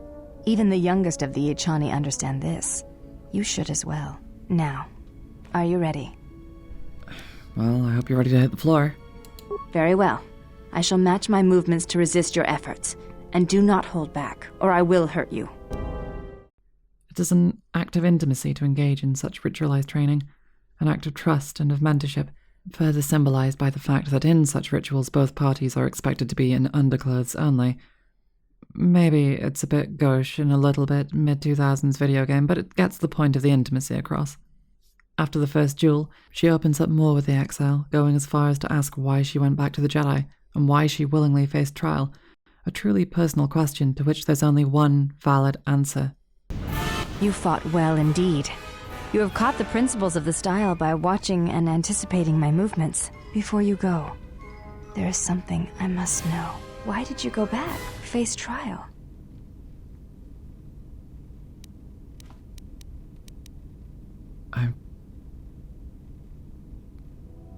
I don't know.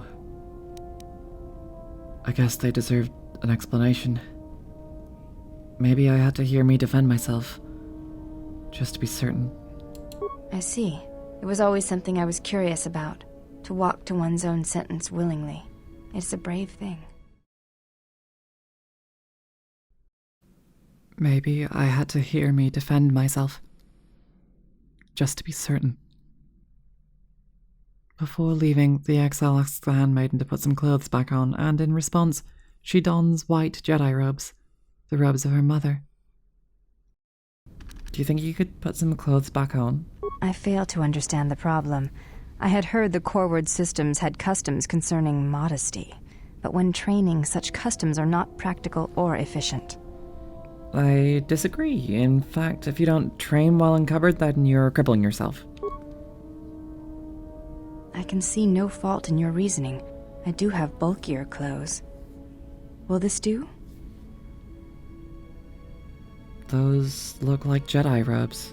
They suffice for training purposes. They belong to my mother. They belong to your mother. Who was she? She was the one my father followed to war. She was a Jedi. I never knew her. There is no absence of presence when there was nothing there to begin with. I miss only that I never knew her at all, and what it was about her that caused my father to follow her to war. So why do you look different from your sisters? I honor the face of my mother. It is not something usually spoken of in the company of others. You have a different mother and the same father. Yes, that is correct. I feel that I may trust you with such things, so I shall speak of it if you wish to hear it. Yes, I would hear it. Though my father's blood I share with my sisters, I wear the face of my mother. My father was Usanus, an Echani general. Usanus, he was a hero of the Mandalorian Wars. He was one of the greatest. He left our family to serve in the Mandalorian Wars, but his choice was not because of battle. He went to join my mother, one whose movements and spirit matched his. His only desire was that they fight together, side by side, for as long as there were enemies amassed against them. If your face is any indication, then she must have been beautiful. I never saw her face, and she did not return from the final battle of the war. She died in the battle that shattered Malachor 5, and her body was never recovered. My father returned from the Mandalorian Wars and did not enter battle again. He entered politics, a caste where one's battles are fought through words rather than action. What happened to him? He was slain by Revan in the Jedi Civil War. When Revan sought to destabilize the Ichani worlds, Revan succeeded. The fact that our father chose battle is not shameful, but that is not the reason he went to war. He went to war to be with the one he loved, but not the one he had pledged himself to. He was disloyal. I am the mark of that disloyalty. It is said that such things run in the blood, and I have fought long to prove that this is not so. That is why I am different from my sisters. Yet I am pledged to them, and Atris, and I would die before betraying them. I tell you this in trust, and ask that you not speak of it to others. I only wish you to know. Why tell me? Because when my father returned from the Mandalorian Wars, he walked as you do now. There was something wounded inside him. He did not speak of what had happened there, and with us he was silent, changed. When I look upon you, I see in you an answer to a question I have searched for all my life, and that is why I tell you this now. I do not believe you to be the monster Atris made you out to be. I believe your choice was my father's choice, and it was just as difficult. I appreciate your trust. Thank you for telling me. You have earned my trust. I wished to honor the trust you have shown me, and I wished to explain what you meant to me. I know it is difficult for others to see why I am here, but it was important that you know one of the reasons, and know that it is not simply duty that I am here, but because I want to be here. I want to fight with you side by side for as long as there are enemies that threaten you. You are a leader. Your stance, your every action proves it. Well, I'm grateful for your words and for your assistance. You honor me, Exile. Together, then. God, this woman was never even given the chance to be a girl, was she? Kriya has more to elucidate on this. How many more do we intend to gather to us? This ship is not the galaxy. There is only so much room. Only as many as I need. It's not my fault that they follow me. Is it? Perhaps you are wrong. They will follow you because you are a leader. Their kind always needs such, even when the figure deserves no such obedience. I'm no leader. No? Perhaps not. Or perhaps you are different, something more. I am not blind. I see what they see, hear their voices when they speak to you, and notice the change when they speak to others. Does the fact that they obey me upset you? I know many things, and I know what I am not. I am no leader. I speak with a voice that will never move others. I speak with a passion that goes unheard. They obey you because you are a leader, and perhaps something more. Have you noticed what has been happening? Have you felt it in them? No. What? They echo you, either fighting or surrendering to their feelings, their loyalty, their duty. Your mere presence serves as an example to them of something to uphold or something to fight against. Watch them carefully, see their patterns, and recognize the strength in it. Influence can be a weapon, one that you may need before your journey is done. And what about you? I am but a mirror whose only purpose is to show you what your own eyes cannot yet see. They're my friends, not tools. I care not which of the words you use, as long as you make use of that which you forge. That was Revan's way, I believe. It was a strength. What do you mean? A discussion, perhaps, for another time. You are spending time with the servant of Atris. I'm surprised you know so much when you never seem to leave this room. I knew her mother. She was a Jedi Knight, a master, named Aaron Kai. Jedi are forbidden to have children, and when the crime finally came to light almost a decade later, Kai was exiled. She joined the Mandalorian Wars after the shame of her birth was revealed. How do you know that? The handmaiden told me not to speak of it. Revan welcomed her, and she was said to be a skilled warrior, beautiful and strong in the Force. The Force flows strongly in the blood of those born from Force sensitives. I doubt that Aaron was any different. If the servant of Atris is of her blood, then the potential lies within her. If you train her, If you teach her the ways of the Jedi, you will be asking her to break her oath to Atris. It would be best not to train her, and let the bloodline die with Telos. She advises the exile not to train the handmaiden in the ways of the Jedi, though if the exile asks, that means she should not be taught the ways of the Sith and a greater evil instead. Once there were only Jedi. I wonder what evil was in such days. And to think once there were no Jedi at all. Perhaps the Force defies such rigid classification of its followers. But we were speaking of the servant of Atris. I would caution you to be careful of your interaction with her. She is not as tempered as you. She remains clear in what she prescribes. The choice is yours if you train the handmaiden further, but there will doubtless be significant consequences for doing so, making her break her oath to Atris, for making her betray what she swore to stand by.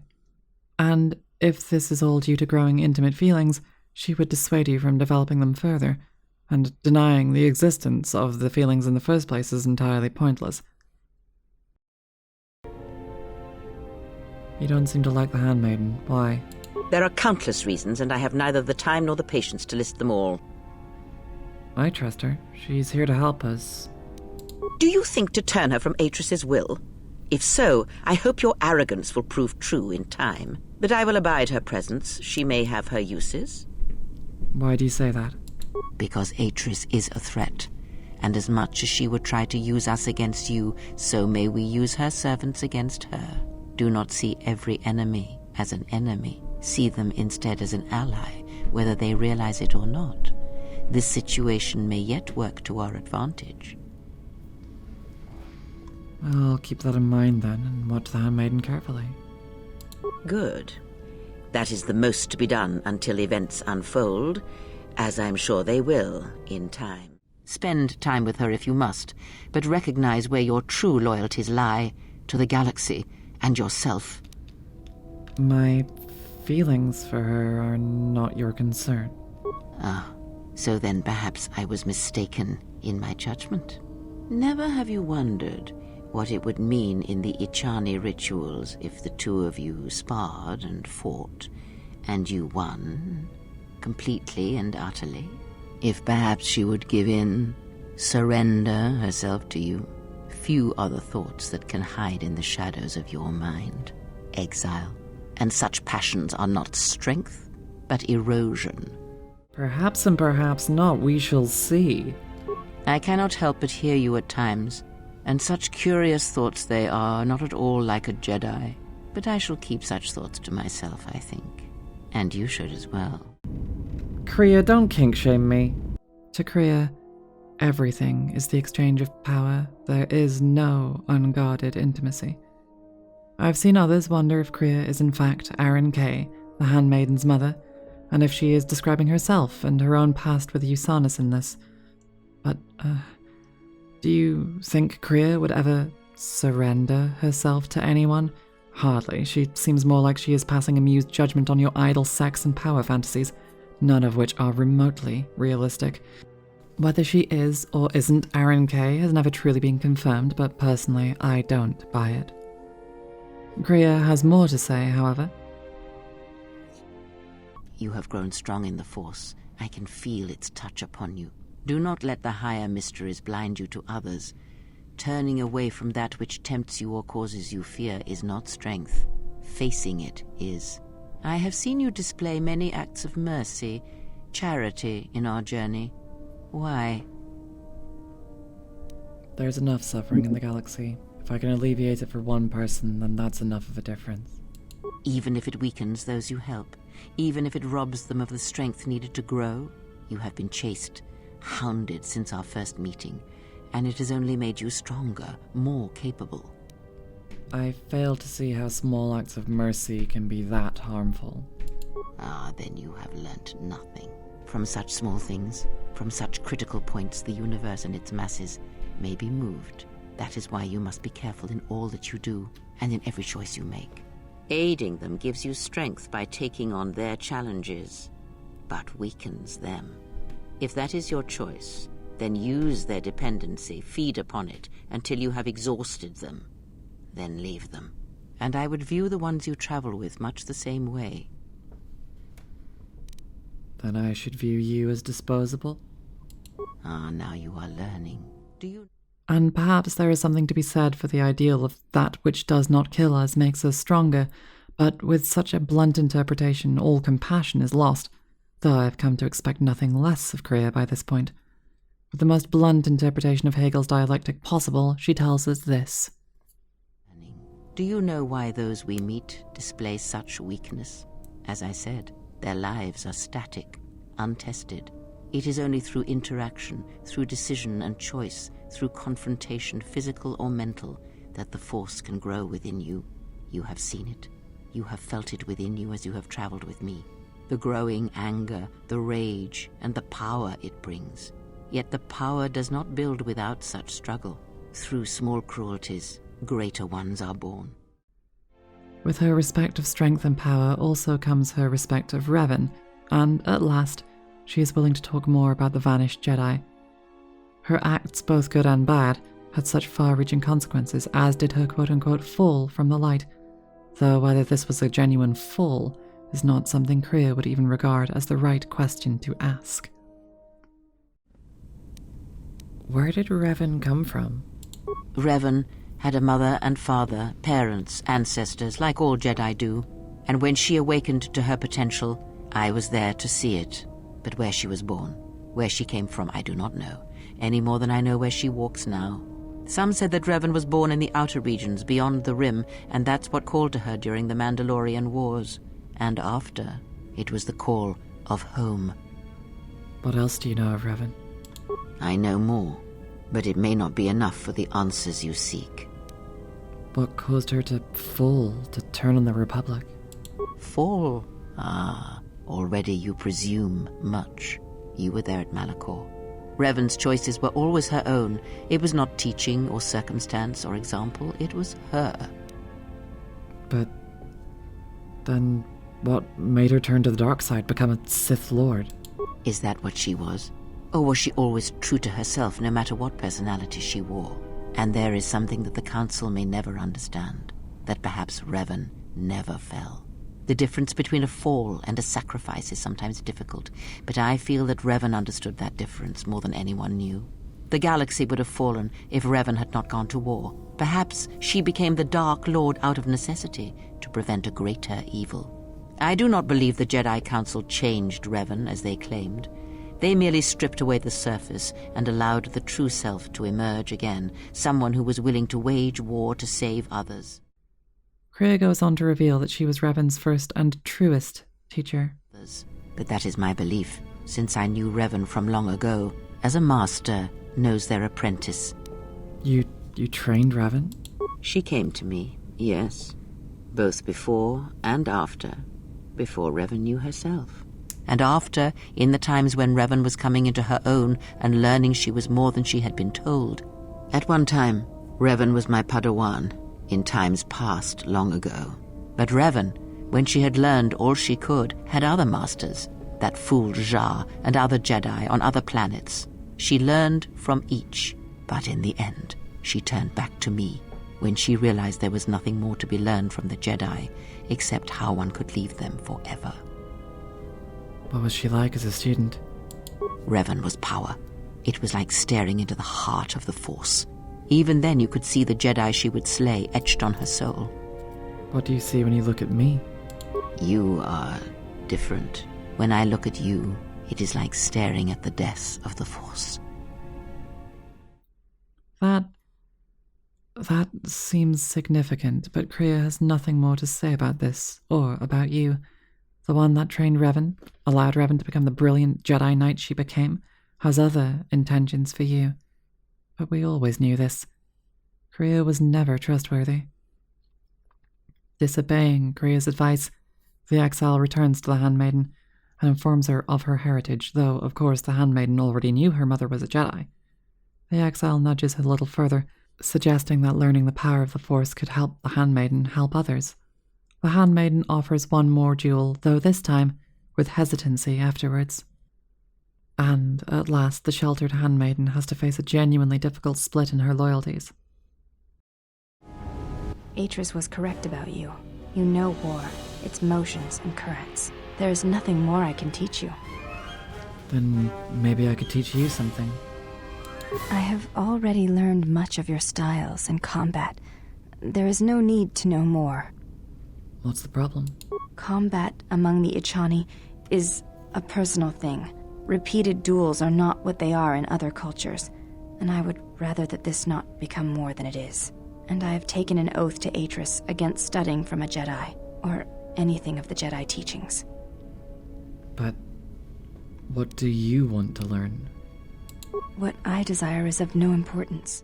By the end, the exile leaves the choice to her, the first person to truly give the handmaiden her own agency in her decisions.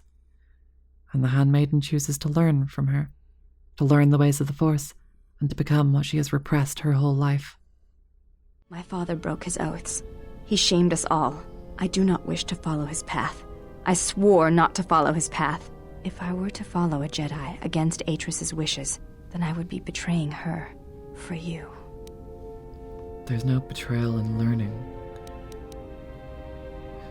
I have fought beside you. You know me, as well as you know Atris. What is it that you want? This is a difficult thing for me to say, but I ask that you be silent as I tell you this. It is my desire to learn from you what you can teach me of battle. I have already learned much in our duels, but with every battle, I wish to know more of you. Your stance, your movements, I can sense shades of meaning and an echo of something I have yet to experience. Atris said that you were the only Jedi to have survived the Mandalorian Wars, that you had stared into the heart of war and only turned away because you were forced to. I do not believe her. I believe that you made a choice, as my father did, and that is important to me, more than you know. And you are important to me more than you know. I will accept whatever you wish to teach me, though it breaks my oath to Atris. Have you thought about your heritage? I have thought about what you have said, of my mother, of my bloodline. There is something I would ask of you. And so it ends. I want you to teach me the ways of the Force, to become a Jedi Knight like my mother. I'm no Jedi. I'm not going to train you as one, but I will train you in the ways of the Force. That is all I wish. I want to feel what my mother felt for my father, what ran through my mother's veins when she was one with the Force. I wish to hear what my mother heard as she fought the Mandalorians, until the moment she died on Malachor 5. Then know this. You have the makings of the Jedi Guardian within you. And it's time I finally showed you that path. I will not let you down, Exile. I will honor you as I honor the face of my mother. Atris, thousands of light years away, senses this and casts her out, immediately tarnishing her reputation to the other handmaidens.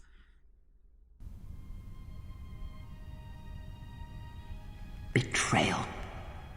Betrayal? Mistress? She has betrayed me. The last of your sisters has betrayed me. Betrayed us. She is your sister no more. She does not travel with the exile. Instead, she has chosen to walk the path of the Jedi. Mistress, forgive us, but are you certain? She would not forsake her oath so lightly. It is the truth, and it is done. Do you doubt me? No, mistress. It is you who saved the Jedi upon Dantooine, who have collected their knowledge and hid it here to protect it. But why? How did she fall? It is a sign of the exile's corruption, and perhaps hers as well. She will train her, and she will be flawed. Well, fuck, what's she gonna do next? Write a 17-page Twitter call-out? Fuck Atris. The Ebon Hulk exits hyperspace and cruises gently down to Dantooine, the former Jedi Academy grounds from the first game and the former home of the Exile. Dilapidated ruins of the Academy are visible from the skyline, bombed to rubble by Malak during the Jedi Civil War. You are quickly greeted by one of the locals who presumes you are one of the many salvagers or mercenaries that have come to loot the old ruins. She directs you towards the settlement's administration quarters, speaking bitterly of the Jedi, as do many of the other settlers.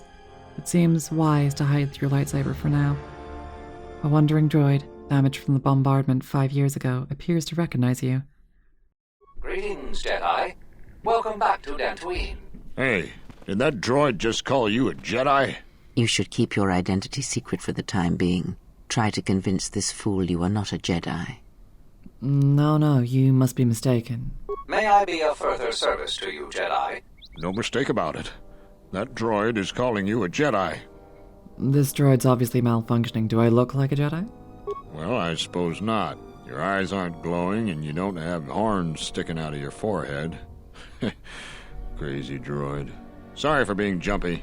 It's just that we hate the Jedi here. Why do you hate the Jedi?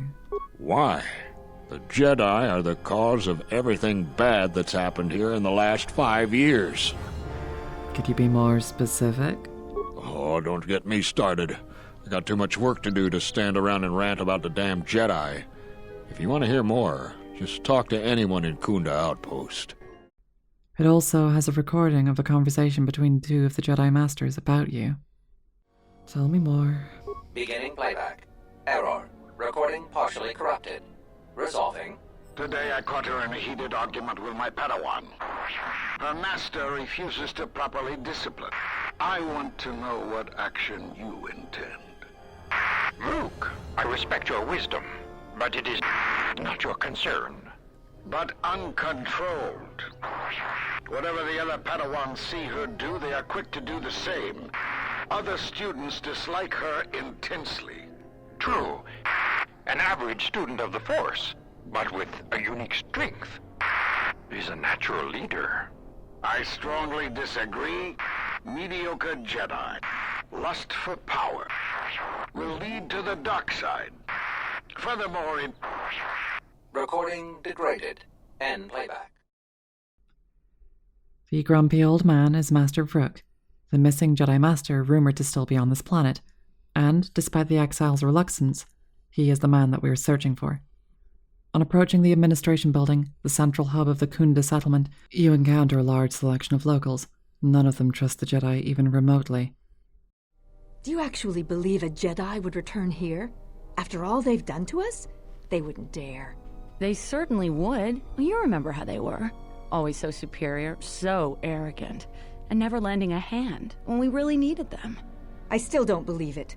You should. My cousin's friend, he used to tend the gardens around the Enclave. He swears he saw a Jedi in Kunda. Could be hiding anywhere. Well, I hope it's true. I hear there's a bounty on them, and we could certainly use the money. Unless somebody beats you to it.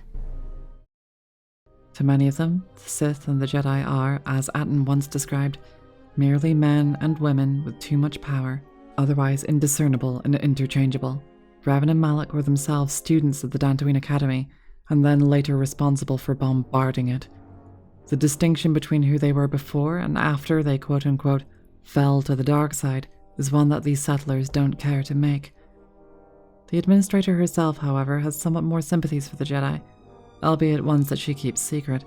She also happens to know Master Vrook, a surprisingly quick first lead, and tells you that he was last seen in the ruins of the Jedi Enclave, though has now been missing for quite some time. She bids you search for him, fearing the worst. She grants you a salvager's permit to the Jedi Enclave and its dilapidated sublevels, now infested with all manner of dangerous creatures. She also tells you of the situation Dantooine is now in, a world on the fringes of the Republic's influence. The Republic itself barely offers aid to them. The settlers are on their own and must contend with gangs of occasionally violent salvagers and thuggish out-of-work mercenaries left over from the Jedi Civil War. With so much instability through the rest of the Republic, the Administrator understands that there is little protection to be had, and yet, despite this, Dantooine is a vital world for the Republic's infrastructure through the Outer Rim, and it's these people, these average settlers, the little guys that have no sway, no political power, that are the ones that truly suffer for it. Making her way to the Enclave ruins, the exile bumps into other groups of mercenaries and salvagers, neither of which are particularly pleasant company. The former group immediately threatens her, and the latter attempts to con her. The salvagers seem just as quick to shoot one another in the back and steal one another's loot as they are to help each other. One in particular, a scraggly bearded man named Joran, was abandoned by his team and left to die to Lagrek beasts, huge arthropods that wander the deserted halls. And, even after being rescued, he still tries to con you. There's no honor among thieves, huh? We continue our journey through the sublevel and finally happen upon a young man poring through the remains of the Jedi archives. He responds to you with politeness. Much like the Handmaiden, his real name is not revealed until far later on in the plot, but for now he is called the Disciple. Unfortunately, he is the least fleshed out character in our cast and crew and suffers from a large amount of cut dialogue, so his introduction is a touch swift. I'll do my best to adjust the pacing here so it comes off as less jarring. He introduces himself as a historian, archivist, and aficionado of the Jedi, attracted to the ruins by the soon-to-be-lost Jedi relics. The Disciple is concerned with protecting their teachings and histories, and he ventured down to the Enclave and stayed to protect what he could. Not entirely successfully, however, as many archives had already been curiously removed, likely taken to Telos by Atris' servants if they hadn't already been plundered by raiders. Left? Much had been taken from the Enclave, both by raiders and others. I wish to preserve what I could. What others? Many artifacts were taken from the Enclave, but these thefts, they had to have been done by someone who knew the Enclave well. I suspect the Jedi themselves took the holocrons and records, but I do not know why. I think you underestimate the ingenuity of salvagers. Even the Jedi cannot protect their secrets from those clever or persistent enough. Besides, the Jedi who knew the Enclave are mostly perished, and the ones who survived would not steal from this place. It was my mistake to use the term thefts. I apologize. In any case, if Jedi did take things, for the sake of preservation, of course, then they left no clue as to where they may have taken them. You mentioned holocrons. Someone has been taking holocrons from sites across the galaxy. It is almost as if someone does not want their knowledge used to find the Jedi. The situation on Dantooine is echoed in other places in the galaxy. Raiders, smugglers, all seek to plunder what remains of the Jedi, and even the Sith. More so than the Jedi themselves, I fear the loss of their history. Why is that?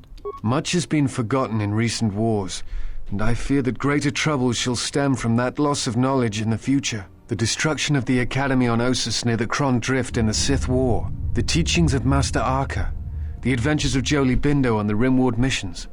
All of these things are in danger of being lost forever. What else would you like to know? Do you know what's happened to all the Jedi? No.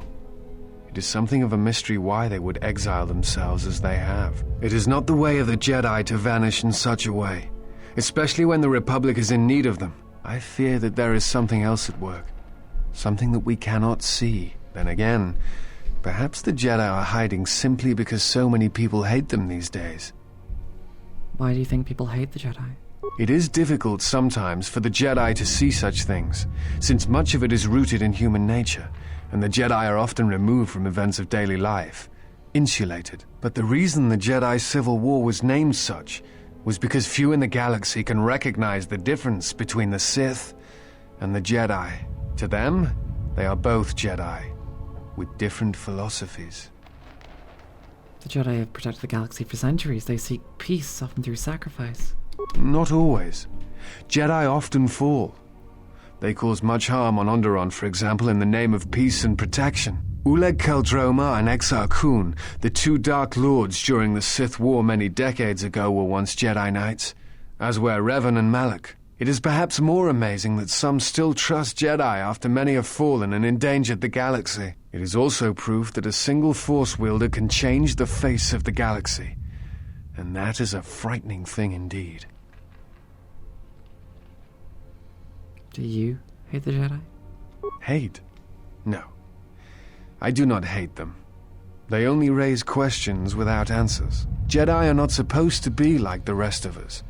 They are supposed to see a higher purpose in all things, and they are supposed to train students responsibly and well so mistakes of the past are not repeated. Yet all I saw was ignorance and arrogance, and what those seeds created in the Republic. He discusses further the nature of the Jedi and what he has found in the ruins, and, curious about you, he asks why you also search for them. When the exile replies that she's looking for answers from the Jedi Council, the disciple knowingly replies that the Jedi rarely give answers or instead only engage in half-truths. Before you go, I had a question for you. You came to Dantooine in search of Jedi. Why? To get some answers. What answers do you seek? It has been my experience that Jedi rarely answer such questions, or instead indulge in half-truths. I need to know why they sentenced me to exile. Exiled you? It is strange they would sentence you and not speak honestly of your crime. They claimed it was because I went to the Mandalorian Wars, but something has emerged that has changed my mind. It is not the Jedi way to lie. Well, no, that is not true. There are times when truth is concealed if they think a greater good can be achieved. But when such things are done, it is always done with the intention that the person they withheld truth from cannot be trusted with that knowledge, that it will bring harm upon themselves and others. Well, lying is lying, even if it's from a certain point of view. Perhaps there was some greater danger in you knowing the reason than in the reason itself. Strange. Mysterious are the ways of the Jedi. Sometimes they see things the rest of us do not. Other times, such sight brings arrogance and a fall. In any case, it seems to me like our goals are compatible. If you would have me, I can apply my knowledge and skills to helping you find the answers you seek. We'd welcome your company. Regardless, he is interested in joining you on your journey and offering what help he can. He is the final companion to sign on with our ragtag crew, and we will talk to him more back on the ship. The Exile finds in the midst of the archives room bodies of mercenaries that look like they may have been slain by a lightsaber. On one of the corpses, a datapad mentions their target, a reclusive Jedi Master, and the intended destination, a holding cell in one of Dantooine's spider-infested caverns before transport off-world to the exchange. The Exile hurries over, desperate to catch Vrook before the mercenaries take him off-planet. Cutting her way through the Kinrath spiders, she eventually comes to the same crystal cavern that Revan once walked through in the first game, and quickly pockets a lightsaber crystal of her own. She continues and finally finds Master Vrook, who seems rather apathetic about his imprisonment situation. After defeating his mercenary captors and setting him free, Vrook immediately chastises you. Always rushing into action without thinking of the consequences. What? You're expecting thanks? Kunda is in danger, and you've ruined the best chance of averting a full-scale conflict. Always a pleasure, Vrook. I see you still have your cheery disposition. Is this a joke to you? People's lives are at stake. Every action has consequences, no matter how small or insignificant they seem. And even the smallest choice has the potential for harm. The Mandalorian Wars was proof of this. Intentions mean nothing if a greater tragedy is caused. Oh, go fuck yourself. What do we do now? Is this supposed to be the same careful timing that you were counting on back then when you stood by and did nothing? Did you think rushing into battle against the Mandalorians did anything but bring more harm to the galaxy? It only served to bring about a second war more dangerous than the first. Countless Jedi died in both conflicts, and everyone who followed Revan and Malak died or returned to the dark side. Except, conveniently, you. By the time the Council acted, the Republic would have fallen. Disobeying the Jedi Council brought about more destruction than the Mandalorian Wars ever could. Countless Jedi lost, the Republic broken. Enough of this. This is not the time for such arguments. The mercenaries have allied themselves with the Exchange and are planning to attack Kunda. They've been holding off for the right moment. And now, since they lost their captive Jedi, they'll attack immediately. I'm going to try to reach Administrator Adari. Time is of the essence. Fuck you. Actually, fuck you, Vrook. Nope. No thanks, no gratitude, just admonishment. Apparently, he intended to be caught as part of some unspecified master plan, and our actions have now both ruined it and vastly accelerated the likelihood of the remaining mercenaries attacking the Kunda settlement. But all we see is him, standing in a cage, doing nothing, waiting our input. Jedi Master Vrook, as ever, would argue apathy over action, just as he did in the Mandalorian Wars. Some things never change. With but a matter of hours until the attack, Vrook and the Exile hurry back to Kunda and quickly do what they can to shore up the defenses. The Exile can do 101 things to prepare for the attack, but no matter what, the odds are against her. Highly trained mercenaries, former soldiers in the Jedi Civil War, fighting militia volunteers and farmers with shotguns. It was never going to go well. After one last rousing speech, the assault begins. The mercenaries in seemingly endless bands launch their attack. Mines, security turrets, and locked down doors do little to slow them. There are too many, and no matter how hard the exile fights, she has too few men to defend the settlement. The militia retreat back to the buildings of Kunda, and the close quarters fighting comes to a head. The leader of the mercenaries confronts the exile directly, and, jumping back in last second, Vrook joins the fray, claiming that he is taking you out of your predicament. At this point, though, it's not even a fair fight. The exile is far, far stronger than any mere mercenary, and with their leader quickly slain, the remaining scatter like frightened dogs. Victory, though at a cost. It was hardly possible for the exile to save everyone. With victory and a modicum of safety, at last Master Vrook is willing to talk. Though, as expected, he has no real answers. He tells us that the Jedi have scattered, vanished, and isolated themselves in order to avoid and find a way to counter these Sith assassins. Kunda is safe in no small part due to you. I feel certain that the Administrator wouldn't have made it without your assistance. I may have misjudged you. In any case, I am free to talk about whatever you wish. Where are all the Jedi? There are a few of us left, but I do not even know if the others still live. We may be the last. We've been forced to divide our forces and retreat to places which will be difficult for our enemies to detect and attack. Where are they? We have chosen to hide our presences from each other, so that the discovery of one will not endanger the others. How can you actually contact each other?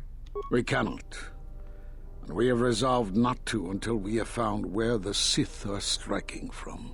But even as our numbers thin, there is still no trace of them. We had hoped to outmaneuver them.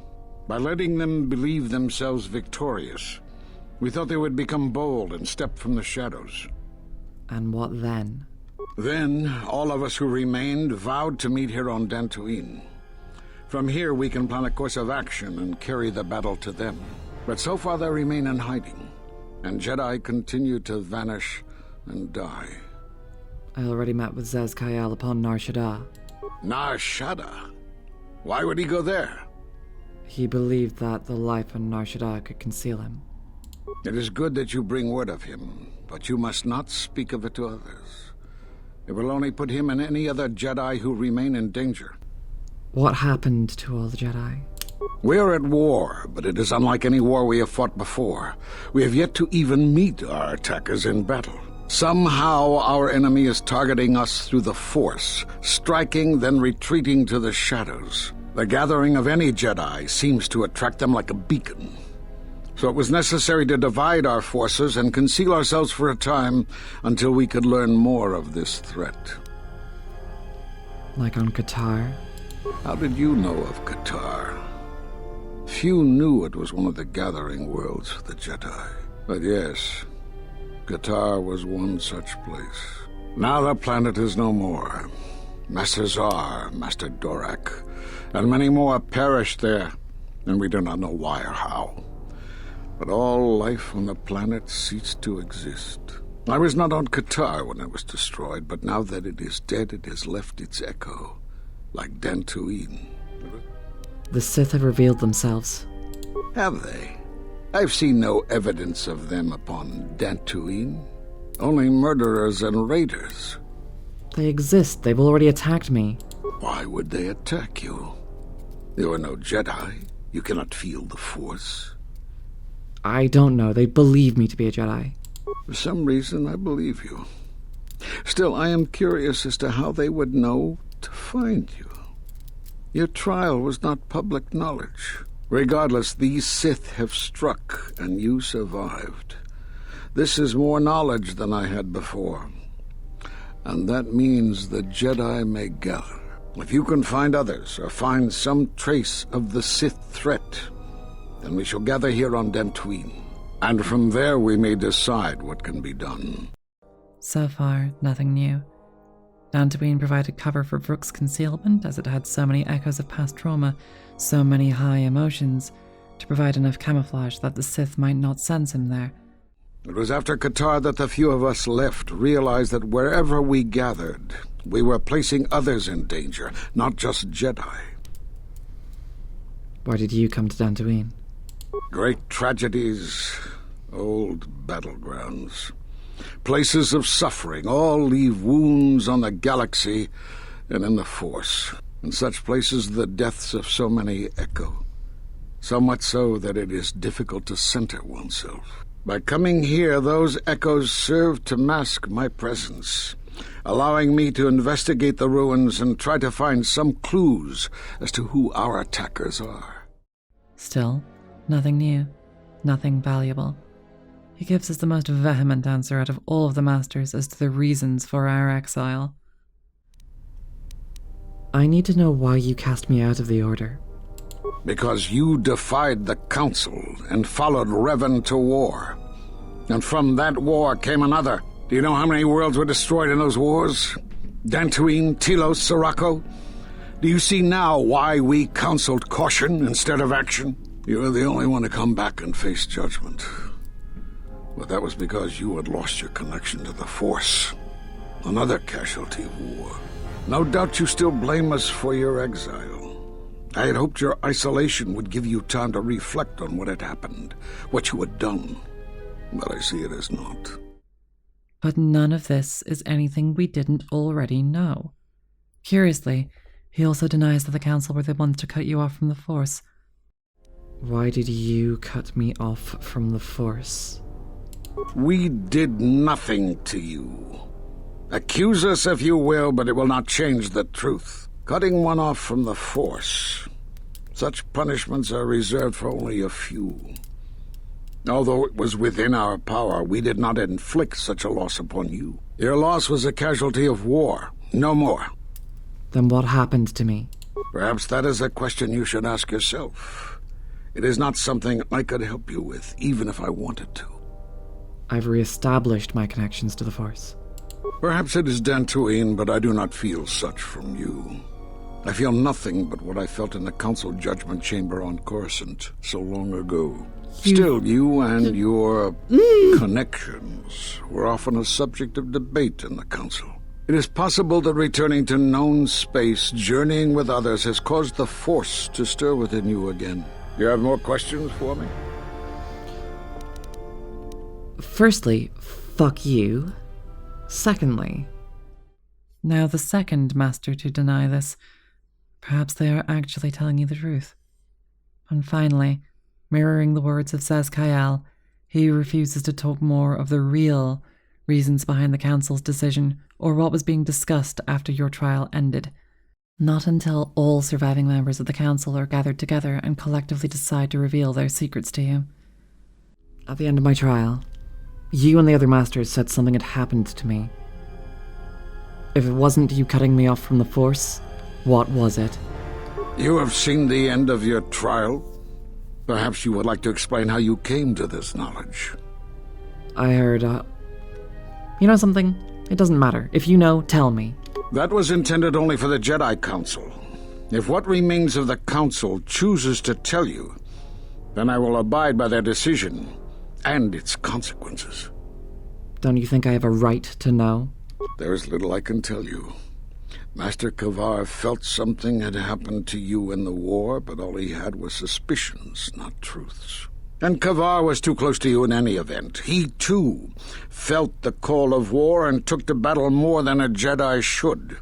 His speculations would not help you now, but enough of this. It is knowledge for the Council alone until they choose to reveal it.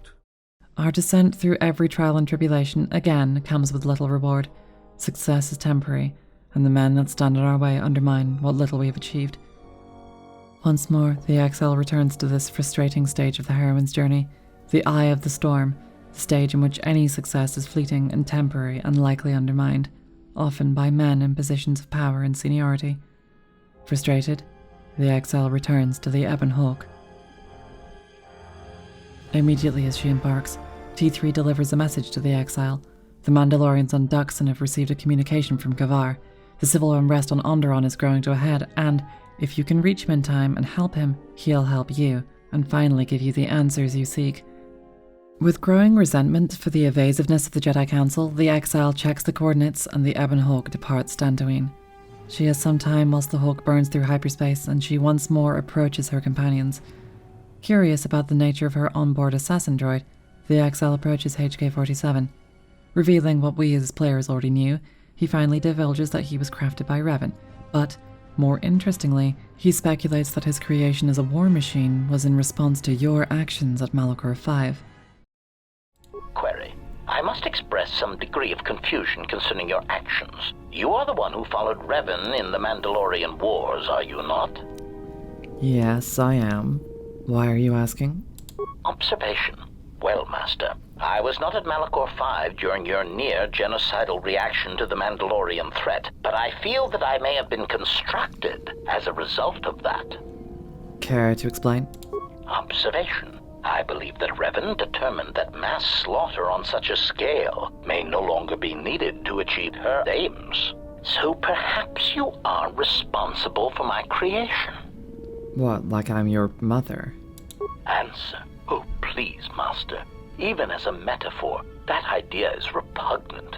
You are a gland-driven meatbag, while I am of superior droid construction. Clarification. I meant that I was built as a result of the need for a selective killing machine, rather than a crude mass slaughter war droid. However, this was not the only repercussion from your acts in the war and at Malachor. Were you created on Malachor 5? Answer. No, Master. I was constructed shortly after the beginning of the Jedi Civil War. Which targets were you assigned? Answer. Well, Master, unless you were operating on my central control cluster, I would be somewhat hesitant to discuss my targets, but I suppose it could do no harm. During the Jedi Civil War, I was responsible for certain strategic targets. For some reason, Revan did not feel that the Republic presented much of a military threat. Aside, I am somewhat unclear as to why this was so, but Revan did have a certain biological instinct regarding such things, so I will simply say that there were probably reasons for such an assessment. Why did Revan consider the Republic not a threat? Answer. Revan felt the true war was against the Jedi. Observation. It was not something discussed with much of the others, but I think Revan recognized that a single Jedi, both in the past and in the present, could turn the tide of a conflict. So my targets were frequently Jedi, or someone close to a Jedi that could result in their corruption or collapse. Revan often assigned me to kill leaders or supporters of certain Jedi so as to erode their will. Why was that important? Answer. Revan saw the pressures of war on Dxun and knew that even in the heat of conflict, Jedi could be broken, not physically, but psychologically. Observation. It is a curious thing to assassinate and wound someone's personality, to assassinate them psychologically, and it took me some time to reconcile the acts. I am much more used to their direct approach. Still, I served well and killed many Jedi. And, further, has speculation on the true intent of the atrocities of Malachor. So you're saying that Revan intended to break Jedi? Observation. Master, that was the lesson of Malachor. Any Jedi involved in the systematic slaughter on such a scale cannot help but doubt and question themselves. I don't believe you. Revan orders to kill Mandalorians at Malachor, not Jedi. Observation. Master, I do not believe that the Mandalorians were the true target at Malachor. I believe that the intention was to destroy the Jedi, break their will, and make them loyal to Revan. I do not know if you examined the records of the deaths on Malachor, but you cannot escape that many of the Jedi and Republic soldiers who died were not Revan's strongest supporters. Observation. I believe that Revan was cleaning house at Malachor 5. What ones did not die became Revan's allies against the Republic. Sounds like you killed a lot of Jedi. Answer. Oh, yes, Master. I hope none of them were friends of yours. But really, they had it coming. I do not know when the Jedi ceased to be adherents to their code, but many did not tread cautiously, and many were quite arrogant when facing a droid, as if we were somehow beneath them. It gave certain kills an added pleasure when being underestimated. You took pleasure in it? Cautionary. Master, don't take this the wrong way. But in my opinion, a blaster shot to the throat is often the best way of silencing Jedi hypocrisy.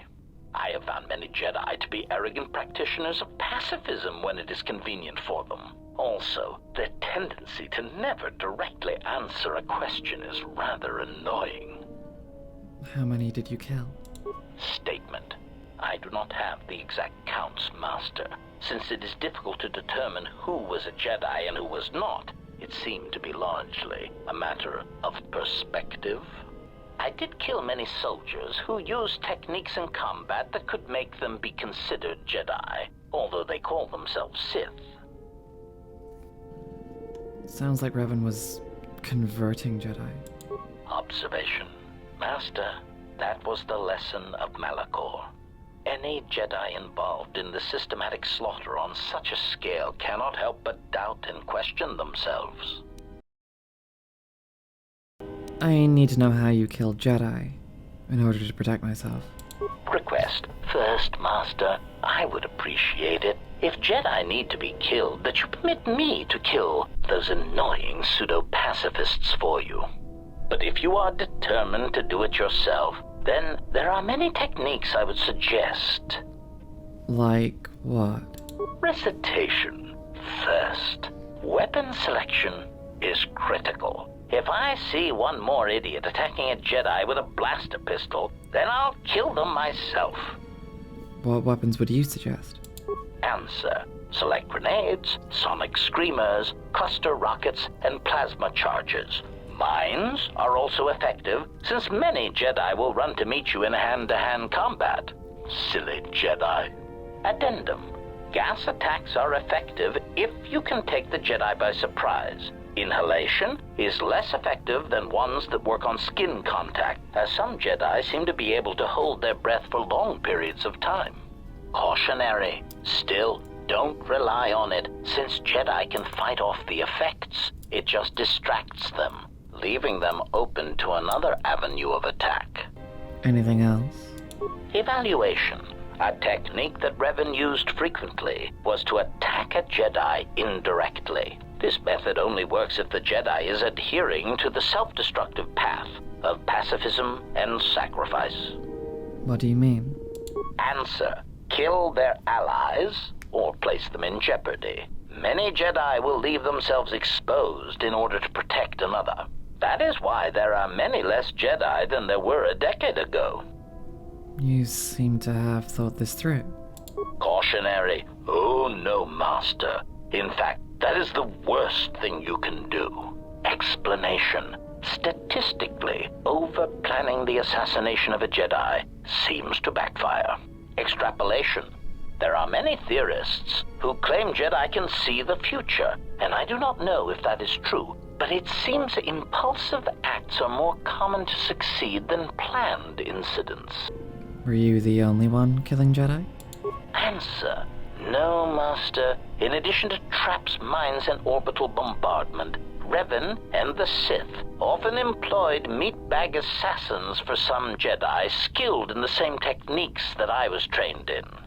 Strangely enough, Revan believed that meatbags that did not use or believe in the Force were especially important, since in many respects, they were more difficult for Jedi to detect. Revan had many of them trained to hide their minds, as it were. Again, once these techniques were learned, the percentage of living Jedi began to decrease accordingly. Hide their minds? How? Answer. Generally, this was done by broadcasting strong emotions while thinking about something else. It was a curious technique, but it seemed to be effective in blinding Jedi. Whether guilt, lust, fear, they act as mental interference, making finding the true intentions of the broadcasting meatbag difficult. I don't understand exactly how that would work. Answer. Obviously, a Force-sensitive broadcasting such emotions puts themselves at a risk of not using the Force properly, since to use it seems to require an inner calm that most meatbags do not possess. As much as the Jedi could not use such a technique, the Sith Lords cannot use it for much the same reasons. Such passions as guilt, lust, and fear are really strengths to the Sith code. Statement. The Master felt it was ironic that only people who had experienced such passions could harm Jedi in such a way that to kill Jedi, you had to be a human being. Revan found that quite amusing. How many ways to kill a Jedi are there? Statement. Overwhelming odds is also a good tactic, Master. There are few Jedi that can long hold their ground against 100 attackers all firing at once, or being turned on by their own troops. But the most effective weapon against Jedi seems to be the erosion of the spirit. What do you mean? Answer. Revan claimed that psychological warfare against Jedi was important because much of their power comes from their state of mind, their connection to this religion called the Force. Revan said that many Jedi have the capability to form connections to life around them, although few of them realize the extent to which this is possible. Recollection. I believe my master speculated that many Jedi did not fully form such connections because of their discipline, because they never opened their lives to the passions around them. I believe Revan termed it that one would need to be a human being to develop such connections. It is something that the Jedi Code could not teach. One simply knew it instinctively or not. But perhaps the most significant thing even HK can sense is how intimately connected to others the exile is, and how important that support is for her. What's notable is that Revan, a far more masculine-coded hero with a masculine-coded heroic journey, regards such a thing as weakness. For the exile, it is a key part of her strength. Receiving support from others is a key stage of the heroine's journey. Observation. Master, I am somewhat surprised that I need to explain this to you at all, considering your past with Revan. What are you talking about? Answer. Why, she said you had such capability, Master, but it would be your downfall. To tie so much of yourself into others, if they suffer or die, then you would die as well. Observation. I think Revan pitied you, Master. It was very insulting, if I may say so. That sounds like force bonding. Clarification. Whatever it is called, Master, it seems to be quite a vulnerability.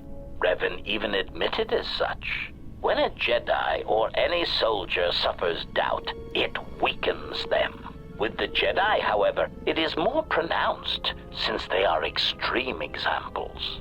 That is why Revan felt that Malachor 5 was so important. It was intended to be a conversion tool. That's insane. Assessment. When faced with a continuous series of hard-fought battles, I detected a significant statistical increase in Jedi following Revan over the Jedi Code, a compromise in principles brought about by battlefield conditions. The emotional weight of war changed Jedi morale, power, and eventually their allegiance. Conclusion. I believe the Mandalorian Wars were to beat the Mandalorians, and also to allow Revan to build the foundation of her army. But I am surprised you have not already arrived at this conclusion. Surely the loss of your troops and the Jedi who served under you at Malachor 5 had a detrimental effect upon you and your ties to the Force, and I suspect your desire to be around others ever again. HK-47 finally reveals that Revan chose to take no one with her to the unknown regions of space, and memory wiped him to prevent anyone following her. Perhaps the exile will follow in these footsteps, but going alone is not what the heroine's journey is about. The disciple, for his part, has spent some time tinkering the medical bay. He seems to fit comfortably on the ship, but he is a touch disconnected from the other crewmates. He divulges more of his mission and why he was searching for the Jedi. Aside from being a historian, he works the Republic as an emissary to find any remaining Jedi and to beg them to return as figureheads, as signs of hope, as people that could influence the Republic's faltering governance to maybe stay afloat just that little bit longer. His efforts until he had found you were entirely unsuccessful, but despite being a fan of the cultural legacy and history of the Jedi, he is not without his criticisms of them.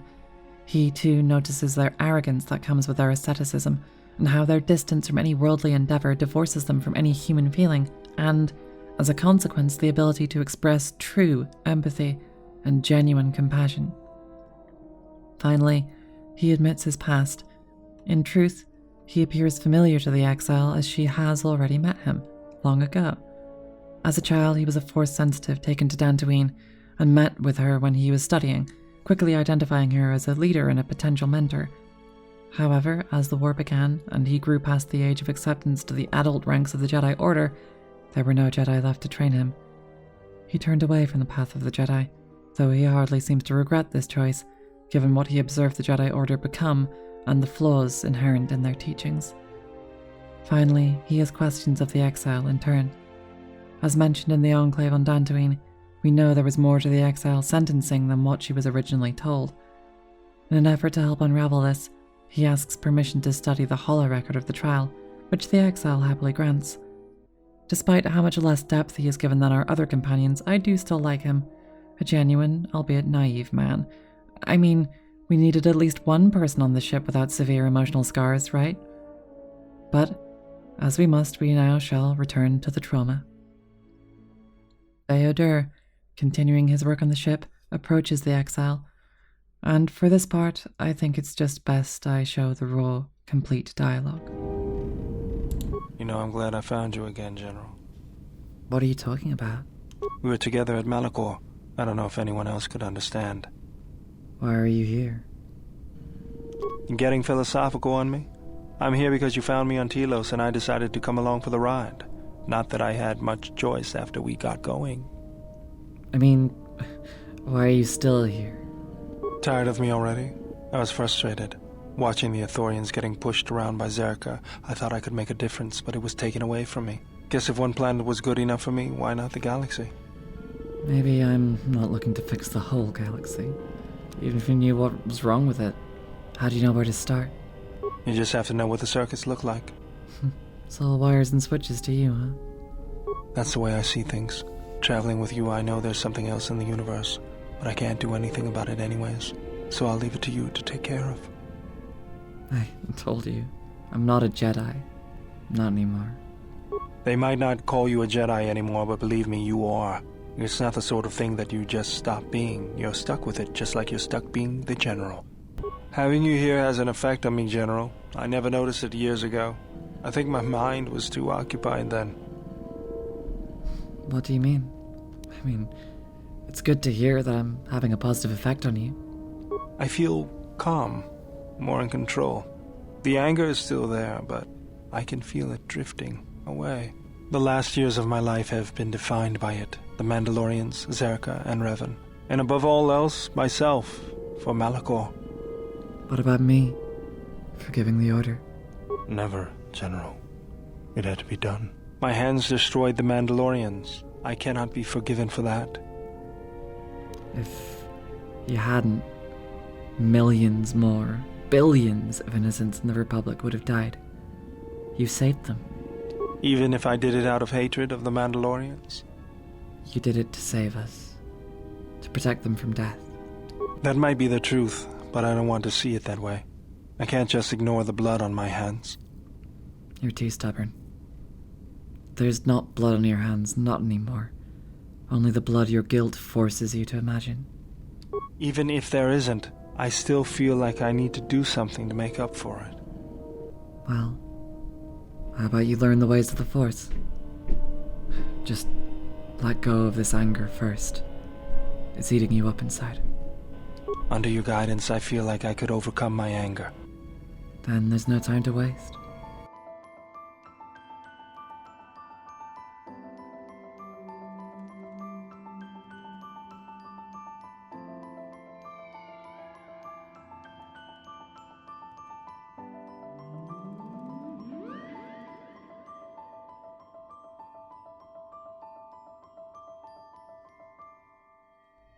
After all that, after so many years of quiet, well-controlled anger, of slow-burn hate towards those who hurt him, and slow-burn hatred for himself for pulling the trigger and for activating the mass shadow generator, the weapon of mass destruction that wiped out everyone on Malachor, finally he can forgive himself and achieve some measure of peace. I find this moment really important, both for Beodur and his ability to heal from his trauma, and for the exile and her ability to heal from hers. Helping others, supporting them, is how she comes to terms with herself.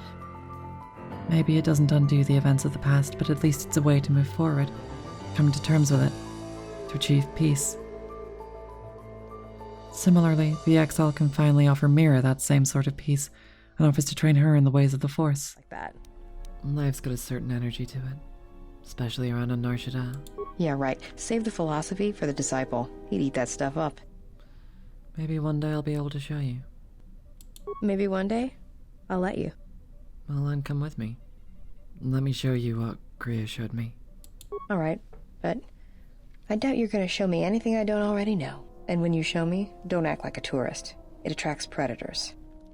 The exile shows her, in truth, the connections, the true empathy that Mira has only half felt for so long.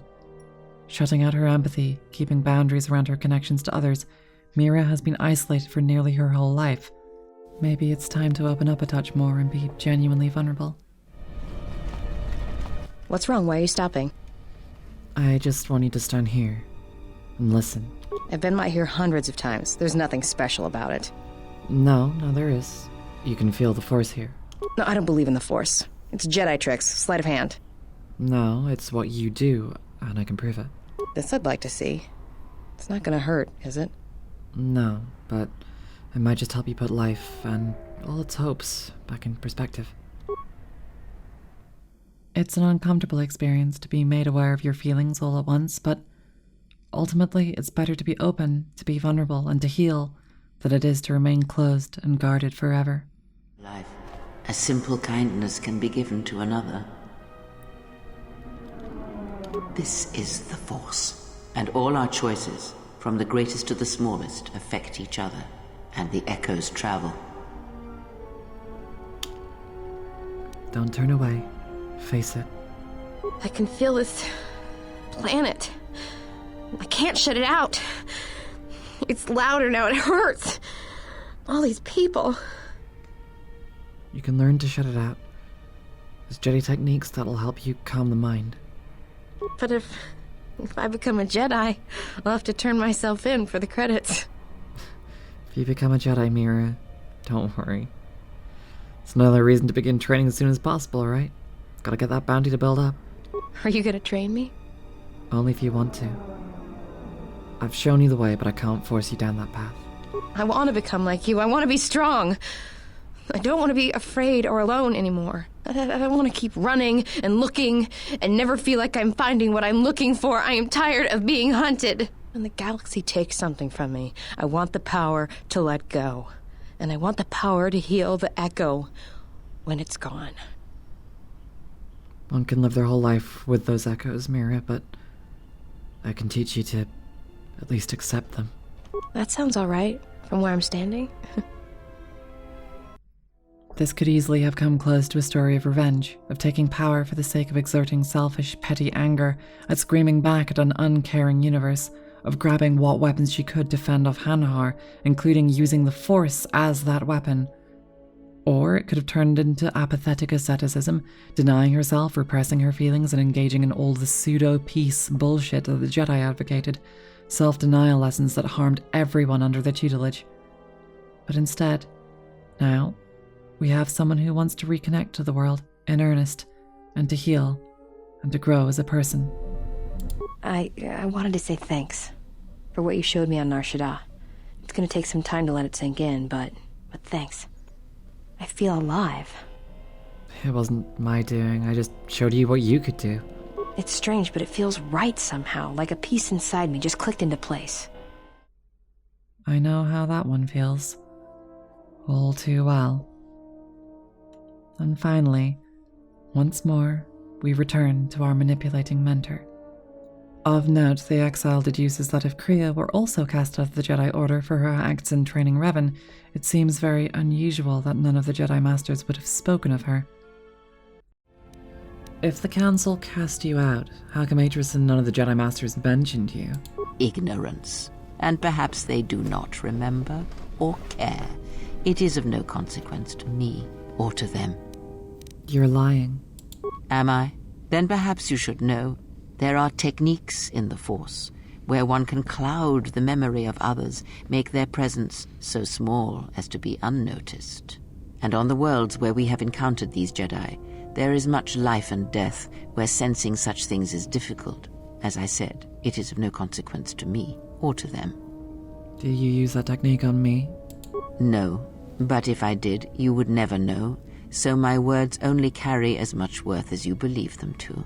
But perhaps you will understand this, that perhaps it is important to me that you see me and my actions uncloaked. It is important that your judgments, whether be good or bad, stem from seeing me as I truly am. I still think you're lying to me and that you haven't told me everything. Then you are learning quickly. Distrust is an effective shield and should be carried always. This by itself is interesting, but Kriya has already used this technique of deception to alter the path of multiple events that we have run into.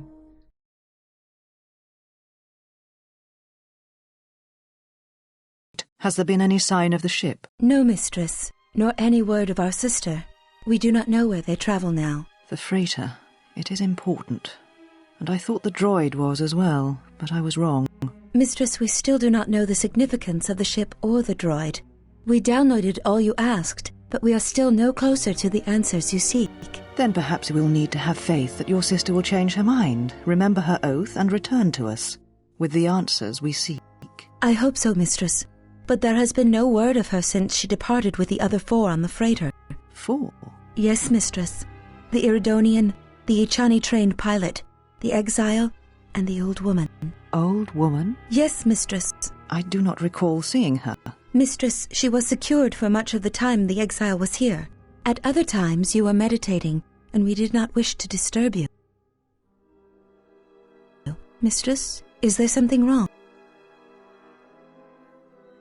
I am tired. I sometimes feel as if things are collapsing all around us. It is just at the edge of perceptions, waiting. I fear things will collapse before our enemies reveal themselves. Yes, mistress. I will meditate upon this. Perhaps it will clear my mind. She is even doing this on the ship itself with our companions, a scene which I am, again, just going to show verbatim.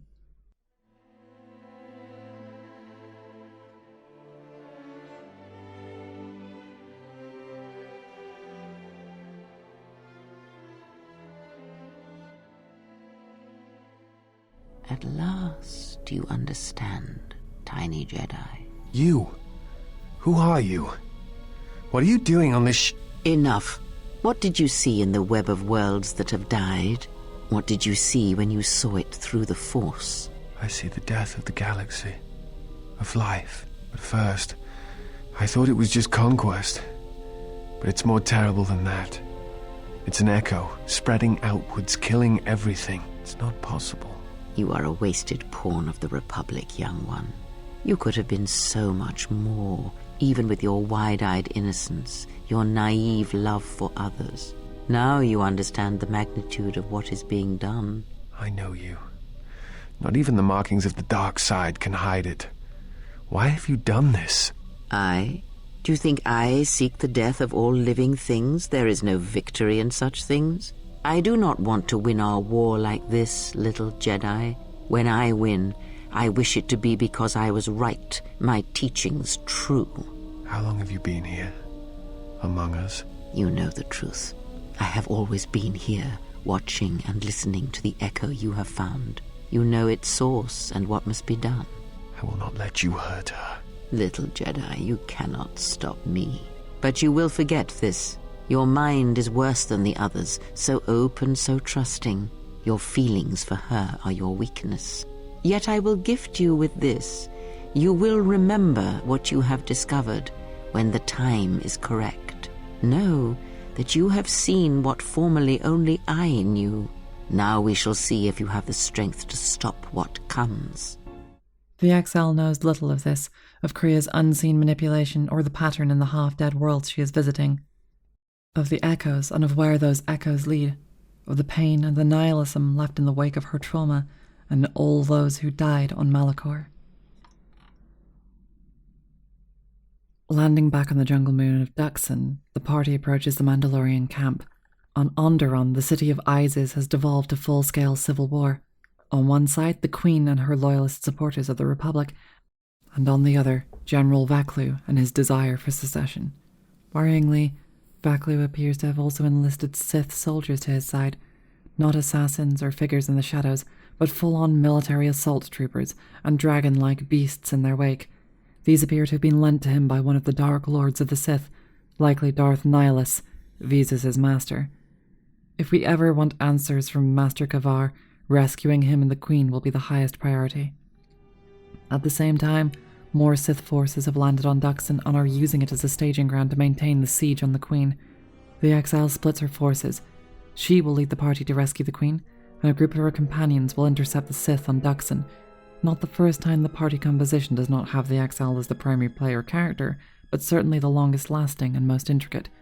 However, with fully trained Jedi as her companions, the Sith don't stand a chance. Unexpectedly, they encounter a Sith tomb buried on Dxun, an old relic of the time long before the Mandalorian Wars. In a sequence that seems far more in keeping with the aesthetics of KOTOR 1, they cut through stormtrooper-like Sith soldiers and take down lightsaber-wielding Sith masters. Deeper into the temple dungeon itself, they resist the lure of the dark side, solve puzzles to gain loot, and finally encounter the generically evil black-robed Sith bad guy boss at the end, who offers the usual Star Wars fare of joining the dark side for power and cookies. It's a sequence that is played strangely straight in a game that is otherwise about subverting Star Wars tropes. I can't claim to be the biggest fan of it narratively, even if it is a fun dungeon to run and a neat trial by fire for the Exile's baby Jedi companions. But as far as narratives go, there's really not much interesting about it. Moving swiftly on. The more interesting battle is the run to the Queen's palace. Mandalore gives you access to a ship that's not just a simple shuttle, but a recreated Basilisk war droid, a tiny, heavily armoured drop pod shuttle that was used in the Mandalorian Wars to smash through the Republic's planetary defenses. Is that the fighter from Shadows of the Empire? Good God. I always thought Basilisk droids would be like a big dinosaur, but in this game, well, we don't have the time or budget for that. And now the Exile rides in one, instead of gunning them down with AA turrets, and she smashes straight through the secessionist army flank. It's hardly even fair. With the power the Exile now has, the Force returning to her, her blade shining true, not even an army can stop her. Like a force of nature, she cuts her way through to the palace and charges through the enormous doors. Sometimes, being reconnected with yourself and your power is pretty cathartic. The palace itself is also overrun, but not for long, with the Exile and her companions destroying all opposition in their way. She finds Master Kavar there too, and once more fights with him side by side to remove the Sith threat. Vaklu's troops are defeated, and the dragon creature they brought to take down the Queen's walls is slain, and Colonel Tobin, the man responsible for liaising with the Sith presence, lies dead upon the floor. Finally, the Exile reaches the throne room and takes down General Vaklu himself. Wounded, he staggers and is at your mercy. Kriya offers a moment of advice. Despite regarding the execution of a helpless opponent distasteful, in this instance it may be necessary to prevent further and recurrent coups. The Jedi do not believe in killing their prisoners. No one deserves execution, no matter what their crimes. Well, it's too bad I'm not a true Jedi. In the moments after Vaklu's execution, Kriya slips away for a few fleeting seconds. She approaches the corpse of Colonel Tobin, or the near corpse, as he is in fact not yet entirely dead. And, like she did with Hanhar, Kriya revives him. She suspects his life is only preserved due to interactions with his Sith master, and if he does work for Darth Nihilus, then that is something she can use. She immediately tells him that the Jedi are responsible for Vaklu's defeat, and tells him that they have been struck from a base hidden in the polar ice of Telos. It won't be long until danger strikes, and Darth Nihilus then comes for Telos. And when he does, he will eradicate all life on it, just as he did with Visas' homeworld. Little by little, Kriya is arranging the chessboard. Finally, with a few spare months to talk, the exile meets with Master Kavar, though after enduring the storm, she is once more preparing herself for disappointment. Kavar informs her that it was his plan for the Jedi to seemingly vanish in an effort to make the shadowy Sith threat more bold. However, he did not account for your return to the Republic, or your becoming the next Sith target. The Force works in mysterious ways, it seems. There are times I'm not convinced it doesn't have a sense of humor. We spend all this time looking for you, and you came to us. I thought you might return to Onderon. Looks like just in time. You were looking for me? I told the other masters that our only chance to figure out what was happening to us was to find you, and try to understand what happened to you. I don't know how much you know, but this threat that's striking at the Jedi, it's attacking us through the Force. Varuk didn't believe me, but he was willing to travel to Dantooine, if only to help the settlers there, and perhaps protect what was left of the Jedi Enclave. Whatever the reason, having us all drop out of sight, I thought might make the enemy more bold. But then you happened. You came back, and you became a new target for whoever was attacking us. He also did not account for Atris and her academy on Telos, presuming her dead as she had made plans to travel with the other Jedi to the now-destroyed homeworld of Qatar, Visas' homeworld. Yes. Why did you choose all these places to hide? They were places touched by war, and we thought there was a chance you would return to these worlds, if only to try and make peace with what happened there during the war. But now the Sith have revealed themselves. That means the remaining Jedi will gather on Dantooine. From there, we can counterattack. Why not Telos? Telos? But Telos was destroyed during the Jedi Civil War. I heard they're trying to rebuild. Atris is on Telos. Atris? I thought Atris had gone to Qatar. Too many Jedi have scattered. The Council needs to gather. We cannot remain concealed any longer. What? I've got questions. The difficulties you surmounted to get here. You must have many questions. You deserve answers. Why did you come here? It's a long story, but there's a reason the Jedi have scattered across the galaxy. We've come to worlds such as this one. Worlds touched by war, or great tragedies, can be felt within the Force, strongly. We thought that by traveling to such worlds, it would help conceal us from the eyes of the enemy, and they were places we thought we might find you. Whatever I can tell you, I will. Where did all the Jedi go? Scattered, searching for you. Going to places where they thought they might cross your path. You were our last hope. I did not get that impression from Varuk. I think we all know that Varuk isn't easily swayed from his convictions, and his views on anyone who went to the Mandalorian Wars are low. Why were you all looking for me? Yes, at least that's what I asked them to do. I believe you are the key to this whole war. Why? When you stood before us in the council chamber on Coruscant, we felt something from you we'd never felt before. It was as if the Force had died within you, leaving you hollow. We had suspicions as to why this was, but nothing definite. But rather than try to understand, we sent you away. I think because at some level there was fear. We live our whole lives in touch with the Force, in touch with life all around us. And you had a gift in that regard. You formed bonds so easily, and they flowed deep between you and others. To see such emptiness in the Force standing before you, it's not an easy thing to face. Whatever is attacking us, it is leaving something in its wake, something we haven't felt since you stood before us in Judgement. The deaths of the Jedi, the destruction of Qatar, all of these things are leaving behind echoes, like the one we felt from you in the council chamber. It was clear to us, to me, that we had to find you, but we couldn't call you back from exile, because we didn't know where you'd gone. Plus, there was a chance we might put you in danger, and that we couldn't allow. If you couldn't feel the Force, then it would just make you a target. I don't know how you got back, but I'm glad you're here. Tell me more about these echoes. The thing is, in traveling to these places where war was fought, we felt the same thing. Echoes. Something happened in all these places, but it's hard to figure out what. It's hard to sense things through the Force in such places. Too much pain occurred here. It makes listening to the Force difficult. We resolved to meet again on Dantooine, but only when the threat revealed itself. Unfortunately, I happened to be here when it struck. Now that we've stabilized Onderon, I can join the others on Dantooine. whatever. He also tells you that the reason for your exile was exactly as it was described to you. You went to the Mandalorian Wars, you followed Revan, you disobeyed the Council, and for that, you were punished.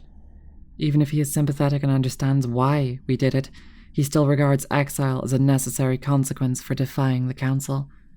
But strangely, his view was not that it was a punishment, but a way of making sure that you had the space to heal. I need to know why you cast me out of the Order. There was nothing else we could do.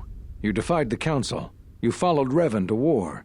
I know why you did it, but in so doing, much more harm was done. But you must understand, the exile was never the punishment you thought it to be. We could not have made you do such a thing in any event. I think you knew, inside, what you needed to do in order to heal. What do you mean? All those lives during the Mandalorian Wars, and all those you served beside. Too much death leaves echoes in the Force. It is the price for having such connections. I suspect that is why you chose to accept the Council's judgment, to wander beyond the Rim, and why you traveled with no one, and did not stay in any place too long. I have thought of you since your trial, and there are times when I wonder if being connected to the Force is always the gift it is believed to be. He also seems surprised that you lost your connection to the Force. Genuinely, the Jedi Council had no part in you being severed from it. Why did you cut me off from the Force? Cut you off from the Force? Why do you think the Council was responsible for that? No, I'm afraid the cause of your condition was as great a mystery to the Council as it is to you. But I've re-established my connection. You always had deep connections to the Force. I'm glad to see that it is once again your ally. When I first sparred with you during your training as a Padawan, I could tell that you were different. And it wasn't just your strong connection to the Force. All the Masters agree on this. Perhaps it really was nothing to do with him after all. Finally, predictably, when you ask about the real reasons for your exile, about what was discussed after your trial, he refuses to tell you. He tells you it is a secret only the Council, in full, may reveal to you, if they all consent to breaking the secrecy. I saw a holo recording of the Jedi Council meeting where you exiled me, and what you spoke of after. So, you heard what we said. These questions I cannot answer. This is something the Council must answer, not I. You must understand, this is hard for me, especially after all you've done, but it is necessary. Why is this so hard for you? Did you know that when I was training you, I considered making you my Padawan? I didn't. The demands of the Jedi Council were too great, but I considered you a friend. I even tried to convince you to become a Jedi Guardian. We could have used someone like you. So the decision that had to be made was not easy, but I cannot say anything more. At least he seems regretful about keeping secrets from you, but it still doesn't help. The exile returns to the Ebon Hulk. There's still one last Jedi Master to find, Master Lonar Vash on Korriban. She checks in with Mandalore before traveling, keen to finally assist him in gathering the scattered Mandalorian clans. Detours to Nar Shaddaa and Dantooine prove somewhat fruitful, with separate clans willing to join him and leave their lives as thugs and bounty hunters behind. Finally, Mandalore reveals more about his history with Revan, that she revealed the location of Mandalore's helm, the symbolic crown of his people, and tasked him with rebuilding the clans, but, specifically, had tasked him with rebuilding because she knew something else was out there. Some greater threat, some truly catastrophic evil that even she couldn't hope to stop on her own. Something truly powerful, something beyond true human understanding. Possibly the most dangerous darkness the Star Wars universe has ever known. And no, goddammit, it's not the fucking piss-weak pseudo-Sith Empire from the fucking MMO. She'd asked him to get ready for her return, to prepare for war, but would say nothing more. From what we can surmise from interviews and behind-the-scenes work at Obsidian, this new, distant threat was something far more terrifying and primal and evil incarnate than anything ever otherwise shown in Star Wars, but we will never find out what it was. Maybe some mysteries are better left unsolved that way. The exile finally punches in the coordinates to travel to the last Jedi Master. In the light of hyperspace, she approaches the disciple, having finally had a chance to study the holo record of your trial. He is unsure what to make of it, though there is an implication that there was further reason for your exile. Nothing is made clear. I have studied the holorecord of your trial. I am unsure what to make of it. I must confess that I was searching for some meaning beyond the records. A reason for why one would leave the Order. I didn't leave the Order, I was exiled. Yes, but exile is rare, and I have found it is not really something that the Order can enforce. Believe it or not, it was really your choice. You saw the record. There was no choice, it was a sentence. I don't think so. Perhaps some of them felt strongly about your sentence, but I think something else concerned them. Again, the choice to turn away was yours, not theirs. He ties this to his other criticisms of the Jedi. As teachers, their methods must be failures due to how many of their students fall to the dark side, and how many Jedi are frankly extremely emotionally unhealthy. Instead of following the Jedi way, he follows your way, the Exile's way. And are you sure that I don't know you? You look familiar, far more so than before. You are correct. I am afraid I have not been entirely open with you concerning my past. If I look familiar, it is because we have met before, at the Enclave on Dantooine, many years ago. As on Coruscant, Force-sensitive children are taken to Dantooine as well, though it is done rarely and only with those they believe are destined to become Jedi Knights. It is the secret nature of the place. If you are not chosen by a master when you have come of age, however, then the path of the Jedi is denied to you.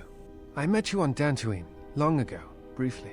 You taught us how to move within the Force and see it flow within others. How to see it in the behaviors of others and use that sight to achieve truth. It is difficult to explain the difference between you and Master Vrook, but I think it is because he was knowledgeable, but not a leader, not a mentor. You were different. We could all feel it. And I knew that if I were to have a master, I would want it to be you. And then you went to war. Many Jedi went to war, and the Jedi Masters proclaimed that you were Jedi no longer. Atris, the mistress of the Archives, was first among them. I knew at that moment that if you would no longer be a Jedi, then you must be correct. I realized I did not want to be a Jedi. Instead, I wished to follow your path, and in any event, there was no one to train me, even if I wished it. They all went to war, as I grew past the age of acceptance. But the Force... the path of the Jedi, you abandoned it? Because of me? It is possible to forget the Force, you know. If you have not felt it strongly enough, then there is little to miss. But I never felt the Force as strongly as I did when I was with you. And so I decided to serve the Republic, study the Jedi teachings, gather them perhaps. It was important to me to understand the Jedi now that they were gone. I felt some part of you should be preserved, so that your lessons would not be lost. I'm so sorry that my leaving for war had this many consequences on your future. Perhaps. I still harbor doubts about the path I walked. I could train you to feel the Force again. And at last, he accepts training in the ways of the Force, the last companion to unlock their potential. The Exile's support is almost complete. Exiting hyperspace, the Ebon Hulk lands on the dead tomb world of Korriban. Alive with archaeology and colonists in Kotor 1, it is now entirely dead and deserted. The old Sith Academy on its surface tore itself apart and swallowed itself in the power vacuum following the Jedi Civil War. Disembarking the ship, the Exile and her companions search the ground and only find empty tombs, none of which bear exploration. She approaches the ruins of the old academy, the last known location of the missing Jedi Master. The journey through is a battle through vicious predators, the still armed traps of the academy, but the Exile makes it and finds the chamber where our missing Jedi Master, Lana Vash, lies dead on the floor.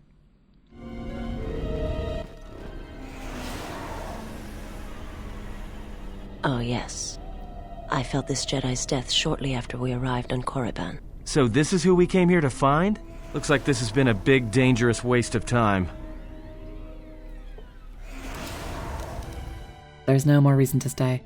The Exile makes her move to leave the academy, but before she can go, she is accosted by a darkly familiar presence. Darth Sion, in all his corpse-like glory, stops you from going further. He knows the Exile, he knows her past, he knows the wars she fought in, and he knows Kreia. far from a cackling, needlessly evil brute, he comes with a warning that Kriya is not to be trusted and that she will break you as she did to him. An act of perverted mercy, he intends to kill you before she can destroy you far more thoroughly. Though his words have also a strange tinge of jealousy, insecurity, and desperation to them, as a child seeks desperate approval from an abusive mother.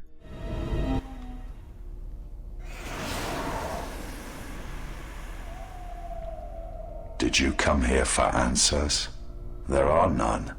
The call of Korriban is strong, but it is the call of the dead. I have studied you, immersed myself in you. I know the paths you walked in exile. I know your teacher. I know the fires that raged upon the Dxun moon while the Republic died around you. You know war. You know battle. And I know of Malachor. You know what it means to be broken. The one who travels with you will destroy you, as she did me.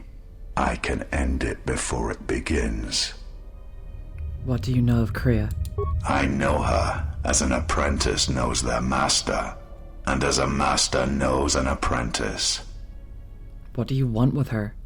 I want her to die, and see all that she has built cast down, all that she holds dear in shards at her feet.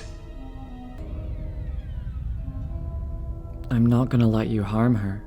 But you do not know her as I do. You have not survived her teachings as I have, and you have not bested her in battle as I have. You are nothing.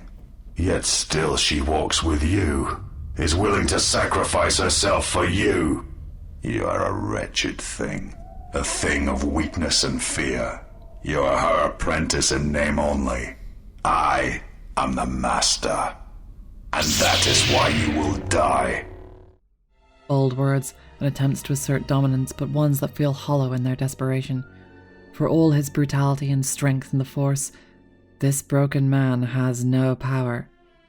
The exile and her companions duel him and escape just in time. Running from the ruins of the Academy, they hide out in the nearby caves, which are familiar to players of the first game. But this time, there is a key difference. At the end of the caves, there is a previously unseen tomb. Strangely, it feels like it calls to the exile. Alone, she ventures in. She is greeted with an unusual sight, a vision of Malak and his recruitment into the Mandalorian Wars. He convinces the first of the Jedi Knights and Padawans to join his side, and the exile remembers the day vividly, painfully, that she chose to go to war. How she couldn't sit by when so many suffered.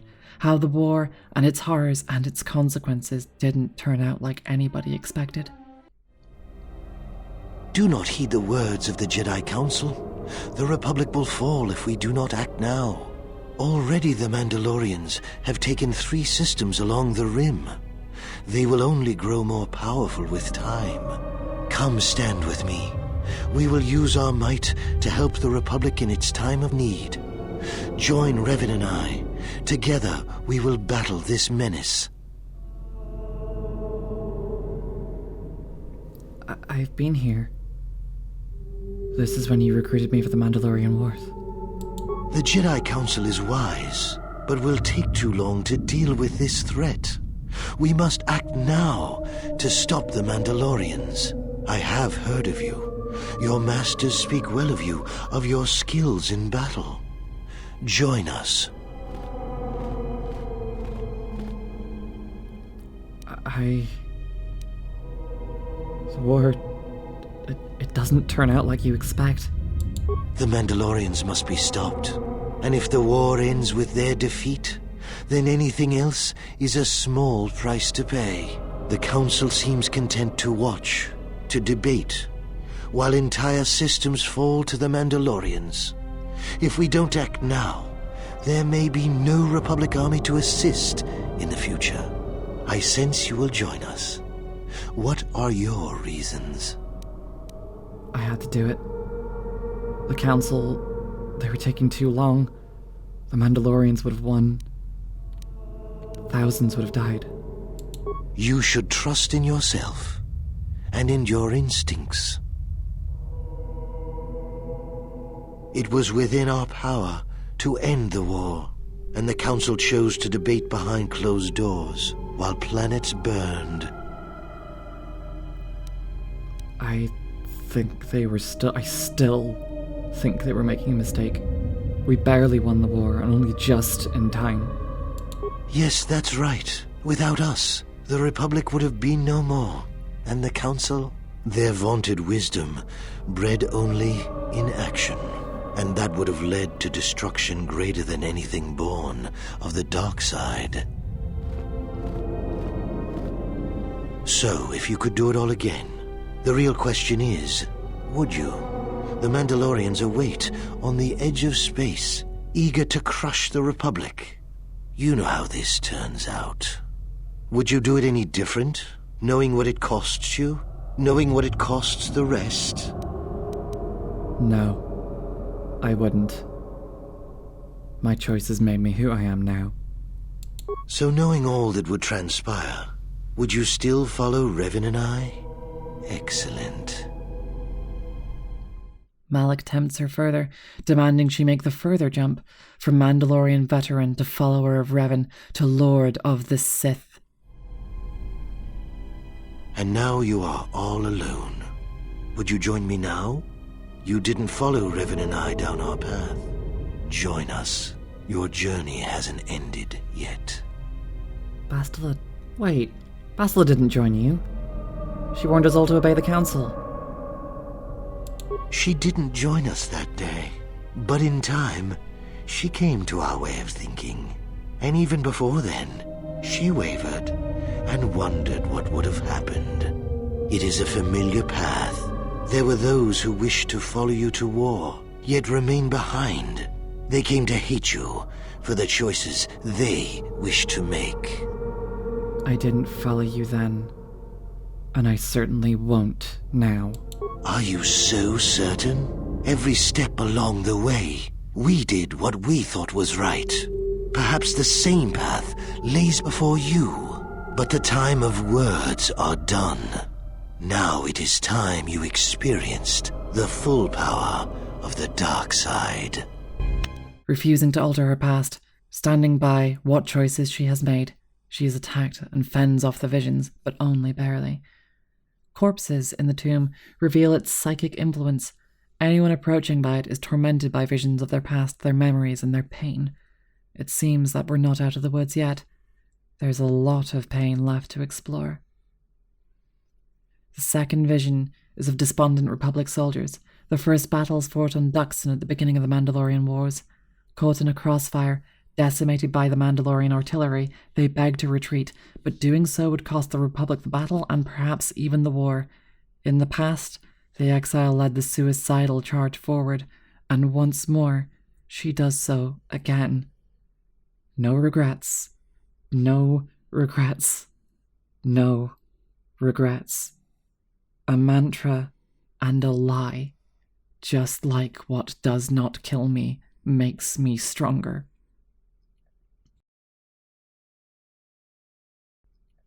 The third vision appears before the exile, a dark-robed Kreia lightsaber at her side. Commending you for getting this far, the vision of Kreia takes note of the pain of your past, and now presents you the trauma of the present. Visions of your companions begin to arrive one by one. They arrange themselves in opposition to the vision of Kreia, claiming that she has fallen to the dark side and needs to be put down.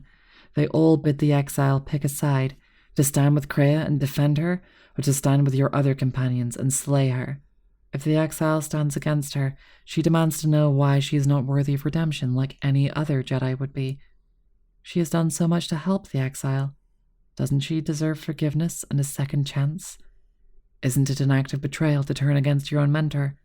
Wouldn't that make you, in fact, just like the Sith? There is no middle ground.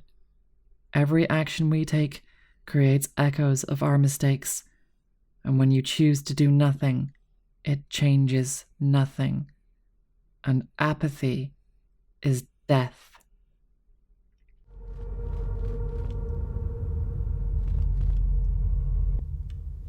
You are to be commended for making it this far.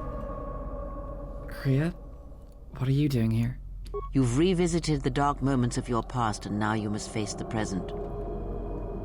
do you mean? Your confusion is natural. The others and I will help you understand. The others? What others? We're here alone.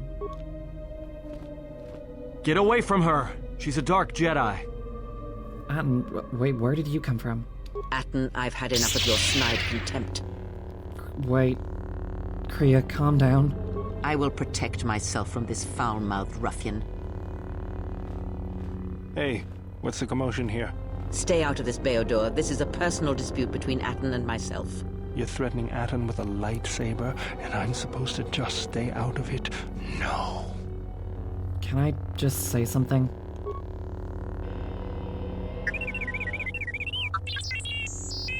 The three of you would challenge me? You sorely underestimate the power of the Force. Think again, Kreia. Your dark influence will end. Your friends are all arrayed against me. Will you stand for this? You know something? You're all just visions anyway. It doesn't really matter what I do. But for the sake of the argument, my friends are right. You've been manipulating me since the very beginning. You, of all people, would judge me so? Am I not worthy of redemption? Well, I won't attack you, but I'm not going to stop anyone else from it. So you will do nothing? Apathy is death. Worse than death. Because at least a rotting corpse feeds the beasts and insects. Apathy is death. Apathy is death.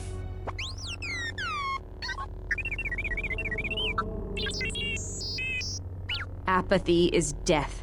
Apathy is death. Apathy is death. Statement. Apathy is death. Apathy is death. Apathy is death. Apathy is death. Apathy is death.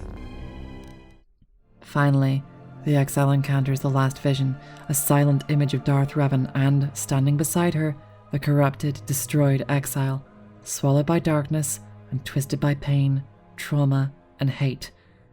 There, but for the grace of God, go I. With the last strength the exile has, the visions of her twisted self and Darth Revan are defeated and vanish into the midst of the tomb. Kriya, the genuine Kriya, speaks to you through the Force, assuring you that your choices were right. Any choice is the right one, as long as it is willed. And unlike the Jedi, she bids you engage in your own emotions. Shaken, the exile leaves the tomb and leaves Korriban for good. The third and final act begins. With the last missing Jedi Master confirmed dead, there's no one else left to find. The remaining living members of the Council will gather in the Enclave on Dantooine. It's time we went there too. Time that we get some answers. As we approach the Academy, we see it rebuilt. Not perfectly, of course, and it still isn't home anymore, but there's still some comfort seeing it restored. Some strange nostalgia to a more innocent time before we were hurt, before we went to war. On the fringes of space, Darth Nihilus learns of the Academy on Telos and begins plotting his course for the planet. The endgame is slowly forming. Kriya walks with you into the grounds of the old Academy before pausing and stumbling slightly. In this moment, she appears old, older than she ever has before, with a certain frailty to her. No longer is she your wise, trusted mentor, but an old woman who has little more to teach you. She stays outside, afraid for you and what you're about to face. It is different. It has been some time.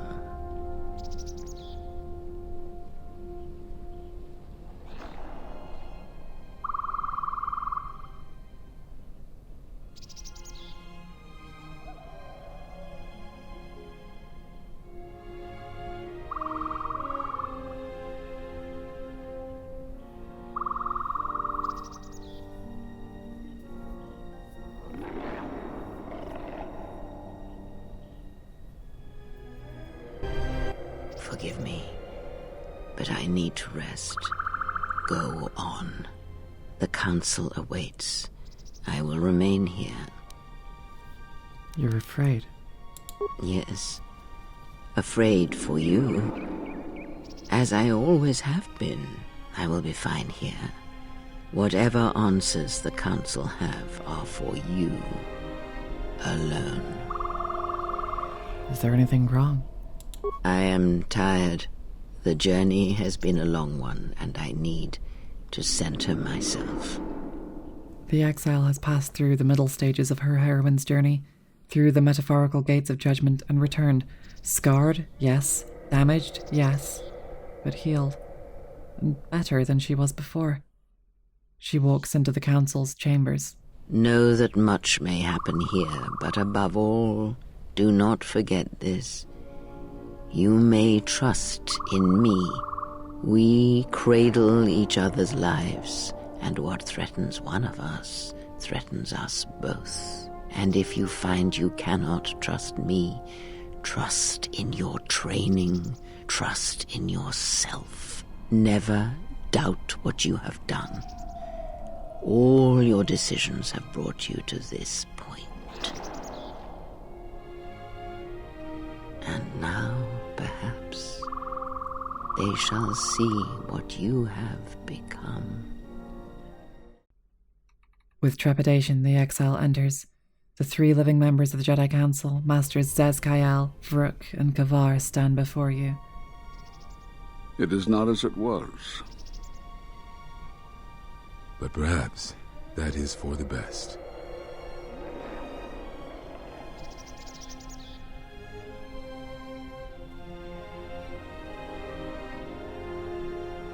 We were wondering when you would arrive. This moment has taken some time to reach us, and I imagine you have many questions. Or perhaps you've come for revenge. In the courtyard, the handmaiden is confused. Kriya stands outside, refusing to enter, and Atris has not attended the council at all. What is happening? Atris, she has not come. Of course she has not. There is no battle here. It is for the Jedi alone. And now the exile shall see their blindness for himself. It is what we have fought against for centuries. You... Oh, yes. At last, you see. And what was Jedi is Sith. And what is Sith is Jedi. At last, after everything, the exile can finally make her long-delayed request that the council finally reveal what they really cast her into exile for. Listen, we've got to ally if we're gonna stop the Sith. No. We will do as we have done. We will wait. There's nothing else we can do. What? But the Sith are attacking the Republic. The enemy has revealed itself. We can fight back. No, the true threat has yet to show itself. It is waiting for something, us perhaps, to enter the war. We have seen their soldiers, the remnants of their fleet, but those are symptoms of a disease. It is more bait to attempt to draw us out. The actual battle is being fought through the Force, not with weapons of war. It isn't about the Republic anymore. The attack on Onderon, something was attempting to use the planet itself, to feed on it, to draw on the power there. You prevented it, but it was a stalling measure. The next time will be critical. But you're all hesitating again, just like you did in the Mandalorian Wars. If Jedi gather, if we wage war against these shadows now, then Jedi will die, and we will die for nothing. Whatever this thing is, it must be fought by those strong in the Force. It cannot be fought in any other way. It knows this, and that is why it is killing us. If we die, then it will win, no matter what fleet or weapons are brought against it.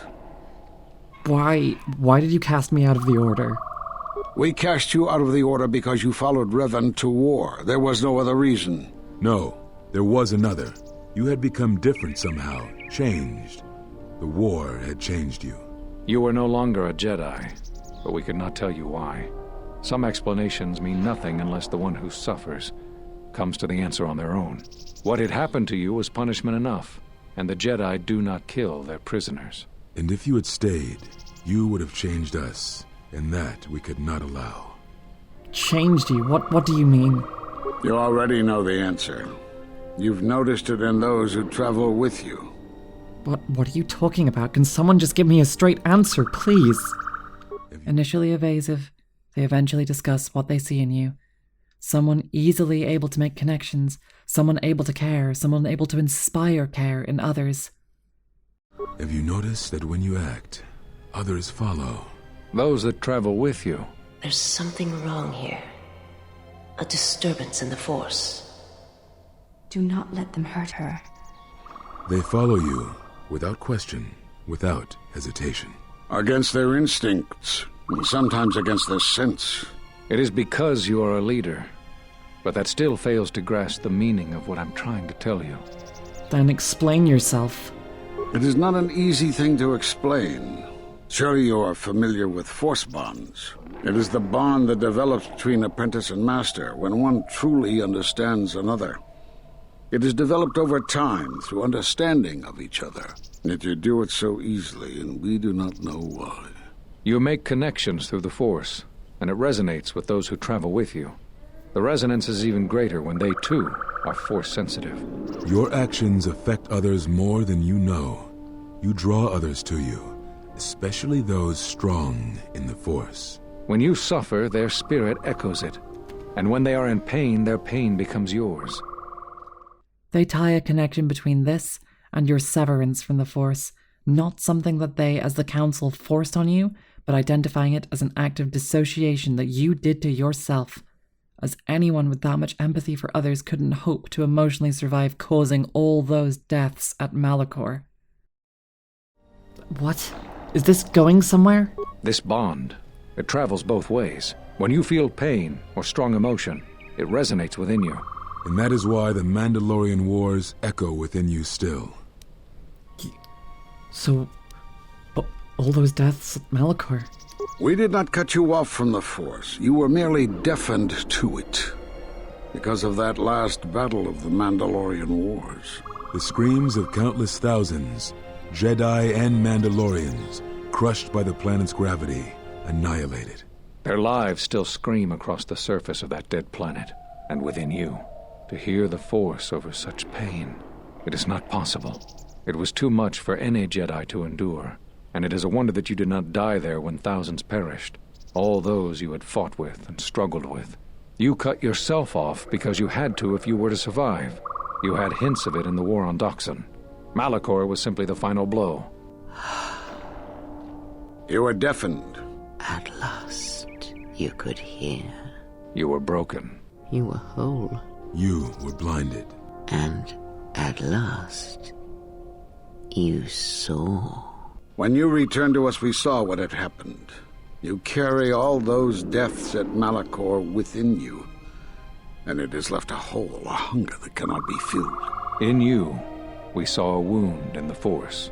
In you, we saw the end of the Force. They continue their onslaught, identifying the hollowness and pain you feel from your trauma as an intrinsic, irreversible, and dangerous feature that you can never be rid of, identifying the loyalty of your companions not as something earned by compassion, but gained by manipulation, whether intentional or not. But that makes no sense. I can feel the Force again. Yes. You can feel the Force, but you cannot feel yourself. You are a cipher, forming bonds, leeching the life of others, siphoning their will and dominating them. It is the teaching of these new Sith to feed on others, on other Force sensitives. They are symptomatic of the wound in the Force. You are a breach that must be closed. You transmit your pain, your suffering through the Force. Within you we see something worse than merely the teachings of the Sith.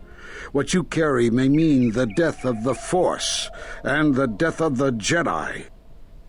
But I'm stronger. I'm stronger than I ever was. So you think. It is not the strength of a Jedi you feel. They see you as nothing more than a hollow, all-consuming black hole, dragging others down with you. They cannot see any other reason why anyone else would care about you as much as your companions do. You could clearly never have earned their loyalty via care. You could only have gained it via manipulation. They assume that you are what Kriya has tried to mold you into being, no matter what the actual truth is. Foregone conclusions and cherry-picked truths. The power of their narrative outweighs the power of your lightsaber. In a brief, cheeky moment, the developers add in the Council's assessment of the real cause of your strength, the deaths you've caused to get where you are, that your strength lies in feeding on murder on the little bar of experience points that tallies up your kill count. It's not really a feature that I want to focus on, as this isn't Nier or Drakengard or Undertale, and this is such a throwaway line that I don't regard it as anything other than the Council further convincing themselves of your inherent evil, regardless of how accurate or inaccurate that is. They finally center in on how you and your pain are inherently similar to the Sith. You are responsible for their acts, and they have just learned how to mirror you. Having had your trauma a toll and spent time in pain and disconnection makes you equivalent to the nihilistic Sith presence that has been killing all the Jedi. He's right. It's all the death you've caused to get here. You feed on it, and you grow stronger. You're like Malachor. It's in you, it's what you are now. You must have noticed as you fought across all these planets, killing hundreds, only to become more and more powerful. Why do you think that was? But what's worse is that bonding you have. It hasn't gone away. It's gotten stronger, and the more attachments you form, the more you draw others to you. And that is why you are a threat to us all. You know what the choice is. If you don't warn them, then the Republic will fall. All those countless lives, innocent lives. Or the one. What if other Jedi went to war as you did, suffered the same events, and emerged as you did? What if there was a crucible that trained such Jedi to consume and kill? For you, Malachor was that crucible. What's worse is these Sith that we face. I fear that they have learned the lesson of Malachor all too well. It is what allows them to prey on Force users, to become stronger when Force sensitives are near. Somehow they have learned their hunger from you. And so you have brought about the end of the Jedi, and perhaps all the knowledge of the Force. Their judgment of you is that you must remain in exile, and that they will actually strip you of your connection to the Force. This time, permanently. Until Darth Treya interrupts. But it is of no consequence. Your ability to make such connections, such bonds so easily are why you cannot remain.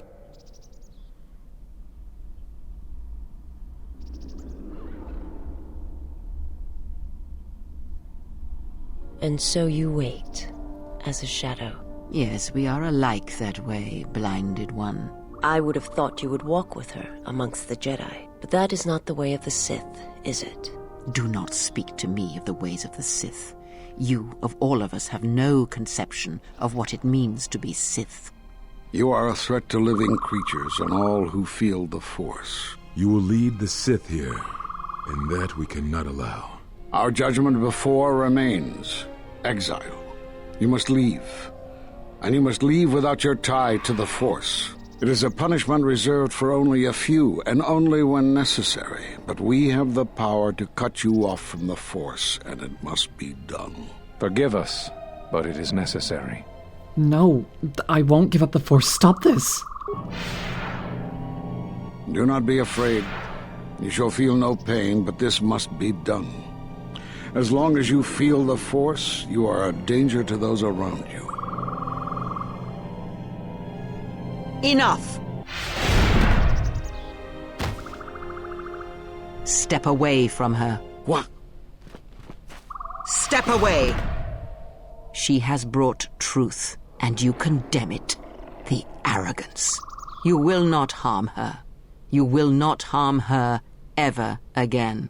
I thought you had died in the Mandalorian Wars. Die? No. Became stronger. Yes. Is this your new master, Exile? If so, then you follow Revan's path. Her teachings will cause you to fall as surely as she did. She is difficult to see. She's like a shadow of the Exile. We sought to lure the Sith out, and now they have come to us. How could you ever hope to know the threat you face when you have never walked in the dark places of the galaxy, faced war and death on such a scale? If you had traveled far enough, rather than waiting for the echo to reach you, perhaps you would have seen it for what it was. Did you not hear its call on Dantooine Vrook, on its scarred surface, and in the minds of the settlers? I have endured your corruption of my other students. You shall not have this one. And you, Kavar, so close to the call of Dxun, tell me, did you not feel what poured from the moon, what had taken place there? And Zezkael, to hide upon Nar Shaddaa, yet blind yourself to all that happens there. So close to understanding the Force.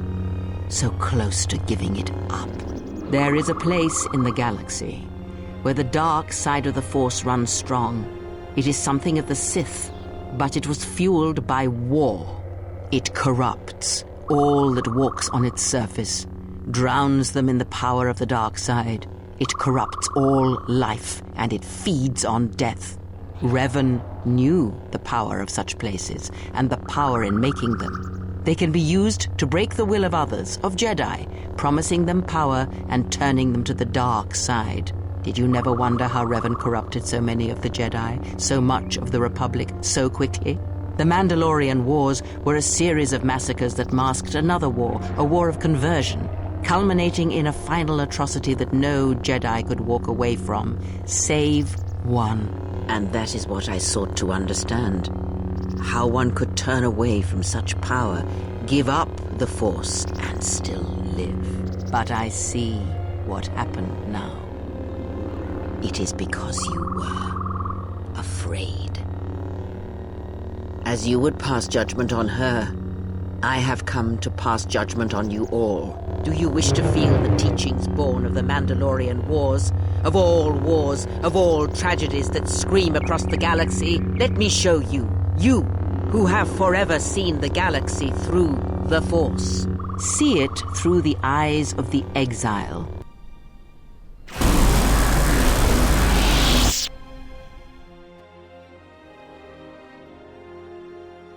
Having expertly manipulated all of those around her, Kreia turns. Having already silenced Visas, she accosts the handmaiden. The headstrong girl sees Kreia for what she is, a Sith turned Dark Lord, an enemy of all Jedi. Kreia then submits willingly to Judgement, asking to be taken before Atris, conveniently by the one party member who has the access codes to get into Atris's Polar Academy. Kreia planned this all along. The Council lies dead before you. There are no answers. There are no more Jedi. All is lost. The heroine's journey reaches its darkest stage. The exile rushes back to the Ebon Hawk, where Atton tells her that Kreia and the handmaiden have gone to Telos. What happened? The handmaiden took her. She thinks Kreia killed you. But Kreia didn't. Why did she think that? Because that's the lie Kreia told her. That's why. The only thing that matters is the handmaiden believes it. And she's gonna react exactly how that old witch hoped she would. That's why she wanted the handmaiden on board, you know. So she could use her to reach the Telos Academy whenever she wished, without needing the access codes. They're going to Telos? Yes. The handmaiden knows who she is now. She'll take her to Telos, and Atris will do what she'll do to anyone she thinks is a Sith. A Sith? Are you surprised? All that talk of hatred, manipulation, and standing on your own 2 feet? Sorry, you don't get any more Sith than that. Still, if we were all judged by who we were in the past, I don't think you'd understand who we are now. Atris will execute her. Kreia and I are linked. If she dies... Yeah, I know. Then we're going to Telos. We have no other choice. That's what I was afraid you'd say.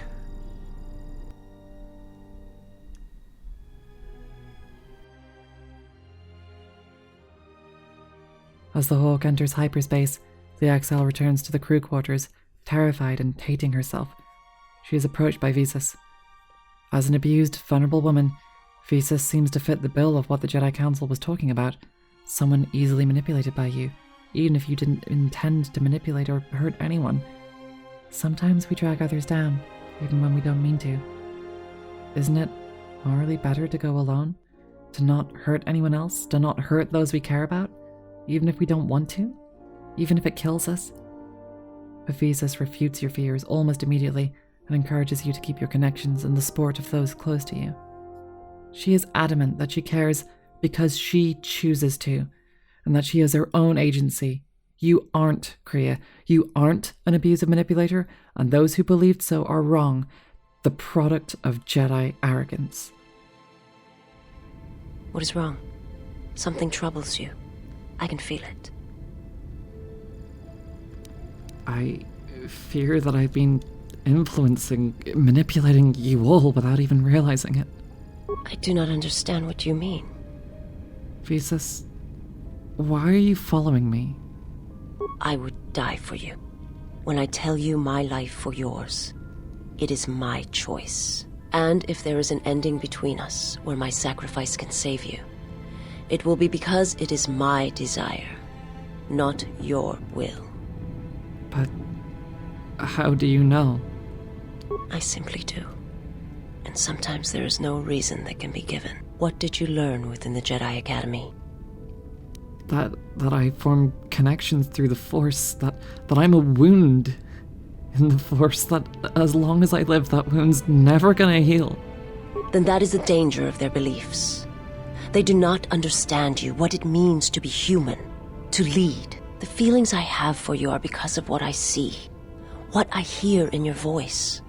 All that tells me you're a natural leader. I follow because I believe in you. I would die for you because I believe in you. And where they look at you and see the death of the Force, I look at you and see hope for all life. I look at you and see that perhaps a life untouched by the Force is not the punishment it is believed to be. I will understand if you feel you must go on alone. But I ask that you do not. Instead, take strength from your connection to others. Do not forsake them as you did in exile. I will, Visas. Before she leaves, she seems fearful, noting that you will approach her master soon, the man that hurt her, tried to break her, to make her feel subhuman and subservient, and that he will wound you as thoroughly as he wounded her. Despite this, the exile must still go and face the fire. Sometimes the only way forward is through. Visas, assuming we're not all coming back alive, makes one request: to look upon you, truly, in the most intimate way one can, to undergo the mortifying ordeal of being known, together, one last time.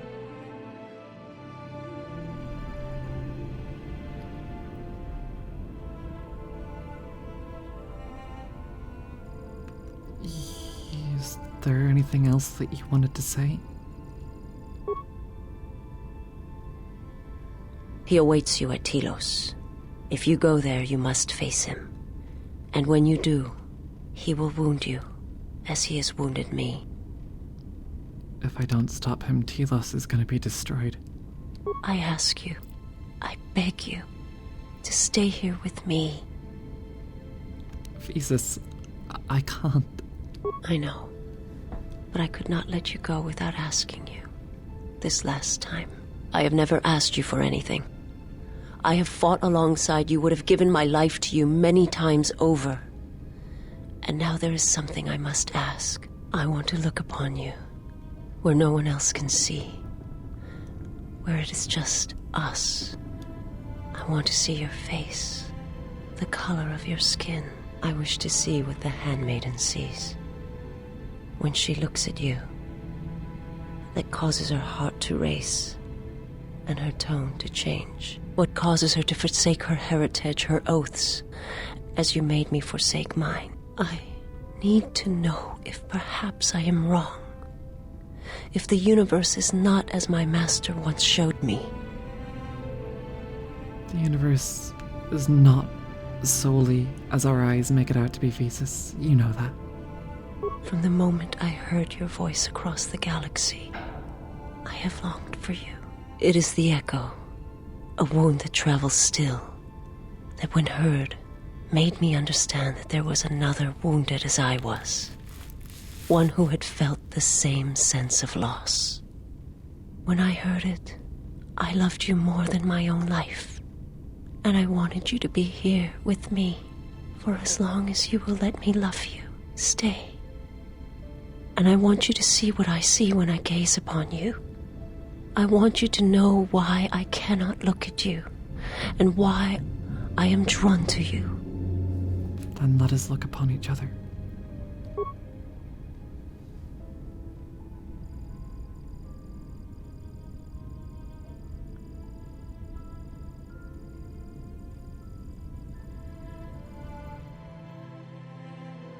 I've seen this called a pseudo-sex scene before, and that misses the point so thoroughly, as it's not about physical sexuality at all, but at the same time it's also not far from the mark. It's intimacy between two traumatized people. Sometimes intimacy with someone who gets it, and I mean truly gets it, is the most comforting thing you can have. I don't want to pretend like this is a healthy way to engage in a long-term relationship, but sometimes empathy, comfort, and understanding goes a long way. Sometimes that's what we sorely need in the moment.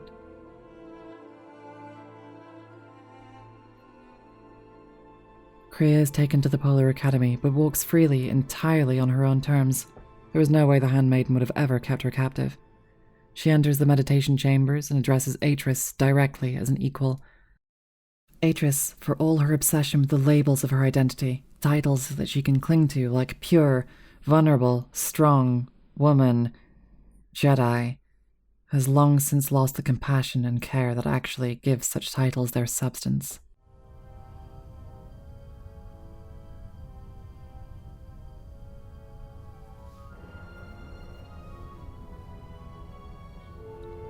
Who is there? Who I am is not the question. I am Atris, Jedi Master, the last historian of the Jedi, the last of the Jedi. Those are titles, words you cling to as the darkness falls around you. It is not the first time we have met, Atris. I was here before. With the exile? Yes, I was here both times when the exile was brought before you. Who are you? I was the one who asked her to be exiled. I did as you asked, so long ago. You seem familiar to me. Atris, I have always been here. You are that which has attacked the Jedi. You are Sith. Sith is a title, yes, but like you, the title is not who I am. It is not what I believe. For you, it is different. Know that there was once a Darth Treya, and that she cast aside that role, was exiled, and found a new purpose. But there must always be a Darth Treya, one that holds the knowledge of betrayal, who has been betrayed in their heart, and will betray in turn. As Kreia notes, around Atris are the holocrons and teachings of the Sith. Beneath Atris are blinded servants.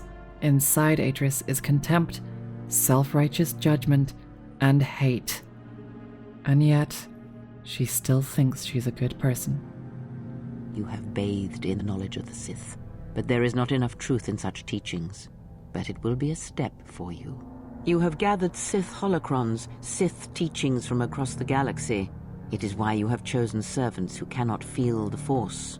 And most importantly, they cannot feel what you have become. I have sought to preserve the Jedi Order, and I have gathered all that I know of the Sith to this place, so I might find them and stop them. I had wondered if any of these holocrons had survived Dantooine. You have taken relics from one destroyed planet to the devastation of another. It was always intended for the Jedi to retreat to Telos should Dantooine be attacked, taking all their lore with them. We could not allow the tragedy at Ossus to happen again. Such an act marked Telos for destruction. It is why the Sith came here, though the fleet commanders did not know why. It is why Revan ordered its destruction to mark the beginning of the Jedi's civil war. It was a message that there would be no place for the Jedi to retreat, to hide. I would not be surprised if Revan left other gifts beneath the surface of the planet. Much can be buried beneath graveyards that will never be found. When the Sith attacked, I felt Telos die. Turbo lasers fell like lightning upon the landscape, as they did on Dantooine, and so many died. So many voices, screaming in pain. Yes, such acts leave their mark on the galaxy. Their cries travel far, though few can hear them. How did it happen? Search your heart.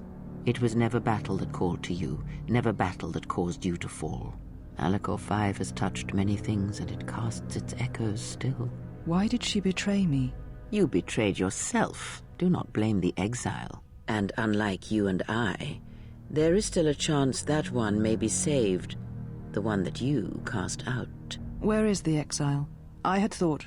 Oh, she will come, but it will be too late to save either of us. It is such a quiet thing to fall But far more terrible is to admit it.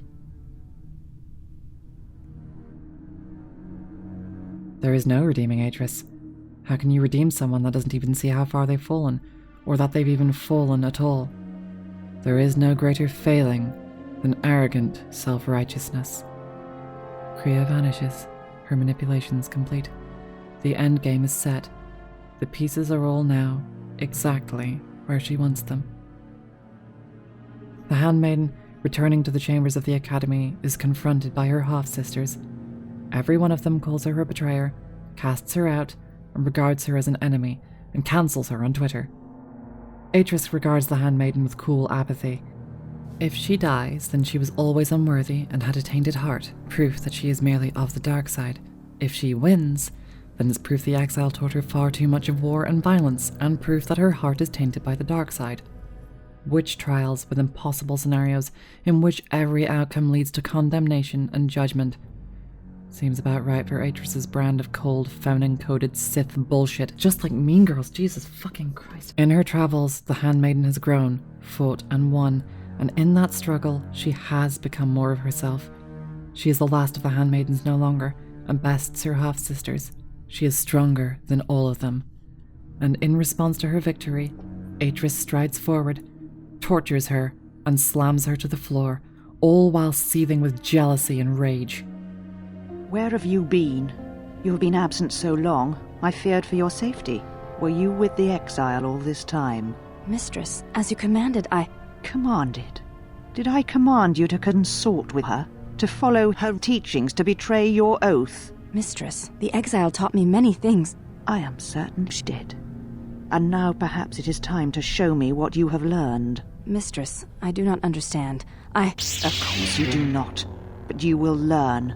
But you have had a long journey, and I am anxious to see what you have learned of war and battle. This will teach you.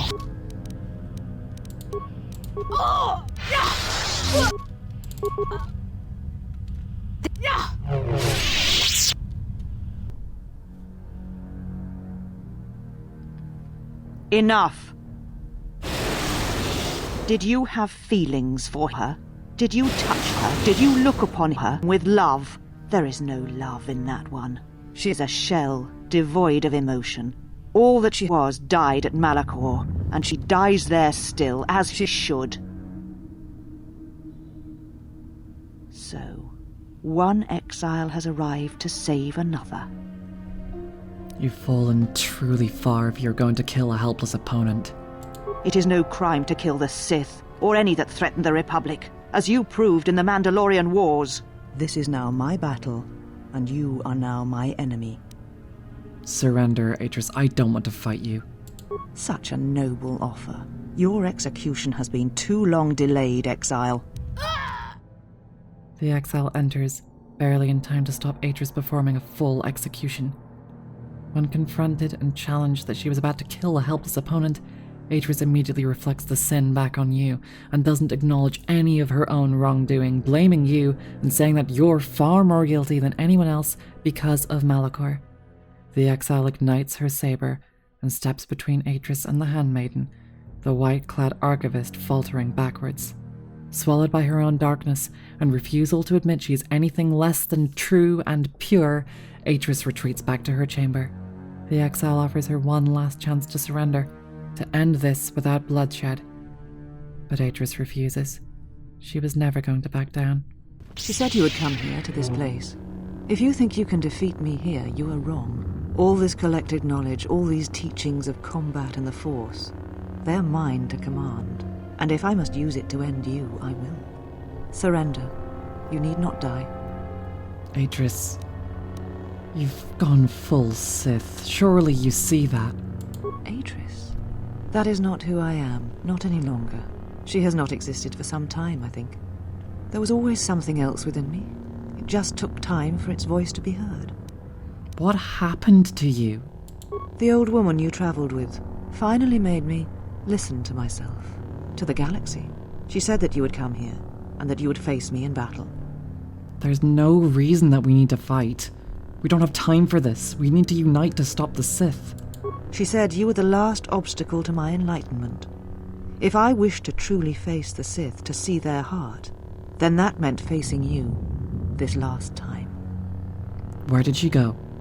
I do not know, yet. I suspect she went in search of you. But just as when she first came here, her path is difficult to see. She has set many things in motion. It is she that ordered the extermination of all Jedi so long ago. She will answer for her crimes. In time. She is Sith, just as you are, just as all who followed Revan were. Did she say where the Sith were striking from? I do not know, yet, but it does not matter. They have come here to face the Republic in battle, and they will be destroyed. You've put everyone in Citadel Station in jeopardy, Atris. Yes, the Sith are here at last. You have brought them to this place as I had foreseen. It has all been part of my plans for you. And when I defeat you and the forces you have brought to Telos, I shall take the battle to the heart of the Sith and wipe them out. Forever. What plans are you talking about? These Sith are cowards, striking from the shadows to kill Jedi.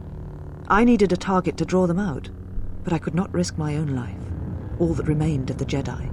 So I arranged for you to return to the Republic, leaked information of your past, and then waited for the Sith to come. And they did. But you came to Telos against my predictions. Now they are here, I can finally face this enemy and defeat them. What is this place? All the knowledge of the Sith, gathered from across the galaxy, brought here by my servants, so that I might uncover their secrets, and use them to track them down. But now they have been drawn from the shadows of the Outer Rim, and the only final matter to attend to is finishing you. And when the Sith are defeated, what then? When the Sith are destroyed, then I shall rebuild the Jedi Order again. They shall have none of the weaknesses of before. They shall be strong, willing to take battle to any who oppose them and weaken the Republic. They shall not train those who are easily corrupted. No more students that will bring war and hate to the galaxy. Atris, you're just gonna make the Jedi into the Sith. The Sith are the Jedi are the Sith. What matters is that they be preserved, all the lore, all the teachings brought to a new generation. I am the last of the Jedi, and I will show them this truth. Bring it to the galaxy. Weakness? Like when you fled Qatar? And Dantooine? I did not flee. I did what was necessary to fight the Sith and preserve the last of the Jedi. And you left the Jedi to die on Qatar? Yes, I sensed what would happen on Qatar. It was I who leaked knowledge of its presence in the hopes of drawing the Sith out. I will not deceive you. I knew what could happen there, but it had to be done to make the Sith reveal themselves. But I did not know the extent of their power, and what that meant for the Jedi. I will not underestimate them again. You're responsible for the murder of an entire planet. As are we both. You who brought the screams of Malachor to the galaxy, do not preach to me. You lead by example, you always have.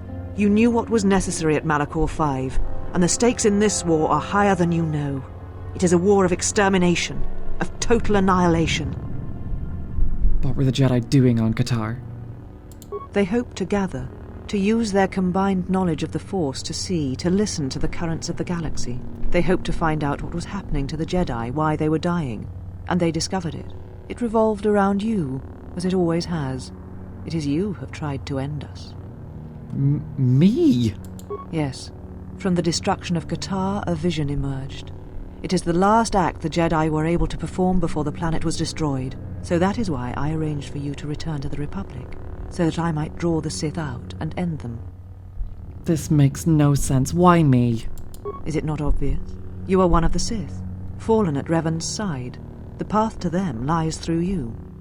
This makes no sense. I'm not allied with the Sith. The pronouncement on Qatar was clear, and you are the key. And look, you have come to battle me, Sith versus Jedi, as was intended. What was this pronouncement on Qatar? It was a vision. It showed you, standing upon the many battlegrounds of the Mandalorian Wars. The Dxun jungles, the destroyed cities of Onderon. Whatever this threat we faced, it was from something you had done, and like all things would return to you. All echoes do. That vision means nothing, just like all of the other cryptic Jedi visions. No, behind it all was a terrible echo. The Jedi on Qatar did not realize the significance of this. They had not stood in judgment of you so long ago. They had not heard the same echo I did when you stood before us, and when we cast you into exile. What is the echo? Of course, you still do not know. The Jedi Council was not sure you would believe them if they told you, and I'm not sure they fully believed it themselves. It is why they wanted to exile you. So there, beyond the Outer Rim, you would come at last to hear that echo and understand what happened. It was why you deserved death, and why I wished you executed. What is it? What is the echo? It is the sound of life in agony. It is a wound in the Force that has yet to close. War, destruction.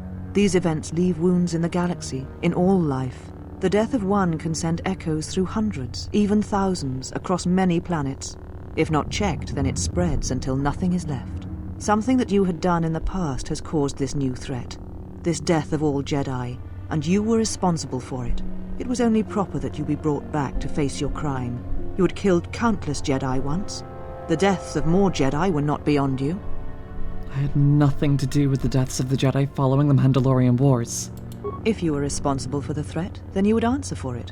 If not, then you would draw the Sith from hiding so that they might be defeated. Either way, you deserved your fate. Why did you not warn the Jedi on Qatar what would happen? They knew the risk, because they sought to hide, to reflect, to hesitate while our numbers thinned and Jedi died. They knew the risks in going to Qatar, and they deserved what happened to them. It was their punishment for hiding from the galaxy, for hiding from me. Punishment? Are you even listening to yourself? They're the same questions, the same thoughts you have had. Who are these Jedi who survived the Jedi Civil War? They're not the Jedi I know, the ones I once worshipped. They are cowards, and doubters, and afraid. What manner of Jedi hide from a threat? Who turn on their own, and imprison them on dead worlds? Atris, we don't have time for this. We need to unite to stop the Sith. The real Sith. Yes, the Sith are here at last. You have brought them to this place as I had foreseen. It has all been part of my plans for you. I'm not gonna fight you. Surrender, and I will spare you. Surrender? To you? Never. Let us end this! Her hatred of you, your journey, your transition from naive young Jedi to whole, complete woman, and everything you stand for was always going to lead to this. It was always going to lead to her destruction.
It isn't even a fair fight. Within a few seconds, her lightsaber lies broken at the exile's feet, and she staggers, wounded and confused, still unable to understand. After everything, Atris had thought that it was her time, that she was due to be the hero of the story. All that self-righteousness, all that judgment, all that bullshit about holding herself so high above you, all a completely meaningless charade, just to bolster her sense of moral purity by having someone else to judge. She can say she tried her best or was trying to do the right thing, but honestly, I have no more sympathy for her. This is the exile's moment. She enters the next stage of her heroine's journey, her rebirth, her moment of truth. Atris finally reveals that Kreia, Darth Treya, the traitor Sith that we always knew she was, has gone to the heart of these Sith assassins. She waits at the location where they've been striking from, the crucible of their training, Malachor 5. the site of all our atrocities, the place where it all began. We kind of always knew, didn't we? Kreia waits for us there. If we don't go to find her, she'll kill herself in its depths, and, with our force-bonded empathy, the exile will die too. Once more, we have no choice. Why is Kreia doing this? Why go to all this effort? Why orchestrate everything? Manipulate everyone in such intricate spiderwebs? Why tangle you up in it all this far? Atris tells you. It's simply because she wants to kill God. She wants to kill the Force itself. The Force is dead, and we have killed it. Kill me. End this. I'm not going to kill a helpless opponent, Atris. I'm not like you. I did not expect mercy from you, here at the end, after all that has happened between us. There's bigger problems out there. There's been enough death.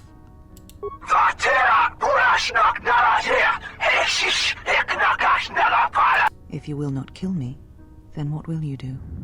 What happened to you? This knowledge of the Sith and the Jedi is what I am.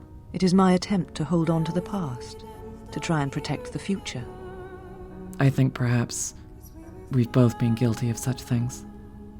Once I was a historian, the chronicler of the Jedi, and when both wars passed me by, I was determined that I would not forsake battle again. In some part of me, I knew I had made choices, compromises, but always for the sake of the Republic, of the galaxy. To do what you had done, at times, did not seem so wrong. It never does, until you realize that you've lost your connection with everything else. Everything that I did, Malachor, every part of the war, I did it because there wasn't any other choice. To fight such a threat, sometimes one's choices seem narrower than they are, until it seems there is no solid foundation on which to stand. I feel that I understand what drove you to battle, to fight the Mandalorians. It was something you could not turn away from. Can you tell me where the Sith are striking from?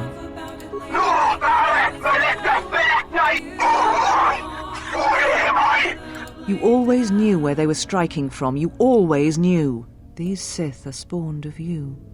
Spawned by the Mandalorian Wars. All those deaths. All those Jedi. Their power is to feed on life, until nothing is left except a hollow galaxy, echoing with the screams of the Jedi lost to us. Is that where Kreia's gone? Yes. I had thought she was awaiting me at that place, but I see now that she lied. It was not meant for me, but for you. She has gone there. She is waiting for you to travel to Malachor 5, to finish what you started. What I started? Yes. You are an echo in the Force. A hollow space where it has been wounded. It takes a great act of destruction to create such emptiness. But it can be done. It creates places where the Force is difficult to hear, and difficult to find one's way. And you carry it with you, always. What does this have to do with Kreia? Now she seeks to create another echo, a wound in the Force. Greater than the one before, greater than the one you caused. It will deafen all touched by the Force until no life is left. You were strong enough to withstand it once, but few have your strength in such matters, especially if they are unprepared. Why would Kreia do that? I do not know, but she needs you there. If you choose not to follow, she will murder herself at the heart of Malachor, and you will die along with her. Why? You are important to her somehow, but I do not know for certain. If you know, tell me. She is willing to sacrifice herself at the heart of that graveyard world for you. A choice others have made in the past. A choice I wish to make. It is because I care for you, and I suspect that you alone hold that place in her heart where nothing else lives. And that is why you are the only one who can stop the destruction to come. But if Kreia is Sith, why would she do such a thing? She seeks the death of all Jedi, all Sith, and the death of the Force. It is madness. It is impossible. But she believes you are the key. The death of the Force? There are places in the galaxy dead to the Force where nothing lives, where the echoes travel forever and do not reach their destination.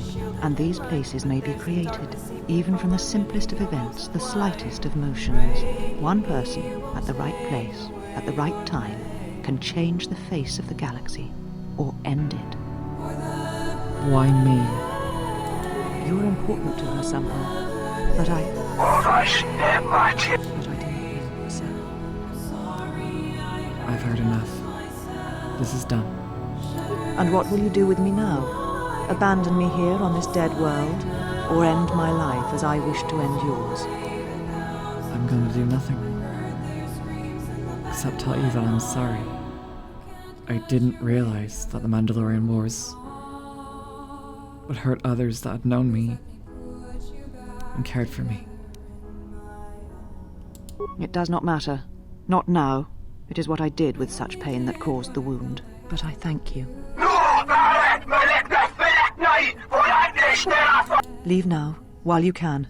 Save Telos. Save the galaxy. Save yourself. The exile leaves Atris to rot. This prejudiced scum has nothing left to harm us with, and we have more important things to do. She goes quickly to check on the handmaiden who, after a tearful reunion, finally comes into her own. You came for me. I thought I had lost you. Well, I was a little late, but better late than never. Kreia. She said the council had ended you, and all along she was one of those who had sought to kill us. Both carry their truth, in a way. Kreia's told a lot of lies, and the architecture of them all is difficult to see. Let's just deal with one crisis at a time, though. Are you alright? When I heard her say that you were dead, I failed you. I let my emotion run through me, and I acted without thinking. I wanted to punish her, hurt her, see her answer for what she had done to the Jedi, for leading you to the council. Calm. It's okay. I'm alright. Of course. Forgive my display.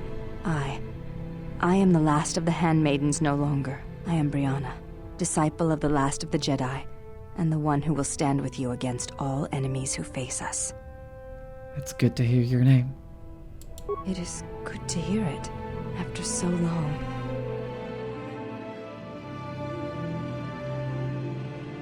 It's nice to hear her name. It's nice to see her finally consider herself a person. Before our story concludes, we have a brief interlude for a reconstructed segment of the game. I've glossed over it before, but after encountering and capturing data from enough HK-50 units, HK-47 learns of the location of their production factory. While the exile is off dueling Atris, several events happen which were partially or completely cut out from the final game. Modding teams have worked tirelessly to rebuild what was lost, but even with our best efforts, the game files have gaps missing and the archives are incomplete. The threads of the story are beginning to come undone, and as we progress from here, many of them will entirely fall apart. I apologize, young Padawan. As from here, I will have to fill in some of the gaps with my own assumptions where the records are unclear. Please take my interpretations with some grain of skepticism. Not everything I assume is true.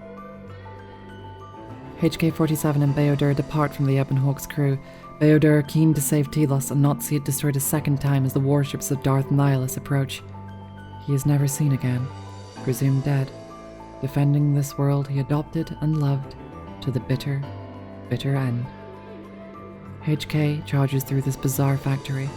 Though with barely reconstructed assets built around chunks of recovered dialogue, the experience is, unbalanced, spotty and incomplete.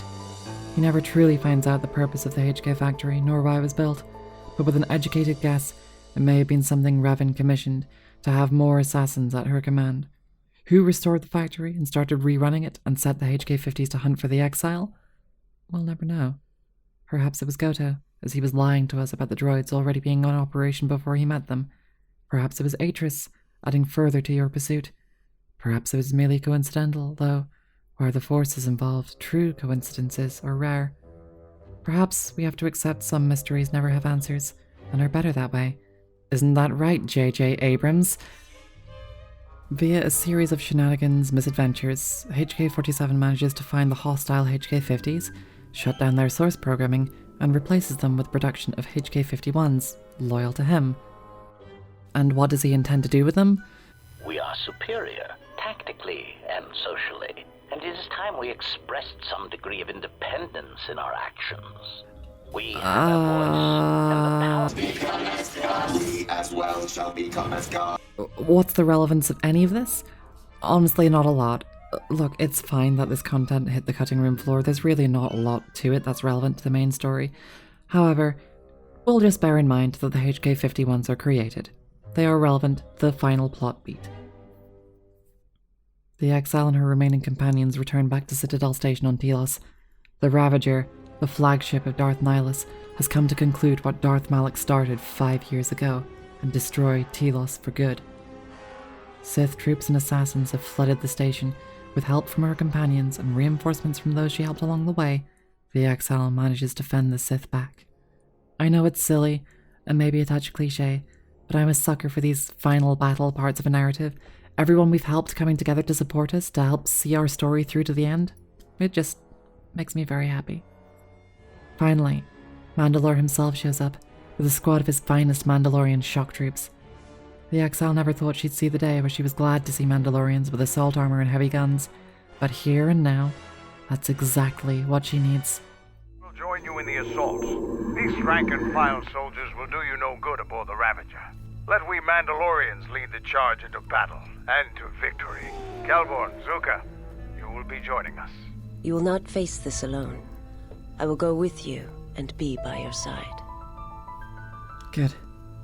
Stay close to me. I would have it no other way. Let's go. Arming an assault shuttle, the Mandalorians clear a path for you through the Sith, a final, glorious battle, and the last honorable fight these Mandalorians can engage in. It's time to board the ghost ship that Nihilus dragged out of the gravity well of Malachor 5.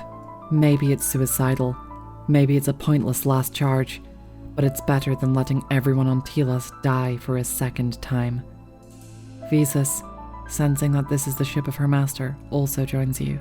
She'll be by your side for this, no matter what happens. Did you get an ID signature on this vessel? You were right about the vessel, Mandalore. It is of Malachor. It still bears the wounds of Mandalorian guns. Then let's finish this, and remind the galaxy of Malachor 5. What was that about? Nothing you need to worry about, Sith. You are coming with me. Don't get all sentimental. I just don't trust you to get the job done. Been waiting for this for 10 years. It's just time to do things the old-fashioned way. I know what it meant for you to accompany me here, Canderous of Clan Ordo. Your trust honors me. If you betray me or my men, I will kill you. I was going to say the same, Canderous. The exile and her newfound Mandalorian allies place bombs throughout the ship. Once Darth Nihilus is dead, there should be nothing stopping them from blowing the ship to space dust and burning its memory forever. The exile battles her way through the ship. No Sith standing in her way pose any threat now. She places the proton core bombs and cuts through the last of her foes on her way to the ship's bridge. All the Sith she runs into appear greyed, half-dead, almost zombies, in service to the Lord of Hunger. Colonel Tobin, too, is present aboard the vessel, and the Colonel is a husk of what he once was, barely recognizable as a man anymore. Before the exile makes her way to Darth Nihilus, Visas has one request. She wants to stop by her old meditation chamber, her room aboard the Ravager, one last time. With a quiet mantra, she faces her room, her trauma, her reminders of every way she was hurt, every way she was orphaned from her loved ones, every way she was abused by Nihilus, and comes to terms with it all.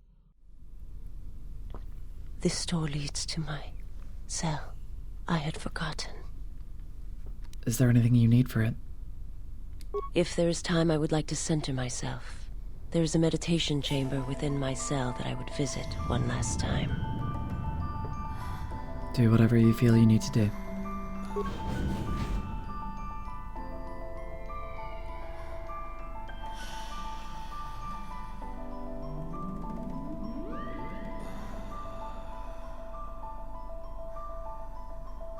Past the surface, there is the Force.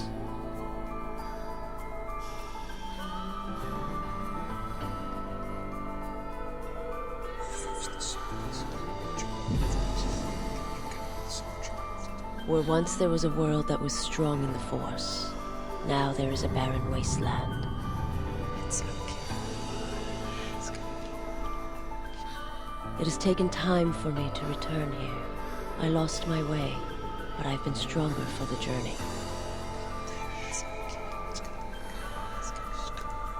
What happens now shall not be done out of hate or revenge, but for the sake of all life. And I ask you, finally, to forgive me. This body is a prison no longer.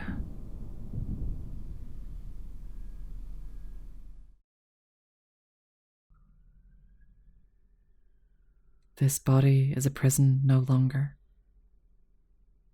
For a whole number of reasons, this means a lot to me. The exile fights her way to the bridge, and she finally faces her counterpart, her foil, Darth Nihilus. He is a being of hunger and pain, a man who let his own emptiness, his own pain, become and define him, and now he stands before us. He has been starving, and his hunger cannot be satiated by the distinct lack of Jedi on this planet, and it weakens him. All part of Krea's plan. He tries to feed on the exile, but fails. Emptiness cannot feed on someone who is already healed. Instead, he turns to Visas, to feed upon the girl he hurt over and over and over. And now, no more. The sabers ignite, and the duel begins. Though he is strong, stronger than the exile ever imagined, he is still too empty and powerless to truly fight her. Stabbing him through his empty little heart, he falls to the ground, dead. The ship begins to fall apart as the proton bombs near detonation, but Visas lingers, staying for just a moment too long. Visas, what are you doing? I have to see with the Force and my eyes. If it'll give you some measure of peace, Visas, then do it.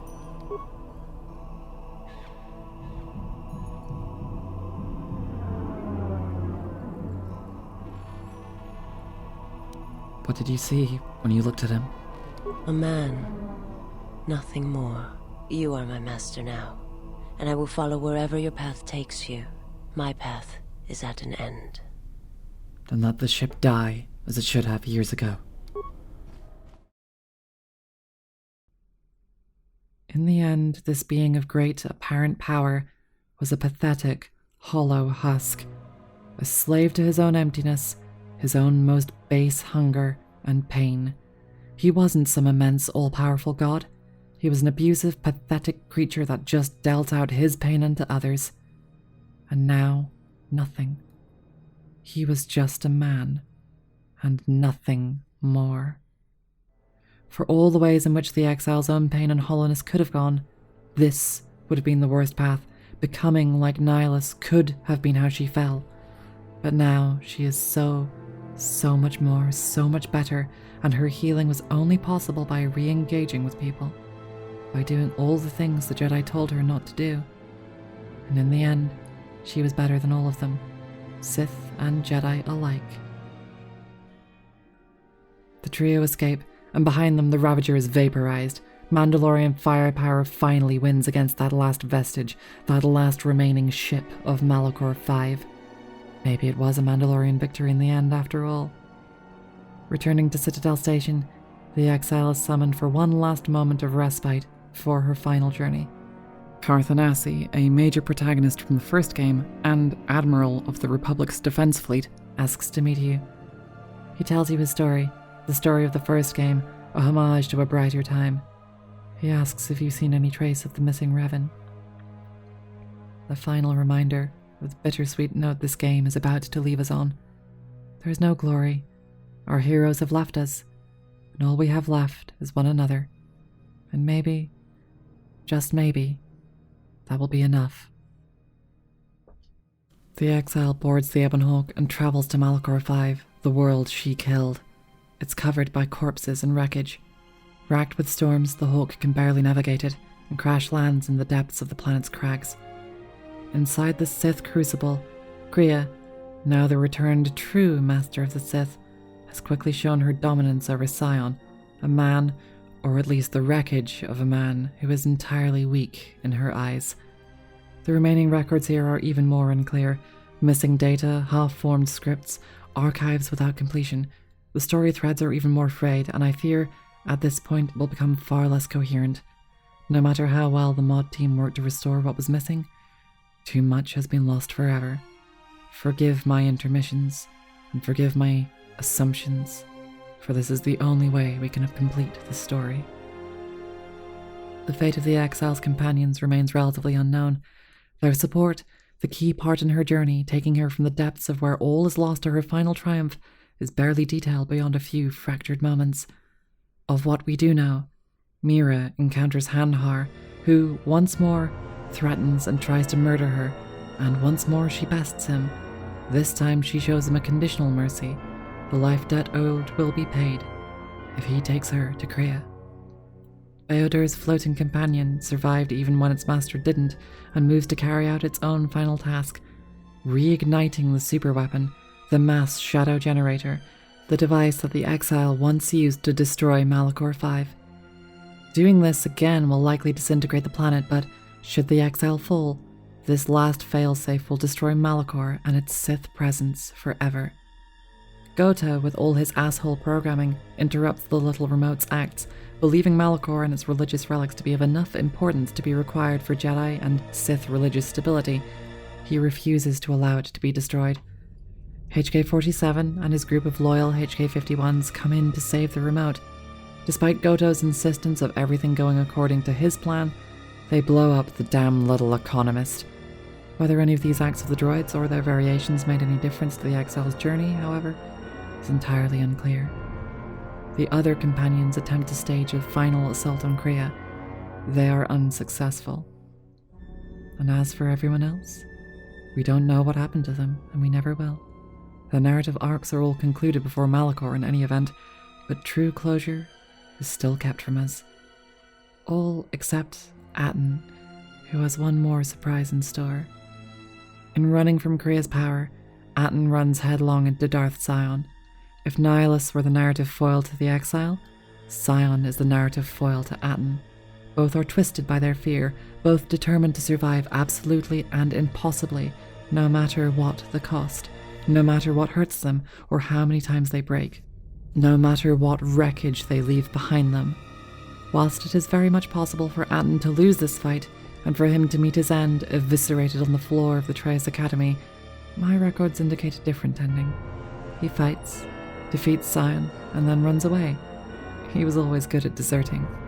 But, more importantly, he's already come to terms with himself, his past and his identity, and whilst he's still Atton, the scoundrel and deserter, he isn't running from himself anymore.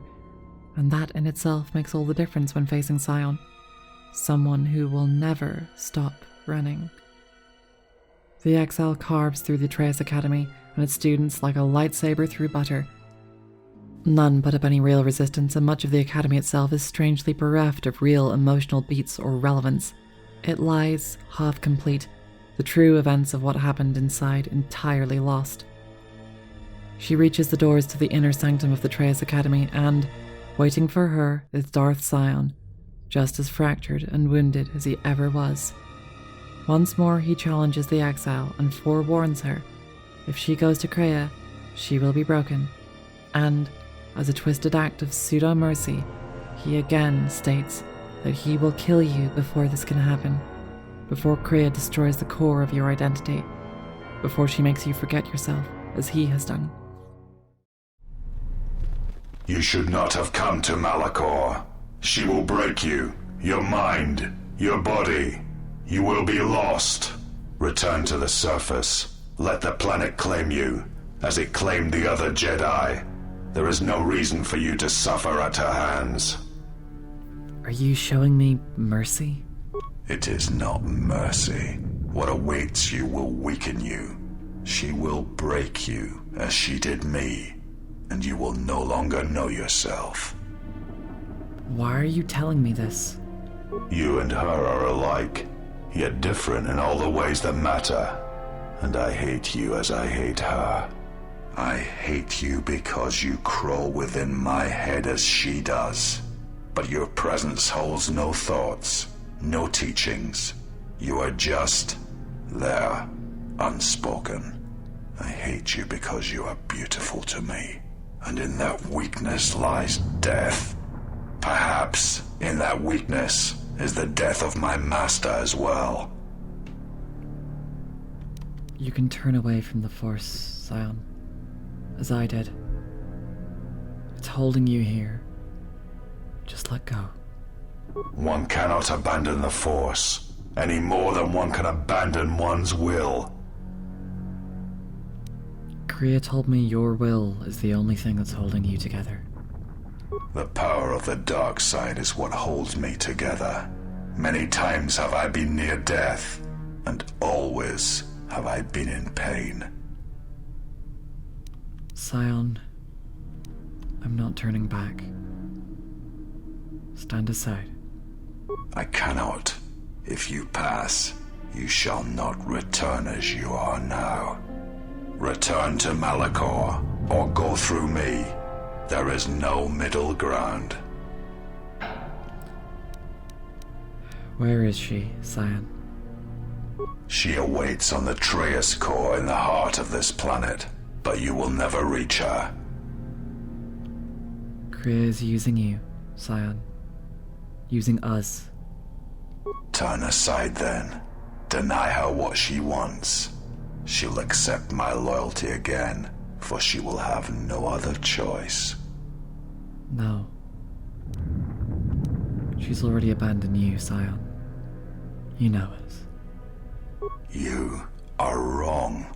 I have come farther than any of her apprentices since Revan, even you, and I am stronger for it. I can hear it in your voice. You know she's finished with you. You seek to weaken me, to erode my will. You will not succeed. I am ready for you, exile. I have waited years to see the last of the Jedi fall before me. Only one may serve my master. Tortured by his continued existence, a failed experiment in the powers of the Force, he is too broken by Kriya to know who he is, but too terrified to let go. To let go of the Force, to let go of the one thing that gives him any semblance of power, the one thing that lets him survive. And that is why you and he are different. You could turn away from power where he couldn't. You had the strength to refuse raw power and rely on yourself. He was addicted to power, and because of that, ironically, powerless. He never learned the lesson of strength. In that, he was always a disappointment to Kriya, no matter how hard he tried, no matter how many tantrums he had. He was always nothing. And yet he still wants to pledge his loyalty to her, still craves her approval, because he never learned how to walk away. Every time the exile takes him down, he stands back up with just as much strength as before. The battle was never about flesh or physical brute force, but about belief. He clearly never read the teachings of Jedi Master Hegel. For all that raw power, he was still a slave. Even in defeat, he cannot understand how to walk away, how to let go. He is still fueled by hate and anger and demands to know why you are so different. Now you realize the true power of the dark side. As long as the dark places of this world flow through the cracks of my flesh, I cannot be killed. This battle was never about flesh. It was about belief. You are strong as I had believed. But she knows you cannot defeat me. Surrender now. Return to the surface of Malachor. Do not force me to destroy you. She's chosen me because I gave up the Force, and you could not. Let go, Scion, and you'll understand. There is no life without the Force. The Force is a blade. Without it, one is defenseless. But I survived, and I'm strong enough to face you now. She sought you out because both of you were wounded by the Force, and because she had no choice. She would not willingly return to being the helpless woman she once was, nor would her apprentice. Surrender, Scion. I don't want to kill you. I just want to set you free. If you will not leave this place, then I cannot allow you to pass. If you go before her, you will be broken. If killing you will spare you what lies ahead, then kill you I must. So broken by his own path, by the scars that destroyed him on Malachor, Scion is no longer recognizable as whoever he once was. Nothing more than a shell for the Force, he finally realizes that his identity died long ago, and instead of healing and rebuilding, he allowed his identity to become pain. And there is no identity in that. Only emptiness. Only hate. And, at last, with the exile's help, her final act of kindness towards him, he learns to let go.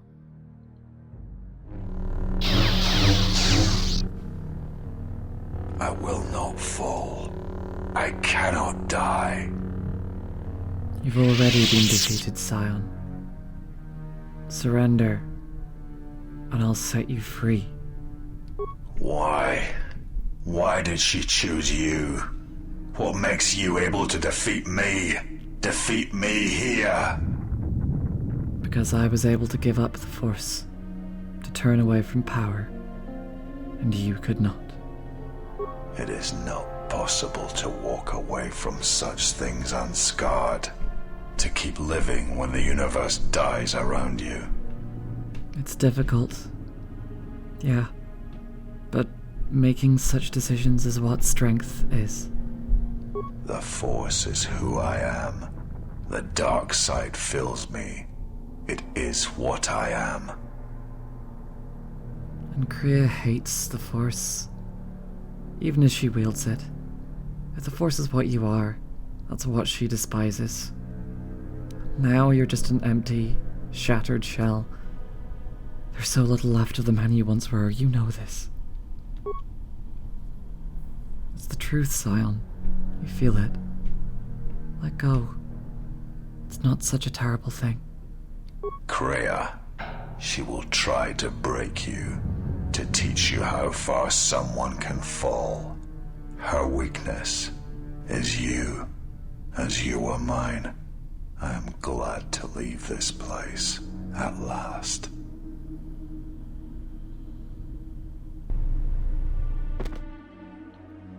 Scion's tattered corpse lies at her feet. There is now nothing more between the exile and Kreia.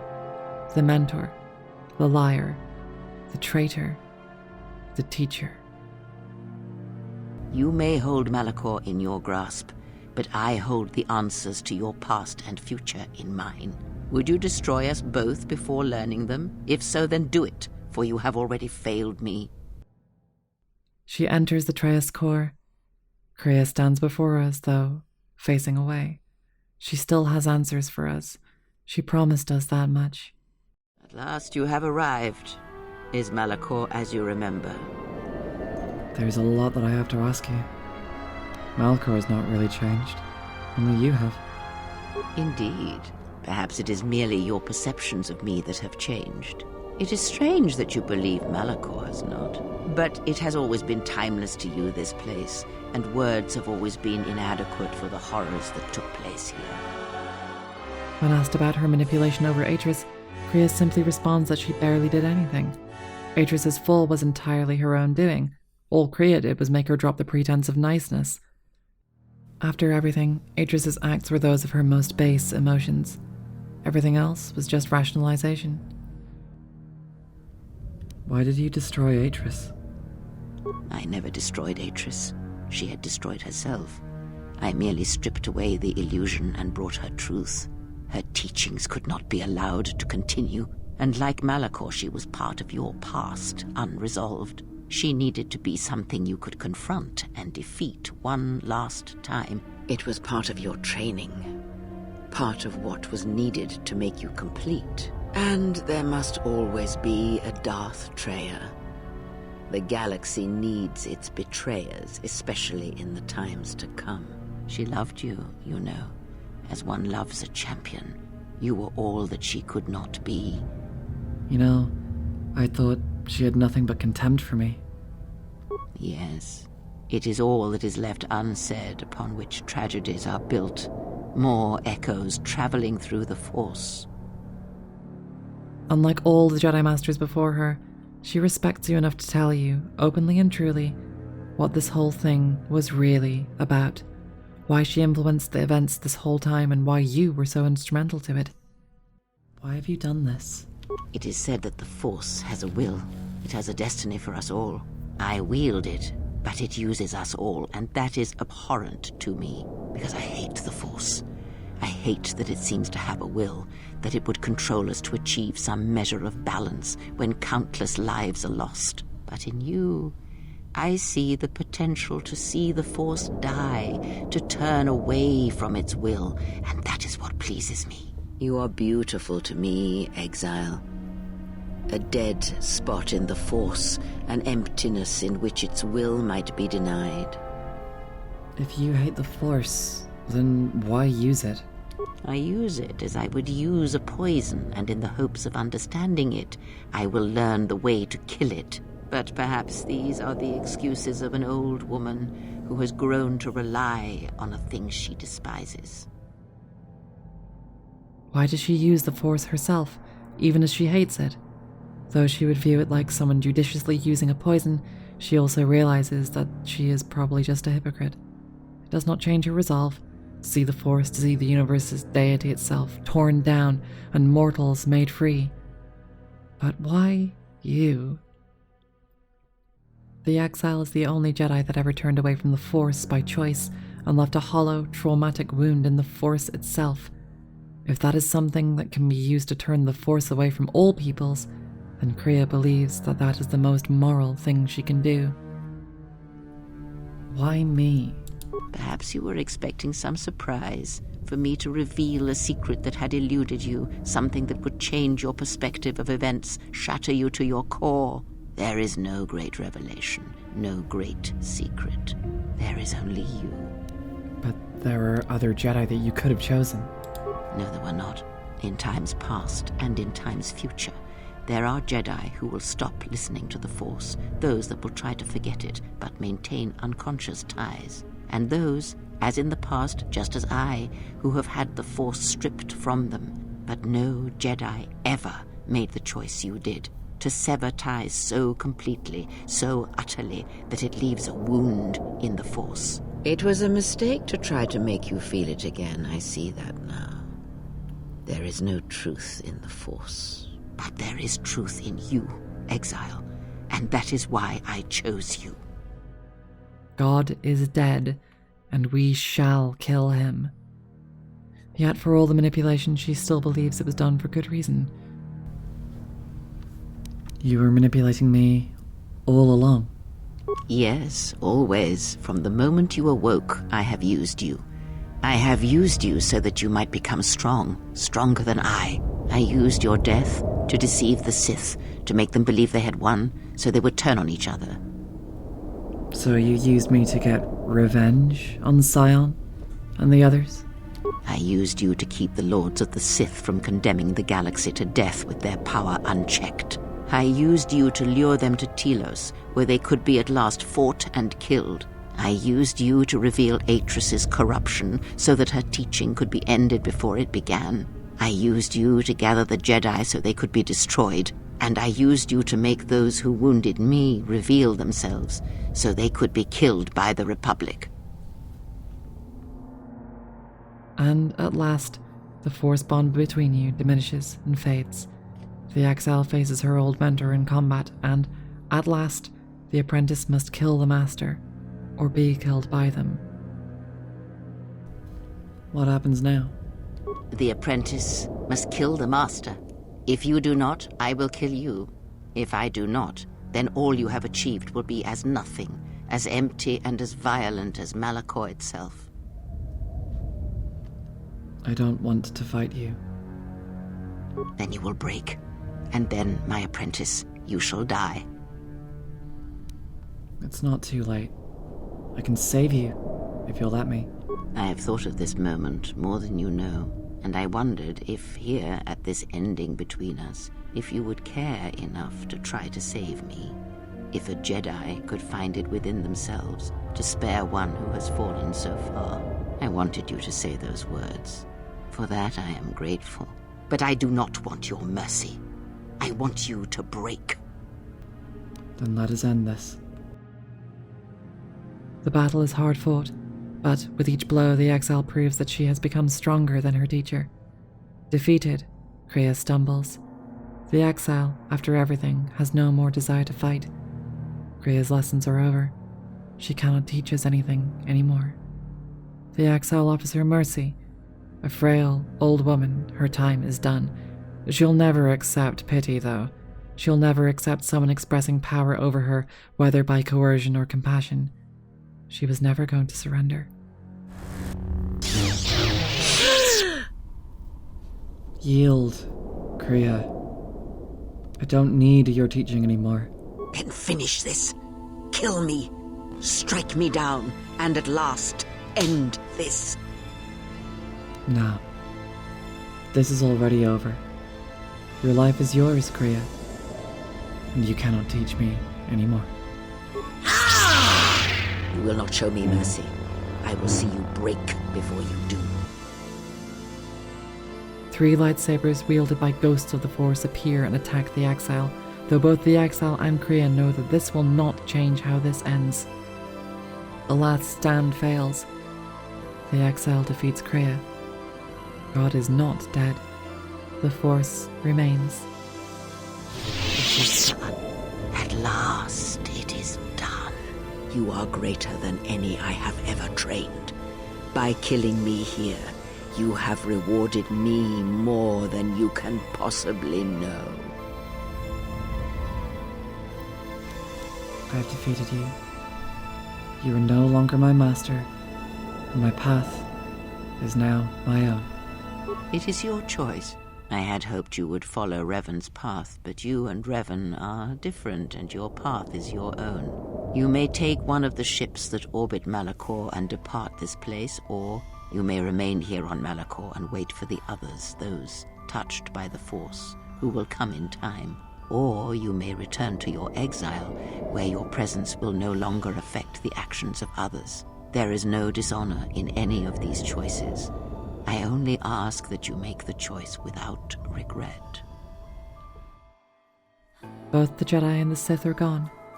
There's only you and what you want to rebuild. It's time for the Jedi to end. True to her word, Kreia tells the exile all the last secrets she knows, what little she can read of the future, of the likely fates of the planets the exile has visited, of the companions she has known, those who would rebuild a new, different, better Jedi Order, and of course of Revan and the dark places she now wanders. The last disturbing things Kreia can tell us are of what lies beyond, what Revan went to fight. What about Atton? Atton is, as always, the fool. And the Force watches out for one such as him, I feel, as it does for the old such as I. Did he love me? He is a fool, and that should answer all your questions. He has nothing to offer one such as you, and even a fool such as Atton is not so ignorant of that fact. And you? Did you love me? I would have killed the galaxy to preserve you. I would have let the galaxy die. You are more rare than you know, and what you have taught yourself must not be allowed to die. You are not a Jedi, not truly, and it is for that that I love you. And Beodur? The droids? Their paths are unknown to me, even the small one who waits for you outside this place. I sense it has one last journey for you. You must go where Revan did, into the unknown regions, where the Sith, the true Sith, wait in the dark for the great war that comes. And of the ones who traveled with you, that is all I see. And Revan, she came here. What happened to her? It is because she remembered what lay buried here, this place, its teachings. It paved the way to Korriban, you know, the remnants here.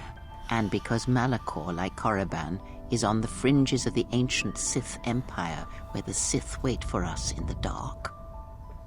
But we fought the Sith. Have we? You thought that the corrupted remnants of the Republic, the machines spawned by technology that Revan led into battle, were the Sith? You are wrong.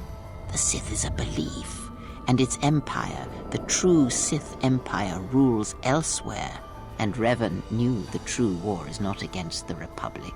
It waits for us beyond the Outer Rim. And she has gone to fight it in her own way. And she left the Ebon Hawk and all its machines behind, for she knew she would not need them. And like you, she knew she must leave all loves behind as well, no matter how deeply one cares for them. Why? Because such attachments would only bring doom to them both in the dark places where she now walks. It would have helped had she made him understand. But a hero of the Republic, no matter how brave, cannot understand war as Revan did. Why did you not follow her?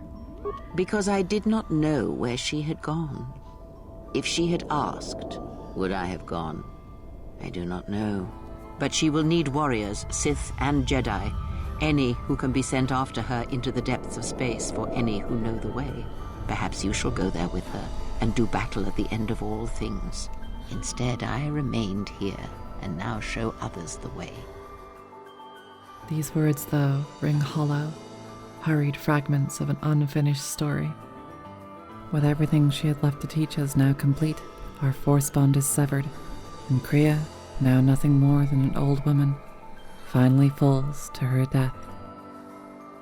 The exile and her companions climb aboard the Ebon Hawk as Beodor's remote activates the mass shadow generator. The remains of Malachor 5 are destroyed, and the exile, at last, finishes her journey. She returns to the world anew, the final stage of her heroine's journey complete, a rebirth into the same world, though it all seems a little different now. Better somehow. Not perfect, just better. Without the echoes of the past. Whether the exile followed Revan's path, or instead travelled her own, we'll never know. But there's the Revan book, and the MMO, and... No, don't you start with that. I said we will never know.